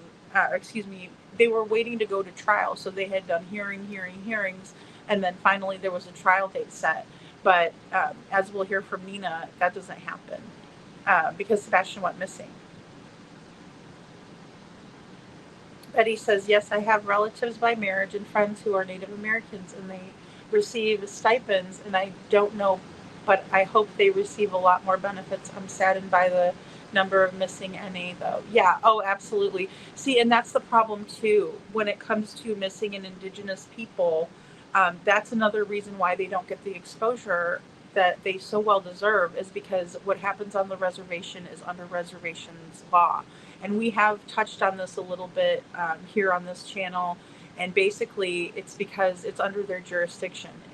That's the reason why we don't see what's going on the reservation, because it's under their law and not under ours. So thank you for that, Betty, because that does put some things into perspective. And like I said, we have talked about that, you know. Lori says, I also think 100% with the lights. Yeah.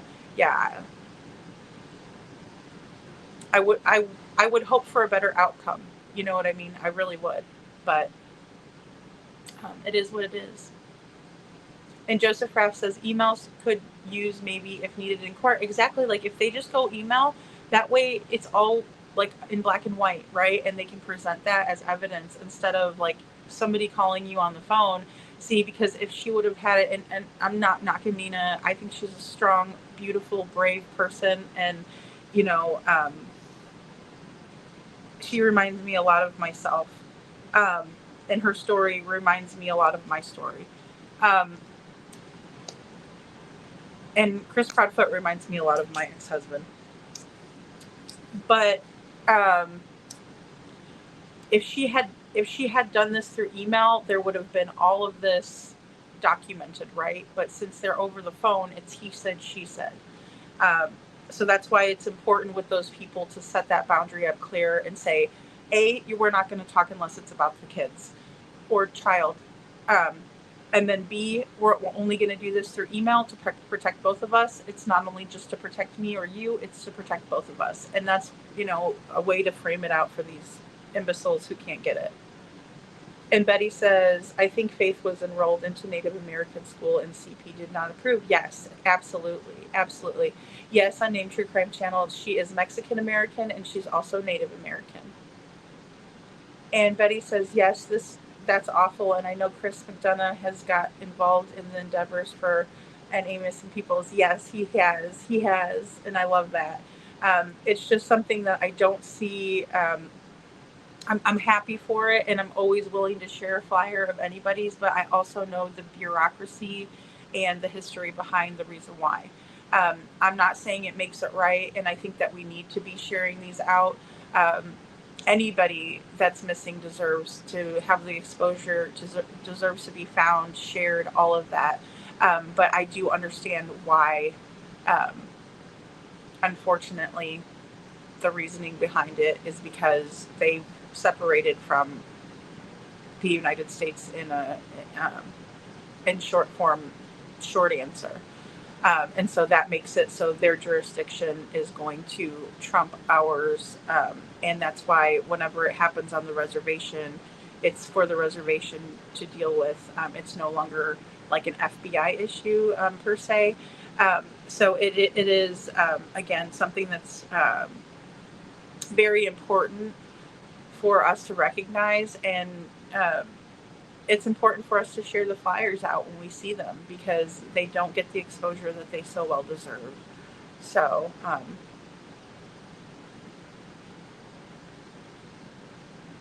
thanks, Betty. Criminal Med says if he snuck out, why couldn't he have left before midnight? If he did hear, she didn't. Oh, yeah. If she didn't hear, she did hear, in my opinion. Well, and that's the thing too. He says that they were saying that Sebastian just like walked out between 12 a.m. and 12:30 and 6. So that's his window that he was giving to Nina, just saying that he just walked out. But we all know that he's going to be on Name True Crime Channel. She said she's moving in with me. You're more than welcome. And no, and the thing is like, this is the window that he's giving to Nina, and he's also saying that he knows that he just walked out the door, and he's also saying that this is the time frame. Well, how the hell would he know that if he wasn't home? Yes, Detroit Rock City. So Native Americans have dual citizenship. She says, I looked it up. If you're Native American, the laws apply both Native American and American law. So Native American would be protected. Be protected by Nina and her family, or would protect her and her family. Yeah, so, but it's just a little bit different because, like, on the reservation, it's a reservation law. So, like, say it happens on the reservation, then it's under their jurisdiction, which makes it difficult. Like, when somebody goes missing on the reservation, then, because then, like, the general public wouldn't know about it, which is sad. I mean, because they're missing, they're missing out on that. Barb says, Mom Bear has a comment further back saying the Bower Sox, oh, thank you, Barb. The Bower Sox planted a false narrative in the newspaper that CP was cleared by LE, and the newspaper report was used in court. Terrible. Oh, I did not see that newspaper report. I'm sure it was somebody local that the feet knew, the Foot Clan. 41, Donna? Oh my goodness. Lori says, especially after lying to the court, they need to charge him and kick his ass out of court. I agree. Oh, burr. That's cold, Betty. Butter Biscuit says, Katie said she didn't go to Sebastian's room that night because Sebastian might have been doing boy things. So, yep, so to speak. And she's never spoke to him after the thud. Yes, and we do know that the thud happened at 10 p.m. The thud, Nancy Grace asked about the noise in the room. Katie said it was just a thud at 10 p.m. So that's absolutely something to consider, Butter Biscuit. Thank you so much for that. Because, yeah, it speaks to the timeline, and it speaks to their timeline. Not anything we made up. It's all what they're saying, right? And Barbara says, Detroit, so Nina's lawyers, since they're good ones, have failed to enforce Nina's and Faith's rights as Native Americans. Lord help her. Yeah, well, and the hard part, too, is because she filed in the U.S. courts, or, excuse me, because she filed in the local courts, which would be state courts, then it's under their jurisdiction, especially in a place like New Mexico, because I don't know how many are familiar with New Mexico. I was actually born there. No, for the millionth time, I'm not kin to Nina. But I was born there, and I have a lot of family there. And there are a lot of Native Americans that live there, obviously, because of the proximity to Mexico, and, you know, not to get into a huge history deal right now, but since she filed in the one court, that's why she's not being honored in the other court, or it's not under their jurisdiction. But I do agree that if she had a good lawyer, he would have told her that in the beginning and said, you know what, ma'am, you really need to file this, you know, in a different direction. I agree with that. But the family lawyers, again, they're worried about their pocketbooks. They're not worried about anybody else. They're worried about their pocketbooks. They're worried about winning, so they can put that little notch in their belt and say, I win every case, and then they can go on and you know, live to win another case. But when it comes to the best interest of the children, do they care? Maybe 20%, in my opinion. And Unnamed True Crime Channel says the Indian Child Welfare Act does not cover divorce proceedings or custody disputes between families. This means that parents have to follow state laws when deciding custody following a divorce, unless she was to file the divorce on the reservation through her tribe. That's the caveat there.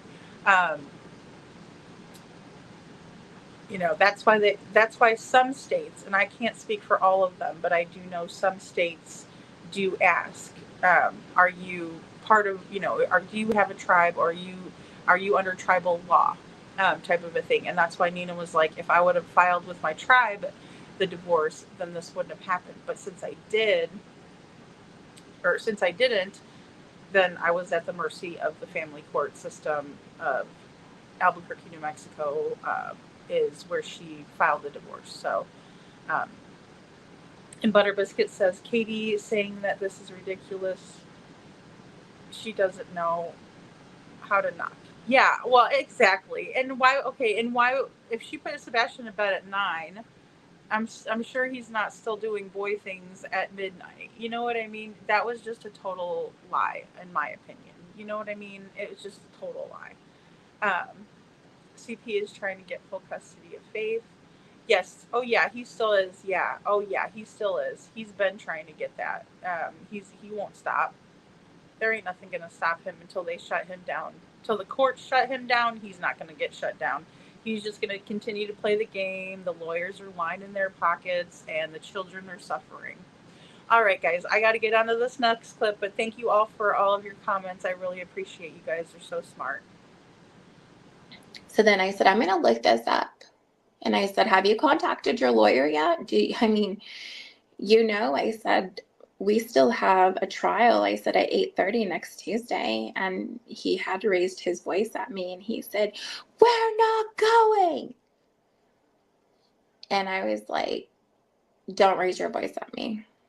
You're not going to disrespect me like that. You're not going to raise your voice at me. So then I said, by law, I said, I have to contact my attorney. And I said, I'm going to email him as soon as I get off the phone with you. And I'm going to tell him that there's a missing child. And I had stated like, okay, well, is there like something, we could do? Can you send me like a flyer? Can you send me something? I said, I could put it on my social media and it'll take off. Like I have a lot of people that I know and a lot of my clientele. I said, we're willing to, they share a lot of my stuff. So he never sent me anything. And he was so worried about his phone, and he had said something. He's like, the fucking cops had my phone, and I had to call Faith, and I told him I had to fucking call my daughter. And I said, Christopher, I said, you need to calm down. I said, Faith is fine. She's with me. I'm her mother. I said, she was with her family here. I said, you don't need to worry about her. You don't need to worry about her whatsoever. And and he wanted to say more, and he repeated himself again, and he said, I need to be honest with you. And I was like, Christopher, I don't have time for this. I said, I just don't. I said, I gotta go.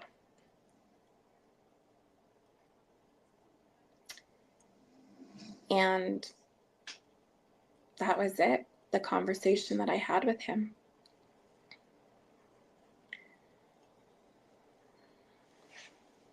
I keep kind of beating myself up. Maybe I should have stayed on the phone a little bit longer. Maybe I should have let him talk. But with the experiences that I've had with Christopher in the past, I just couldn't trust him. So then I contacted my attorney the next day, and I told him what was going on with Sebastian. I mean,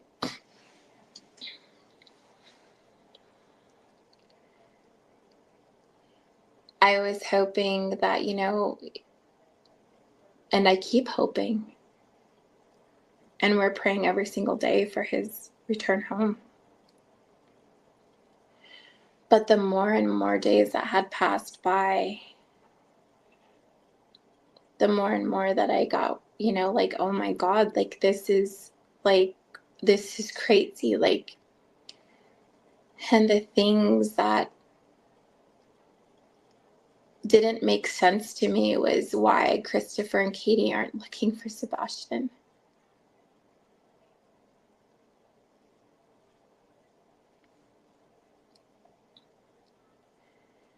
I don't know, but I know if one of my babies went missing, I'd be out there searching night and day.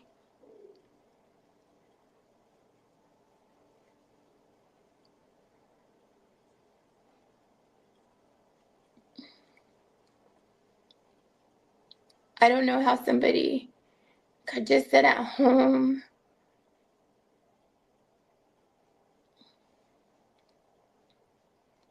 and just wait for your baby to return. When I'd be out there looking every single second, I'd be out there by horseback. I'd be out there by a golf cart, by whatever I can get my hands on to get into the forest and look, or wherever in these neighborhoods, wherever I could possibly go. I'd still be wearing the same clothes that my son or daughter went missing in. I'd be running on adrenaline.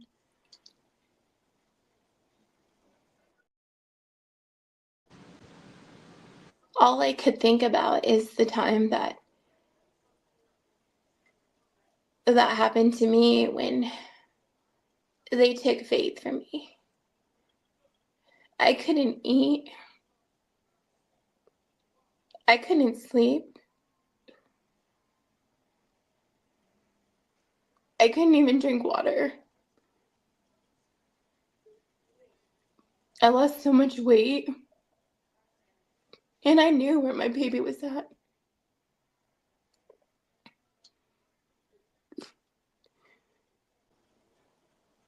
All I could think about is the time that happened to me when they took Faith from me. I couldn't eat. I couldn't sleep. I couldn't even drink water. I lost so much weight. And I knew where my baby was at.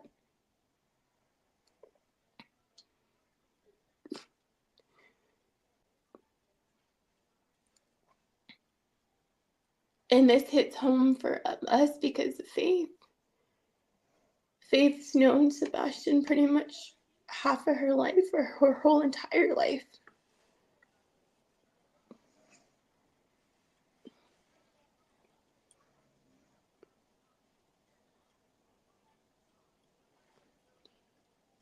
I feel for Seth. I feel for his family, the Rogers family. I'm in shock. I can't believe this has happened. You know, and Faith asks me, and she talks about Sebastian,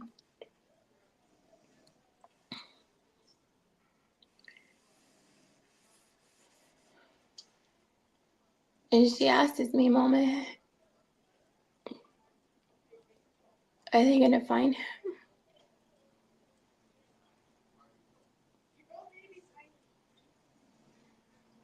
And I tell her, yeah.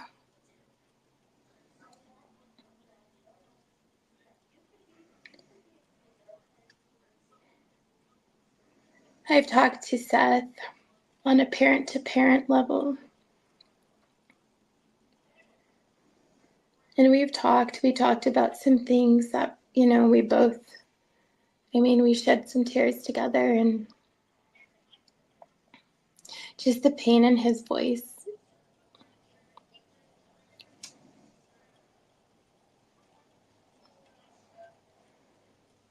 It hurts.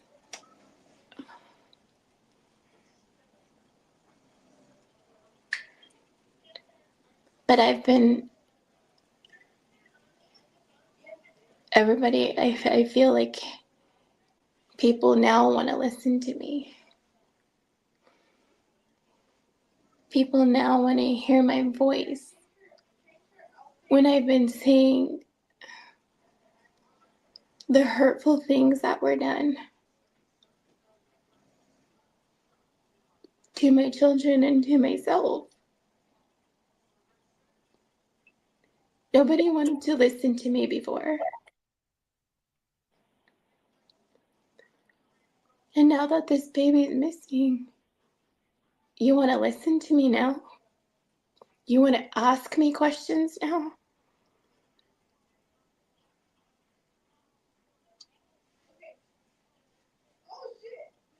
Like I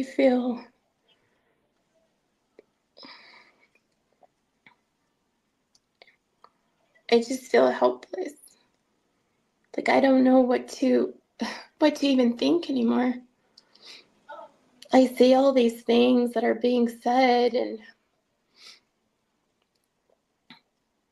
the things that people say, and you know, they have every right to say that. They have every right to speculate.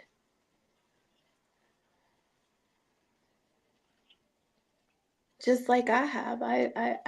There's so many things that I've thought about in my head, but I mean,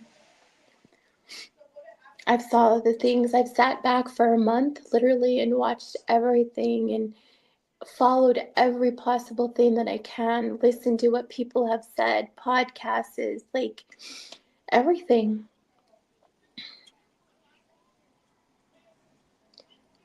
And I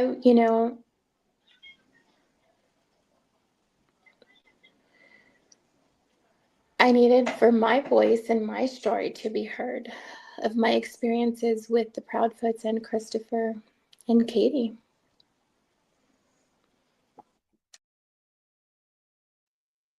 Okay, guys, so it's got to be very bizarre for Nina to all of a sudden have all this attention, you know, people wanting to hear what she has to say, but she was screaming it from the rooftops for so long. I just think that she's incredibly brave. So the trial was set for 8:30 a.m. that next Tuesday. And Chris has a little shit fit and says that, you know, I'm not showing up, I'm not going, blah, blah, blah. Sebastian's missing, right? All about Chris again, not about anybody else. So He never sent any of the flyers to Nina that she asked for. She said that her clients would share them. She could share them on her social media. Yet he didn't send any of the beautiful flyers that were made by Duchess or any of her people. I posted them up, and that was the ones that was coming through on the video. Even the one from the TBI with Brandon Carter's information, the lead detective on the case didn't send it to her. Didn't bother. Just wanted to call and let her know that, you know, he wasn't going to terrorize her in court at 8:30 a.m. that next Tuesday. And let's not forget, he was on the phone with Terry Lynn when he told the whole world on Smiley Story's interview that his daughter Faith was calling him, but it was actually Terry Lynn who was calling him. And he said that he had to get off the phone and talk to his daughter, which was a total and complete lie. And he left Katie up on a panel all by herself to talk to Terry Lynn. So Nina goes on to say, why aren't Chris and Katie looking for Sebastian? And I would say that's probably the $1 million question, right? Faith asks about and talks about Sebastian. She asks her mother, Mama, are they going to find him? And she tells her daughter, yeah. Now, she said that she has spoken to Seth at this point on a parent-to-parent level, that they have shared tears, that the pain in his voice hurts, and that now she feels very awkward that people actually want to listen to her, but she still feels very hopeless, and she doesn't know what to think. And I wouldn't know what to think either if I was in her position. All I would be hoping for and praying for and wanting would be for my daughter not to be in pain and for her to have her stepbrother back, because it's very apparent and obvious that Faith loves Sebastian very much and that she misses him terribly. Let's go on to the next clip. Katie jumped on that bandwagon, or that Christopher and everybody else was on. Just like this past December 27th, Faith was going out to Hendersonville to see her family for the holidays. We drove her to the airport. We were all happy. We all got out. Isabella, Noah, Wayne, myself, got her out of the truck, and we said our goodbyes. We hugged her. We kissed her. There's Katie standing there recording everything like she always does. And I hug my baby tight. I tell her I love her. And we prayed. We asked God to keep Faith safe and bring her home safe to us. So as she went with Katie, I had somebody that Christopher, Katie, and his lawyer hired. His name is Michael Tinker. He served me with paper. And he tapped on my window, and I just rolled it down. And he said, "Are you so-and-so Gomez?" I said, "Yes." "Why?"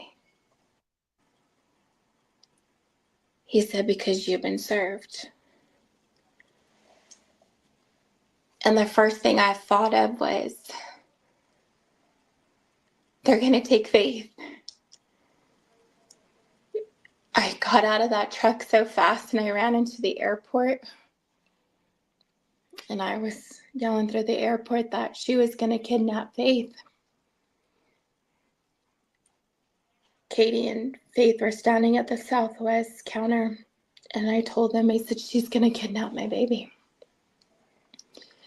I grabbed Faith on the left side of her hand and I ran with her through the airport. And all I could think about is, I got to get back to the truck. And here comes Wayne, Noah, and Isabel running through the airport just to come and see what was happening. And oh my God, my mom, first thing she thought of was like, and Wayne thought was like, oh my God, Nina's gonna just lay her out. I ran by, and Katie was coming right up behind me, and the guy, Michael Tinker, he stood there trying to flag me down and still trying to serve me with paperwork. In that moment, I'm just thinking about, they're going to take my baby and I'm never going to see her again. So I got to the truck. I called APD. During the holiday season, APD is at the airport. So they came within like 5 minutes. Officer Cordova had showed up and was talking about asking questions like what was happening, and asked if I had a parenting plan on hand. And I'm like, wait, I mean, when I was just supposed to carry my parenting plan? I mean, and he said, is it his time sharing or yours? And I said, it's his. But I said, why am I being served? And still at this point, Michael Tinker was still trying to give me my paperwork and I wouldn't take it. So he got very upset, lifted up the windshield wipers and threw the paperwork right under there. At this point, my kids are crying. I'm crying hysterically. And there's Katie smiling away and recording everything.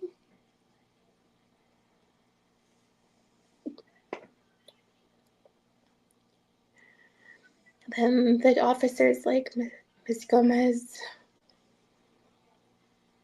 you have a court date coming up.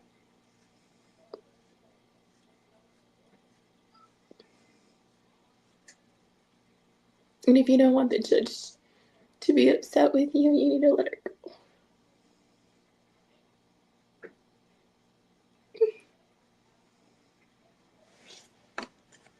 So I get back out of the truck. We all do. And I get down to Faith's level. And I tell her how much I love her.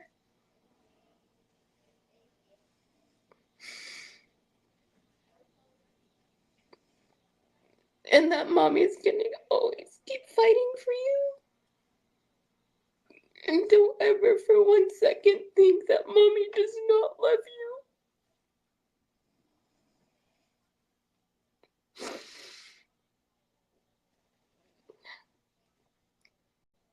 I hug her so tight.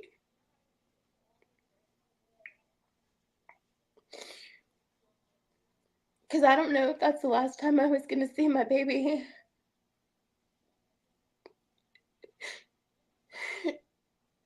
I handed her off to Katie.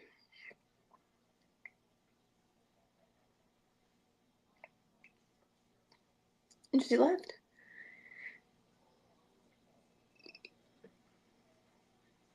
I could barely breathe when I got back in the truck.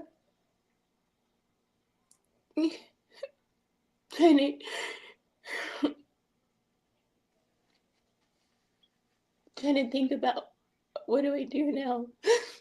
What do I do if she doesn't come home? How am I going to get her home?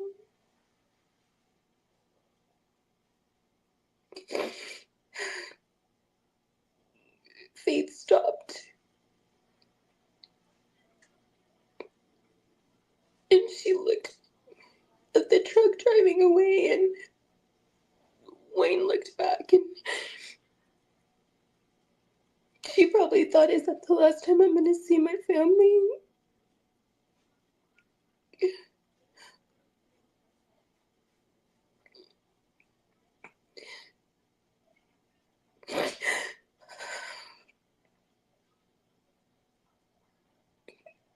The whole day, my whole world was turned upside down.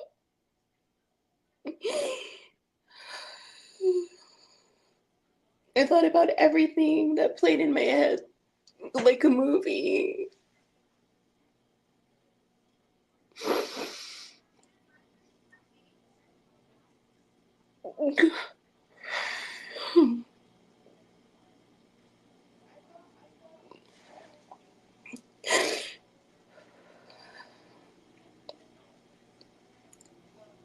That day was hard. I came home and I curled up in a ball. I didn't want nobody to bother me because I'm thinking about how am I going to have enough money to get a lawyer or anything like that.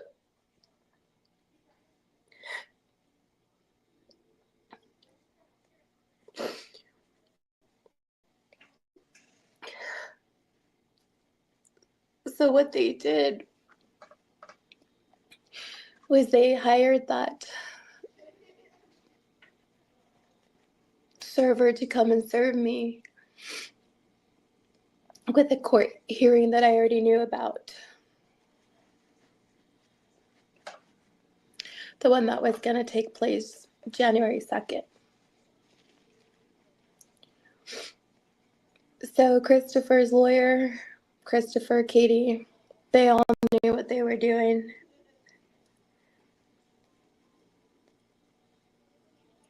They premeditated this again. They wanted me to go crazy. They wanted me to say hurtful things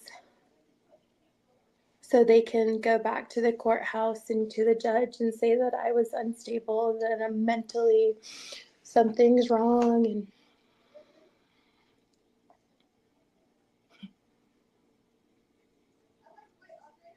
that's what they did.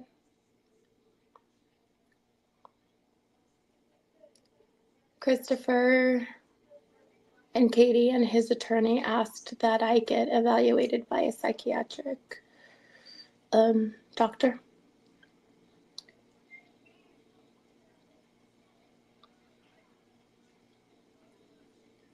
Because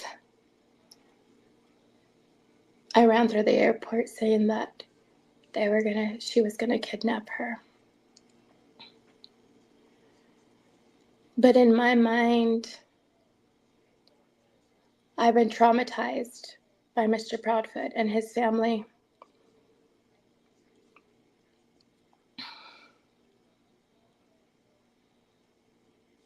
And I brought back trauma.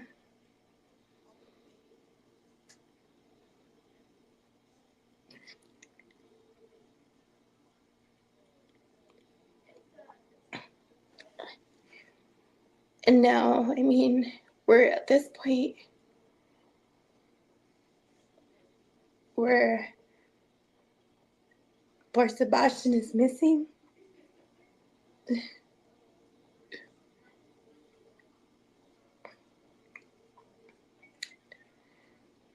And everybody, you know, the judge and, you know, other people are telling me, don't talk about this issue in front of Faith. She's too young. She's traumatized. Christopher doesn't talk about that to her. He doesn't tell her that her stepbrother is missing.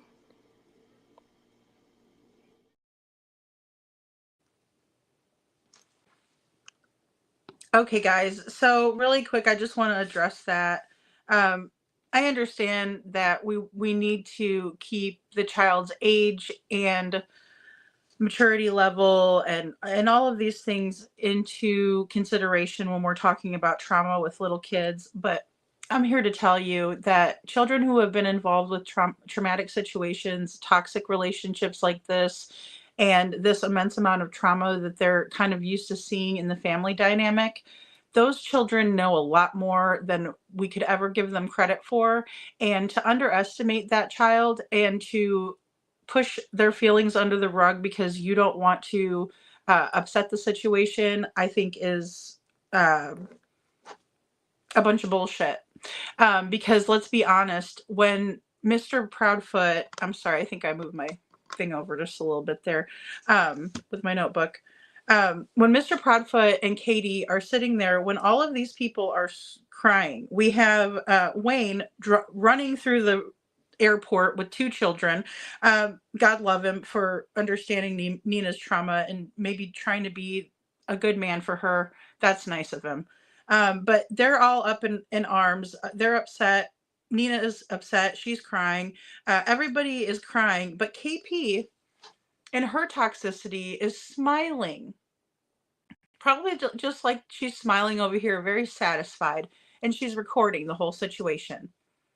I'm sorry, but I would probably be in a corner somewhere hiding if I wasn't in the bathroom puking, because that's what my trauma does to me. And I can't even imagine being on the recording end of that nasty shit. Katie, you should be embarrassed and ashamed of yourself if you aren't already. Something tells me you're not. I hope I'm wrong. So Katie jumped on the bandwagon. I think that was generous of you, Nina. I don't think Katie jumped on a bandwagon. I think she was the freaking ringleader of the bandwagon, right? Her and Chris on their little roller coaster of emotion. We have December 27th, 2023, right? Sebastian went missing February 26th, 2024. Arguably, he was reported missing then. So, I mean, not even a month later, or excuse me, a month and a half later, on December 27th, 2023, Faith goes to Hendersonville for Christmas. It was a visit per the parenting plan, Christmas visit with her family on the Foot side, the Foot clan family. So Katie, when they arrive, is, Nina, Wayne, Isabel, Noah, and Faith arrive at the airport to say goodbye to their sister and to their stepdaughter, as a family, because that's what families do. I hope Chris and Katie are taking notes, but all of them came, right, to say goodbye to Faith because she was going out of state and she's getting on a plane and she's going to see her dad, right? And so they all come like a normal family would to say goodbye and that they love her. They even said a prayer with her before she got on the plane. So Katie's over there recording herself because recording all of this because, as Nina said, it was premeditated. There's no doubt about it. If you're sitting there recording it, like you can't wait to what's going to happen next. Something tells me you know what's going to happen next. So Katie does this. She's standing there recording it, thinking she's proud of herself. Real proud foot there. And then they're praying for Faith, and they're asking for her safe return, which is absolutely wonderful. Let's see. Let's play a game. Who sounds like a dickhead? Is it Chris and Katie or is it Nina? New Mexico court. Knock, knock. Anybody home? Michael Tinker shows up, who is hired by the Proudfeet to serve Nina. He taps on her window. Immediately, Nina has a trauma response. Who wouldn't?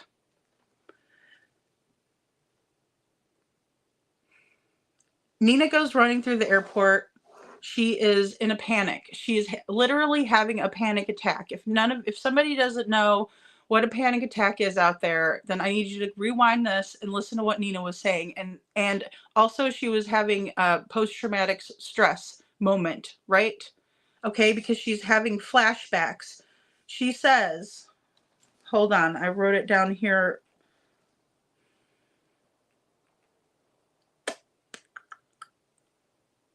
Okay, I'll get to it. But she says something to the effect of, it was like a movie playing over in my mind. That's called a flashback. For those of you who don't know what PTSD is, it's not only for soldiers and veterans and things like that. I always used to think that until I was diagnosed with it, because yes, I did go through an evaluation by a psychiatrist, and I was diagnosed with PTSD in 2011. when she says that she runs through her past like a movie, that's exactly how it hits you. And there's nothing that you can do about it besides let it pass. And sometimes you can develop coping mechanisms and skills through counseling and therapy. And I highly recommend doing that because it's very important, because it does help. Some people have to medicate themselves for the rest of their lives. That's how bad it is. So she runs through the airport because all she wants to do is get Faith away from Katie, because she thinks that now that she's being served this paperwork, they're doing what they did to her to begin with. And if you guys didn't listen to the beginning of Nina's story, please be kind and rewind. So she runs up to Faith while Katie and Faith are standing at the counter ready to, I don't know, maybe check their bags or something, but they're at the airline counter. And she takes Faith by the left hand and she runs. And then she sees Wayne and Isabel and Noah running through the airport too. And so she probably catches up with them, right? And they run through the airport and finally get back to the car where Nina... Well, actually, I guess, I'm sorry, let me back up. So apparently Wayne thought that Nina was going to go over and lay Katie out, right? And like grab her child like any mother probably would in this situation. You kind of go into like the mama bear fight or flight. And I'm going to tell you right now, that shit's more fierce than anything. So yeah, he probably thought she was about to go lay that bitch out cold. And she calls Albuquerque PD, who was there for the holidays anyway, and the PD comes and he's talking about the parenting plan, which obviously, if you've been in this situation before, that's exactly what they go off of. They're not a judge, right? They're just the law. They can't really do anything about it. So that's why he was asking Nina, like, do you have your parenting plan with you, right? And whose time is it exactly? Because he's trying to decipher who is who, right? And so everyone's upset. Again, I want to reiterate this. Everybody is upset, running through the airport, acting chaotic, panic attacks flying, flashbacks going. But Katie is smiling and taking a picture. She's recording all of it. You have got to be so fucking sick. I'm sorry. Okay, it's getting late. I only have 2 more clips. Just bear with me.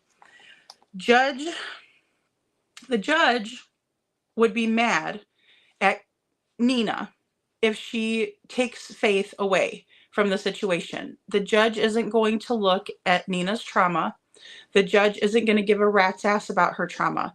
What the judge is going to worry about is what the parenting plan says. And if you don't stick to the parenting plan, then your ass is in trouble, and you could even be held in contempt of court, and they can put you in jail. Okay? And by the way, they could call the police and say that you were kidnapping your own fucking kid. Just being real, people, just being real. So Nina is bound by the parenting plan that she failed to bring with her, because who does that? I didn't have a parenting plan that I followed, kept in my purse, and here you go. Ugh. But either way, she didn't have it. The law did the right thing. I'm not bashing what the Albuquerque PD officer did. He did a fine job. He did exactly what he was supposed to do in that situation. So we come back to the fact that Chris and Katie triggered Nina on purpose. Now, I would say allegedly in my opinion, but I'm going to give you some proof to back this up. They hired someone to come and serve Nina with this paperwork for a court date that they already had on January 2nd that she already knew about. But the fact that they were giving her this paperwork set her into a trigger warning for herself. It's called being hypervigilant, and that does happen. And I think it always should happen when you're dealing with these people. And I think she too needs to keep her phone handy and her recording device handy. Because if they're going to play like that, you're going to have to play like that. I'm sorry. That's just what you got to do. You got to do what you got to do. That way, especially, it covers your butt if it's not a 2-party state. It's right there. You can see that you're recording somebody when you have your phone out, right? It's not disclosed. disclosed or something like that. So Nina's having a full-on panic attack. All the kids were terrorized. Katie's laughing away. Again, Nina's world was turned upside down because, again, she's having those flashbacks of the past playing out, as she said, like a movie. And now she's at home, curled up, doesn't want, depression sets in other words. She's depressed because now she's thinking, oh my God, I have to hire another lawyer. Another retainer, another person she has to tell her story to, another person that she has to beg for their help, another person that she has to advocate to her kids to. There is just, it's over and over and over with the narcissist. So, again, these people, on a day where they should be picking their daughter Faith up to have a fun Christmas holiday, terrorized her before they took her. And by the way, she doesn't even get to see Sebastian because he was shipped off to his dad's house. So her brother's not there. So they hire this asshole to serve Nina with paperwork for a January 2nd court date that she already knew about. And so then she realizes, shit, I've been gaslit. And oh my God, I walked right into their bullshit. And fuck, here I did it again. And honestly, it's clever on their part. I'll give them that. Clever. So it's that same court date that she already had, and they trigger her on purpose. And she figures this out. And of course, I'm sure she was mad as hell. And there wasn't a whole lot that she can do about it, though, because that's the whole thing. When they're real cunning about that kind of stuff, you have to like check your trauma sometimes. And that's the hardest thing to do, especially because when you have PTSD, it's not your fault and you can't really help it. So, hey, The Walk. Hey, Foggy Mountain Witch. I'm up late tonight, so I see a lot of people I'm not used to. Hey, Rhonda Rodriguez. Nice to see you.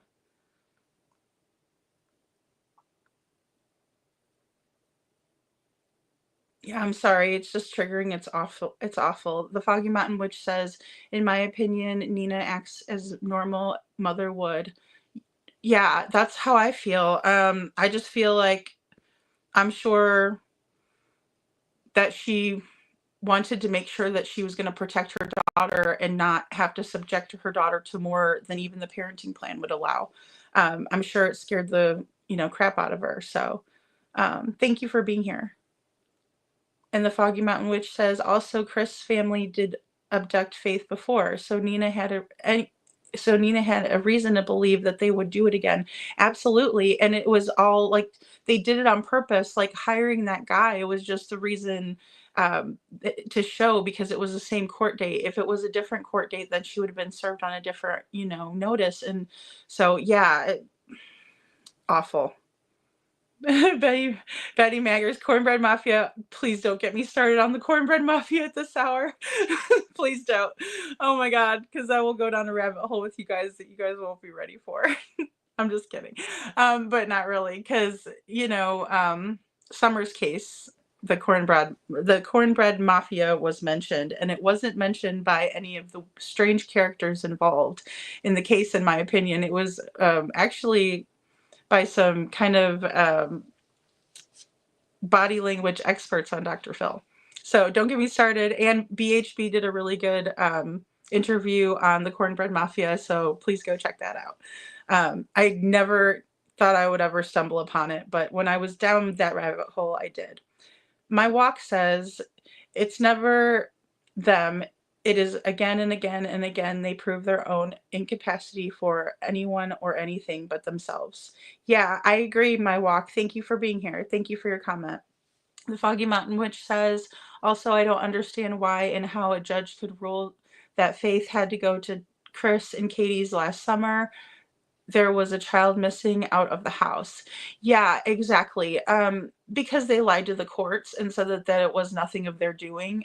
But honestly, all the courts need to do is pay more attention, and they should know. They should know better, but they don't. And see, that's the problem with the courts, in my opinion, is they don't do the proper research, and then they just end up arbitrarily picking who they think is better.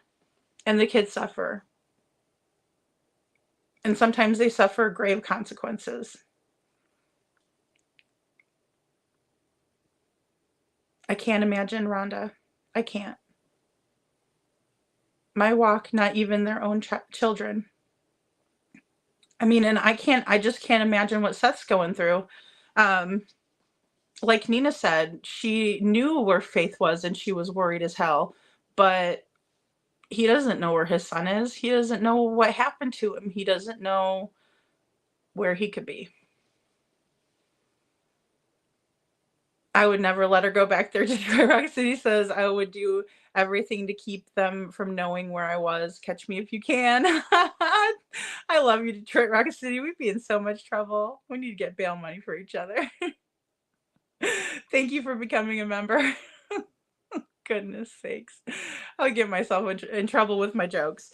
No, guys, and I don't mean that. It's just, I understand why Nina had to present that parenting plan, right? Because it's judge order. The judge is ordering it.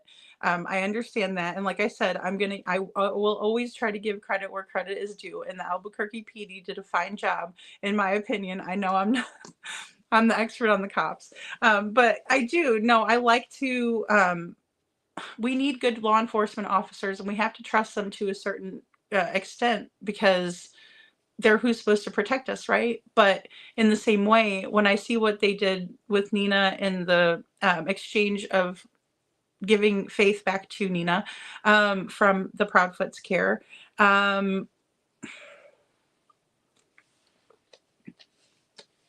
just can't get down with that. I can't I'm not going to be okay with that. If I have a platform, I'm going to speak on it. But in the same way, I do understand that the law is the law. What a judge puts forth, the police officers must abide. And I do thank them for doing that. That's what they're supposed to do. And I also thank Nina for, or Wayne hopefully was kind of talking her down to just, let's handle it in court and calm down and, everything. Hopefully he's a good support system. He seems like it. Because, you can get in trouble for, like, if she would have went off the handle, she could have been in trouble for kidnapping her own kid, and God only knows. Or if she would have let her PTSD get the best of her, she would have taken her daughter and not let her go for the, summer. And then they would have been, catch me if you can. Detroit Rock City. Rhonda Rodriguez says KP looks like her mom twin. Yeah, they do look a lot alike. I agree. The Foggy Mountain Witch says, I really hope Nina and her attorneys fight in court and Faith so that Katie is no longer allowed to be with Faith. I just don't think she should be. I don't even like the way she was holding her. Like, I would have been pissed about that. Like, holding her like that. Ugh. I'd have been like, put my kid down. Like, she can walk. She's old enough to walk. She's like well old enough to walk. That really like grossed me out when I saw that picture. Just knowing the family dynamic. And especially like what Seth told us, that Katie allows and did allow for kids to be around her registered sex offender mother. Disgusting. Makes you sick. It just makes me sick. Betty says they are one scary family. Poor Nina, alone, far away from home. I'm so glad that she was able to find counsel and fight those bitches. Me too. I mean, she's doing it all for her kids. I'm telling you, to keep those people far away. And she can't even do that because the courts are allowing for the parenting plan to continue forward. And I don't know, I guess they don't turn on YouTube, or maybe they don't turn on TV. I don't know what they do, but they certainly don't do their research, do they? And Tanya says it'd be cheap to hire a hitman. We can't really say that, so I gotta mods.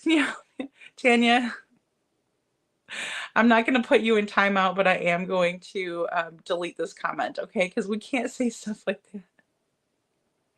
that. That's going a little too far. Thank you, Detroit Rock City. Listen, guys, I don't hate any of these people. I hate what they've done. Do they make me sick? Yeah. Do I dislike them? Yeah. Am I going to say my piece because I have a platform? Hell yeah. But I don't hate these people. I pray for these people. I pray for Katie. I hope that she gets the help that she needs. I really do. I pray for all of them, because that's the only person that can help them is God. Barb says I removed. Oh, thank you. It's not. Thank you, Barb. It's not. It's no offense. I don't mean to censor anybody, guys. I just don't want it taken the wrong way. Because I understand we're all fired up. I'm firing you guys up. I'm not meaning to. It's getting late. Okay, so game to game set or gam to 3. Sorry, gam. Good to see you in here. And gam to 3 says, I find it odd that KP was the one who picked Faith up from the airport, and she was beside KP in all pics from summer trip, not CP.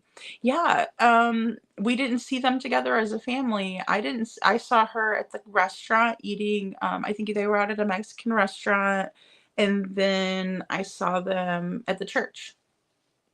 And that's the only times I saw them. I never saw them as a family. That's freaking weird to me. Like I said, Nina's normal. Nina's got her, Wayne, and the kids.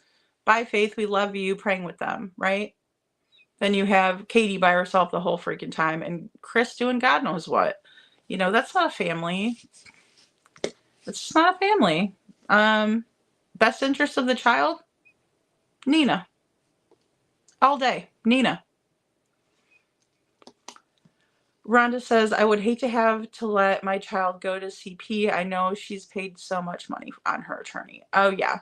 Well, and that's the thing, too. That's how people who have more money will bury you in court, is because they know that they can afford more than you can. And so they will attack you in court, and then they'll make you think like they're not going to do anything for a little while, and you can kind of breathe, and you think that life is going to go on as normal again, and then they attack you in court again.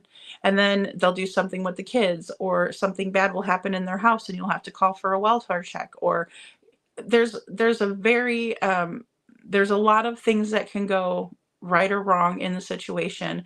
But you always have to advocate for your kids. So if you feel like your kids are being abused at that household, by golly, call it in. I don't care how crazy you need to look, you need to call, because I would rather look crazy than for something to happen and then they say, oh, well, you never called.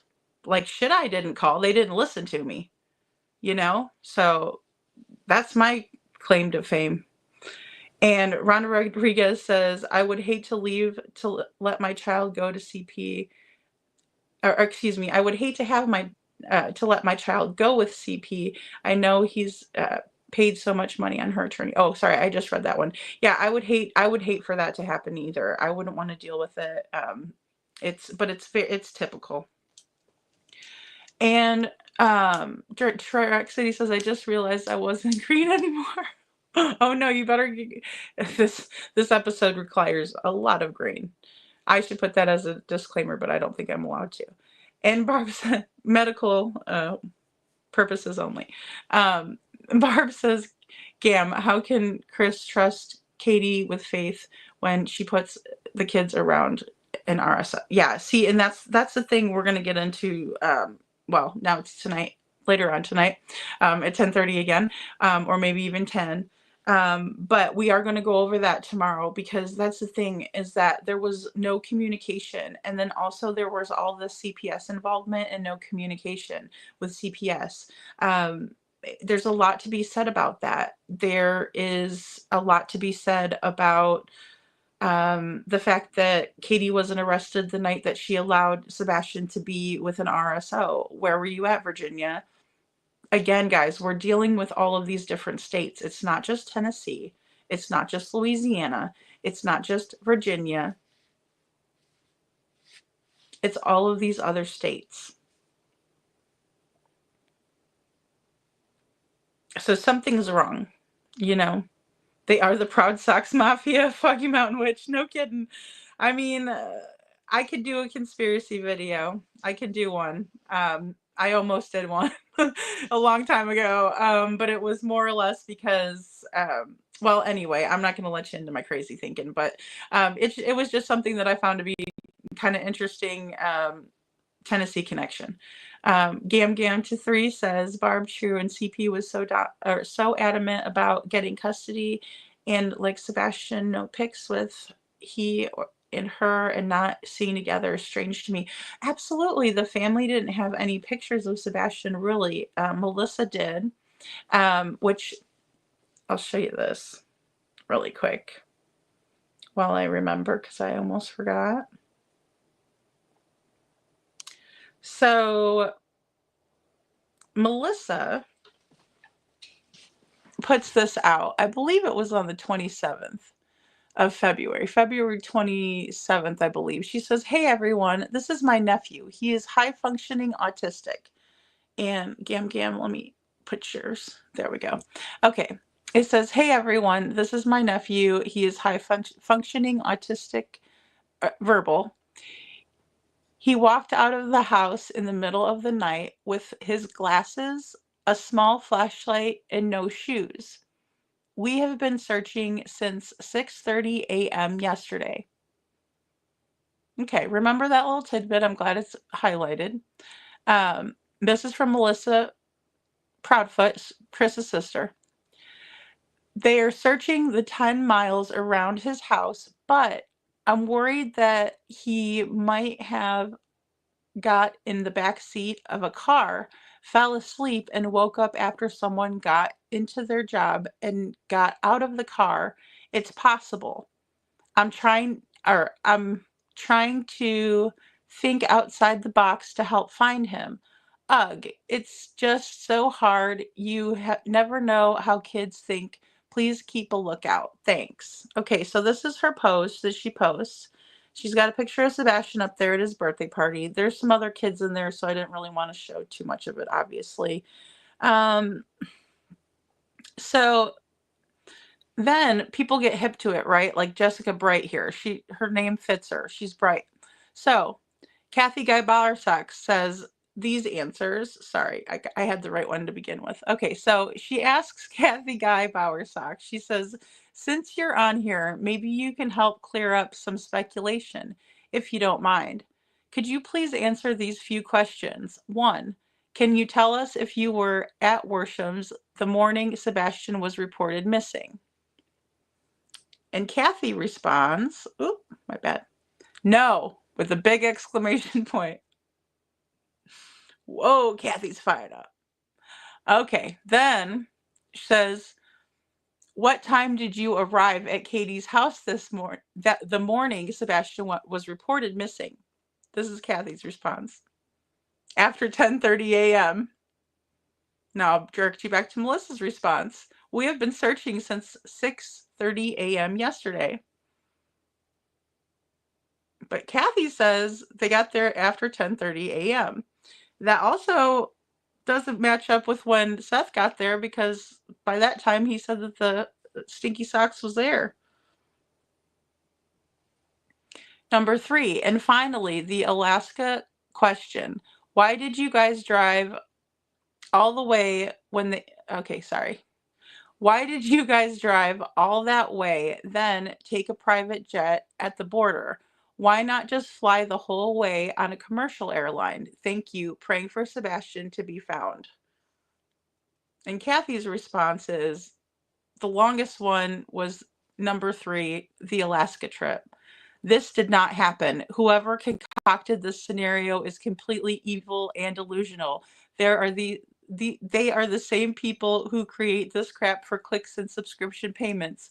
All prayers for Sebastian's whereabouts are greatly appreciated and joined by ours daily." I mean, I don't see any problem with those questions. I think those were legitimate questions that were very important to the case. But apparently it pissed off Mama Sock something fierce, because she is livid.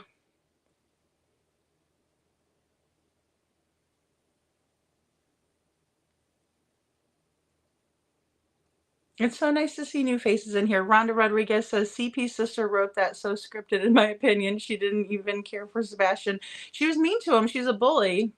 She was one of his bullies. And she recorded it, so that's how we all know that, you know? It's awful. It's so sad." Gam to 3 says, I'm still wondering about that niece. KP stated she picked her up on Sunday and nothing more about why." Yeah, it was weird that they picked Esther up and then they brought her to BJ's where her mom was already at BJ's. I don't know, Gam. I mean, I'm with you. It's weird. It's so weird. The niece went home with CP and he is handed over when she went looking for Sebastian. I mean, it's just so weird. I think that there had to be more involvement than just Chris and Katie. So I do have a few theories of kind of who would have helped, but it's kind of hard to decipher who, you know, didn't help or did, because all of them helped when it came to Nina. So who's to say that all of them didn't help when it came to Sebastian? You know what I mean? Or all of them don't know more information. Thank you, Gam, for your smart commentary. I appreciate it. Definitely staged and premeditated, in my opinion, Rhonda. Yeah. Couldn't believe that car statement. Ugh. Well, here, guys, I'm going to go ahead and play these last two clips for us here.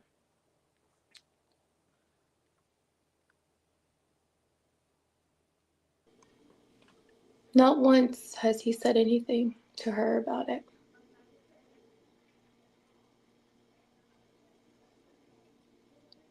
I think Faith needs to be aware of what's happening.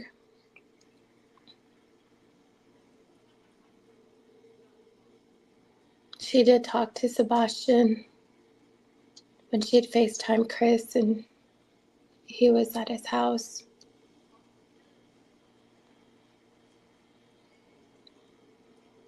She knows him.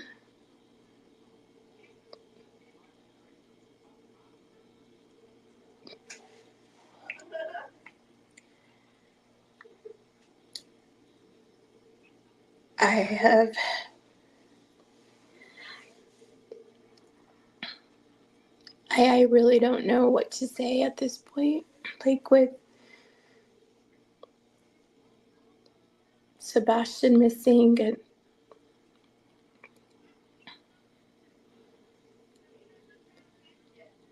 the situation with Faith,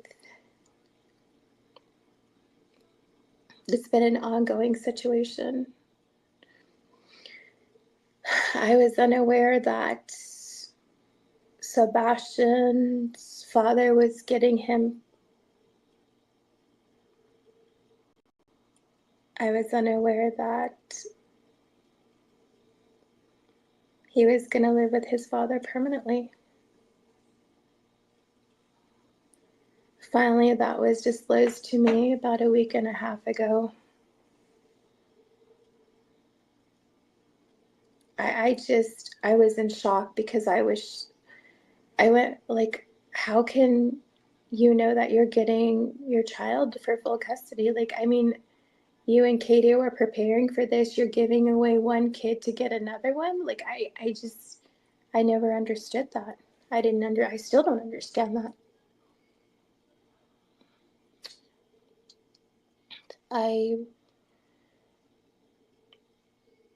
I was in shock when I heard that, and I also,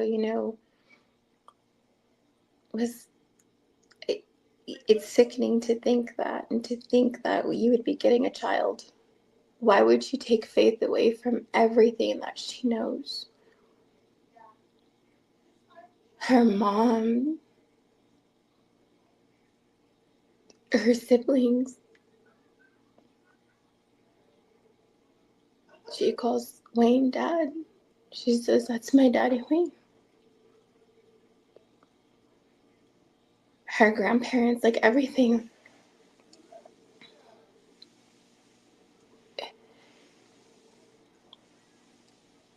I don't, I was lost, and now the more and more I find out, it just makes my stomach turn even more. Like, going back to this court hearing that we had, we never got an extension on the restraining order. But I believe that we should have. I did, because I don't know what Christopher nor Katie or the Proudfoots are capable of doing.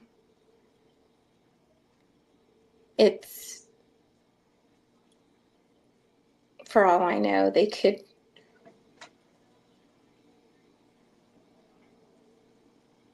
take Faith from school.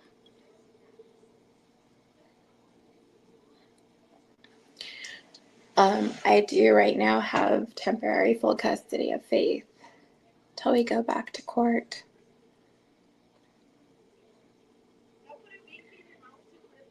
I mean, I talked to Seth.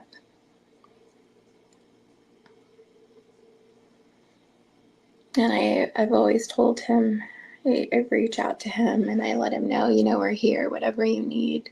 Let us know how we can help you.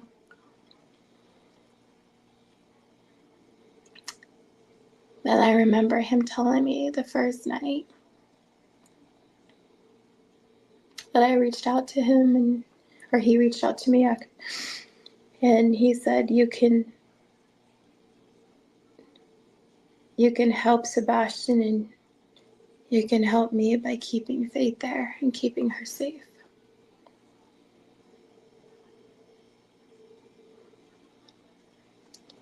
When you hear that from another parent and this situation that's going on,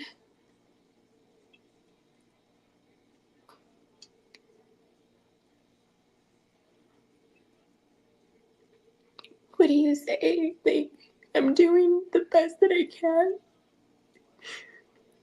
but it's the justice system here.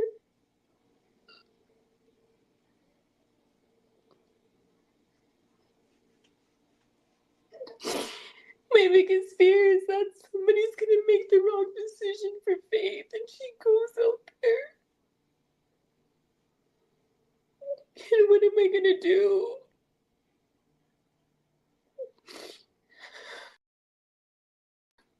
What if something like this happens to my baby?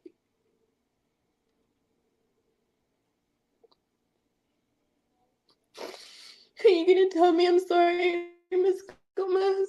I made the wrong decision?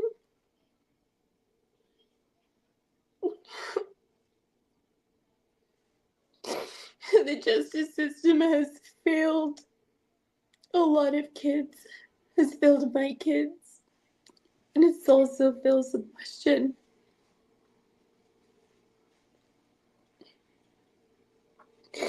I've been fighting this since Faith was a newborn, and I'm still fighting it. I don't know what it's going to take.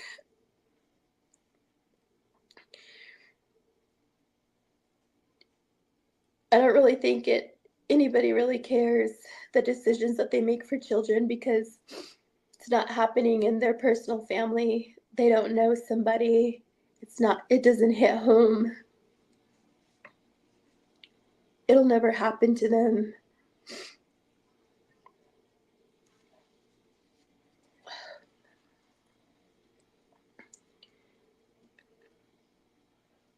A lot of these people always tell me, don't show your feelings in court. Don't be emotional.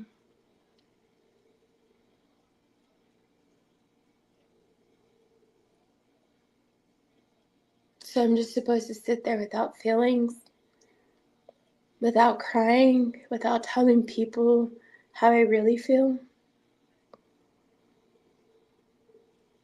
I feel like a lot of these also, because there wasn't enough creamer in their coffee for, a lot of these judges that make these decisions, and maybe they got angry that morning or whatever the circumstances are. They make bad choices for a lot of these children. And I won't let Faith be one of them. I will always fight for Faith, like I have been.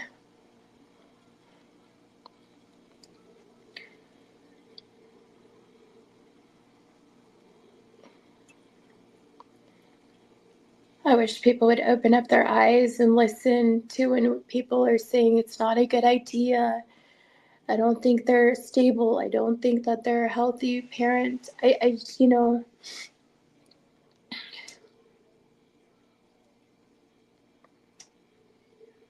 Because look at what happened to Sebastian. And I feel for him because I'm a mom of a 15-year-old daughter.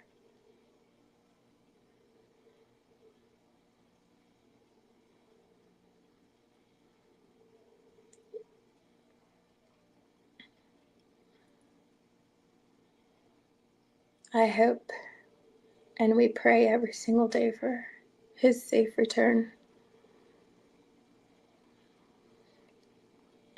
If there's anything that I would say to everybody is look out for one another, look out for your kids.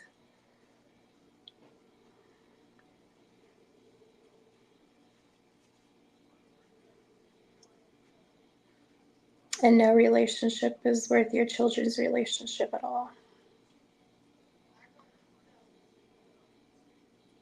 At all.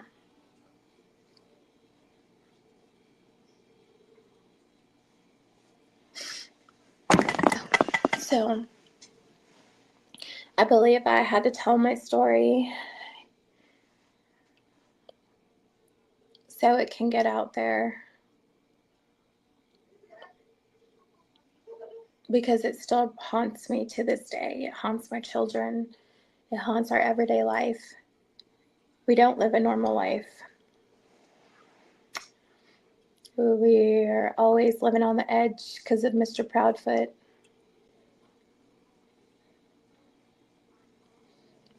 I mean, his mother wanted to pay off the daycare, buy them some new playground equipment, just so Christopher and his mom can stay there longer to see Faith.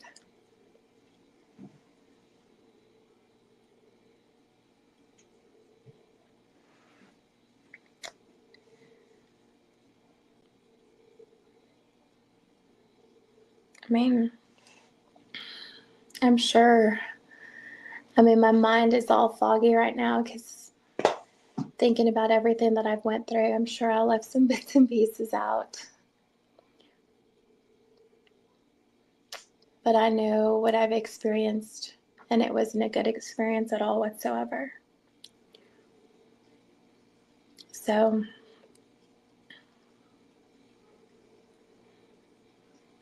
that's our story.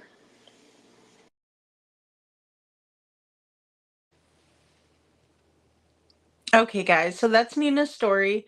The Foggy Mountain Witch says, can Nina file an order of protection against Katie because she forced a contact between a child and a tier 3 RSO? I believe that she could, but the thing is that they have to strike while the iron is hot. When it happens, immediately make a paper trail.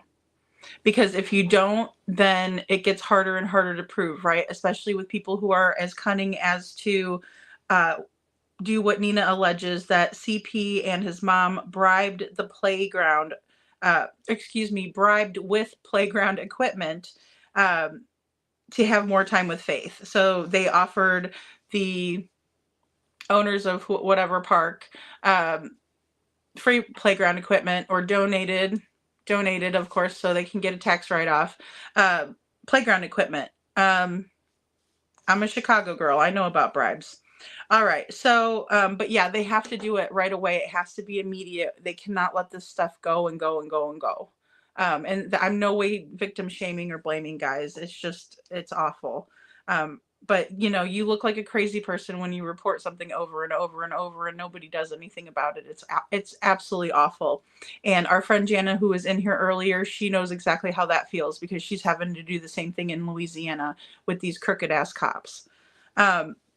So Chris Proudfoot doesn't talk to his daughter Faith about Sebastian, doesn't talk to Faith about Sebastian, and Nina wants Faith to be aware of what's going on with Sebastian. Well, she already is aware. She's old enough to understand what is going on with her brother.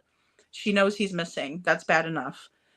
So she does talk to Faith about Sebastian, and she knows that Faith is very fond of Sebastian, that she knows him, and she wants to keep it that way. Nina was unaware that Sebastian's father was going to be getting him, as in living with him permanently. She found out about a week and a half before this interview, and this interview came out sometime in, I'll put it in the description, but I believe it was like March or April. Probably, it had to have been March, but I will put the date in the description of the video, so you guys will have it for reference if any of y'all need it. Nina was shocked. She couldn't believe that Chris was going to, and Katie were going to go, allowing Sebastian to go live with his father full time. She was wondering again, why would he take Faith? And I'm here to tell you, my opinion is because he wants to win, because he wants to hurt Nina, because his mother wants Faith, and they're going to stop at nothing, because that's just the kind of nasty people they are, in my opinion. So more and more she finds out, it turns her stomach. There's no explanation for what they're doing. You know, it's just the more and more she finds out, because she does talk to Seth. She did not extend the RO, but she should have, she says, because she knows that they are capable of maybe taking Faith away from school one day. She fears that. She also says that she doesn't know what they're capable of, but I think that she does, in my opinion, and she can't say it because the courts might frown upon it. She also goes into the courts, how the justice system has failed a lot of kids, that they failed her kids. Sebastian, we know all the kids that have been failed by the system. People think it will never happen to them. I agree. It won't happen to most people, but it does happen to a larger majority of people than you think. You're not supposed to show your feelings in court.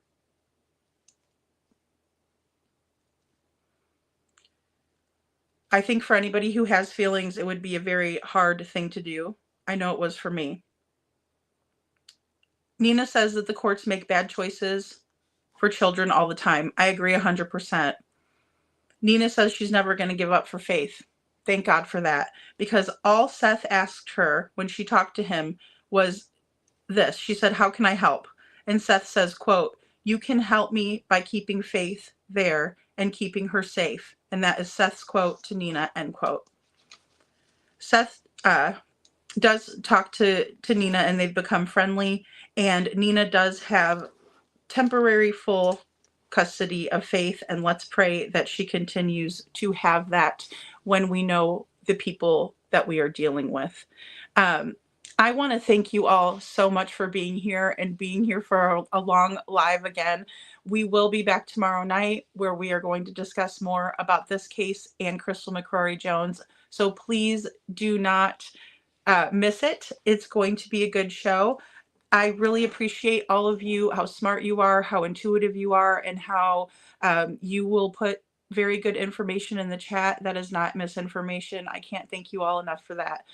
Let's all say prayers for Faith. Let's say prayers for Sebastian and Seth and Nina and everybody who has been affected by these nasty feet that we don't know about. Because let's be honest, there's tons of them out there, I'm sure, that have been directly, we know Chris's other 3 wives. I have reason to believe that even though Katie is highly involved in this, thank you, Rhonda. I do believe that Katie is highly involved in this, but I also think that she is being abused by the Stepfoot and the Foot Clan. I am no way excusing her behavior. I think these people are absolutely wretched, scandalous creatures who must be stopped. But with that being said, I think that the only thing that can trump evil is good. So let's pray.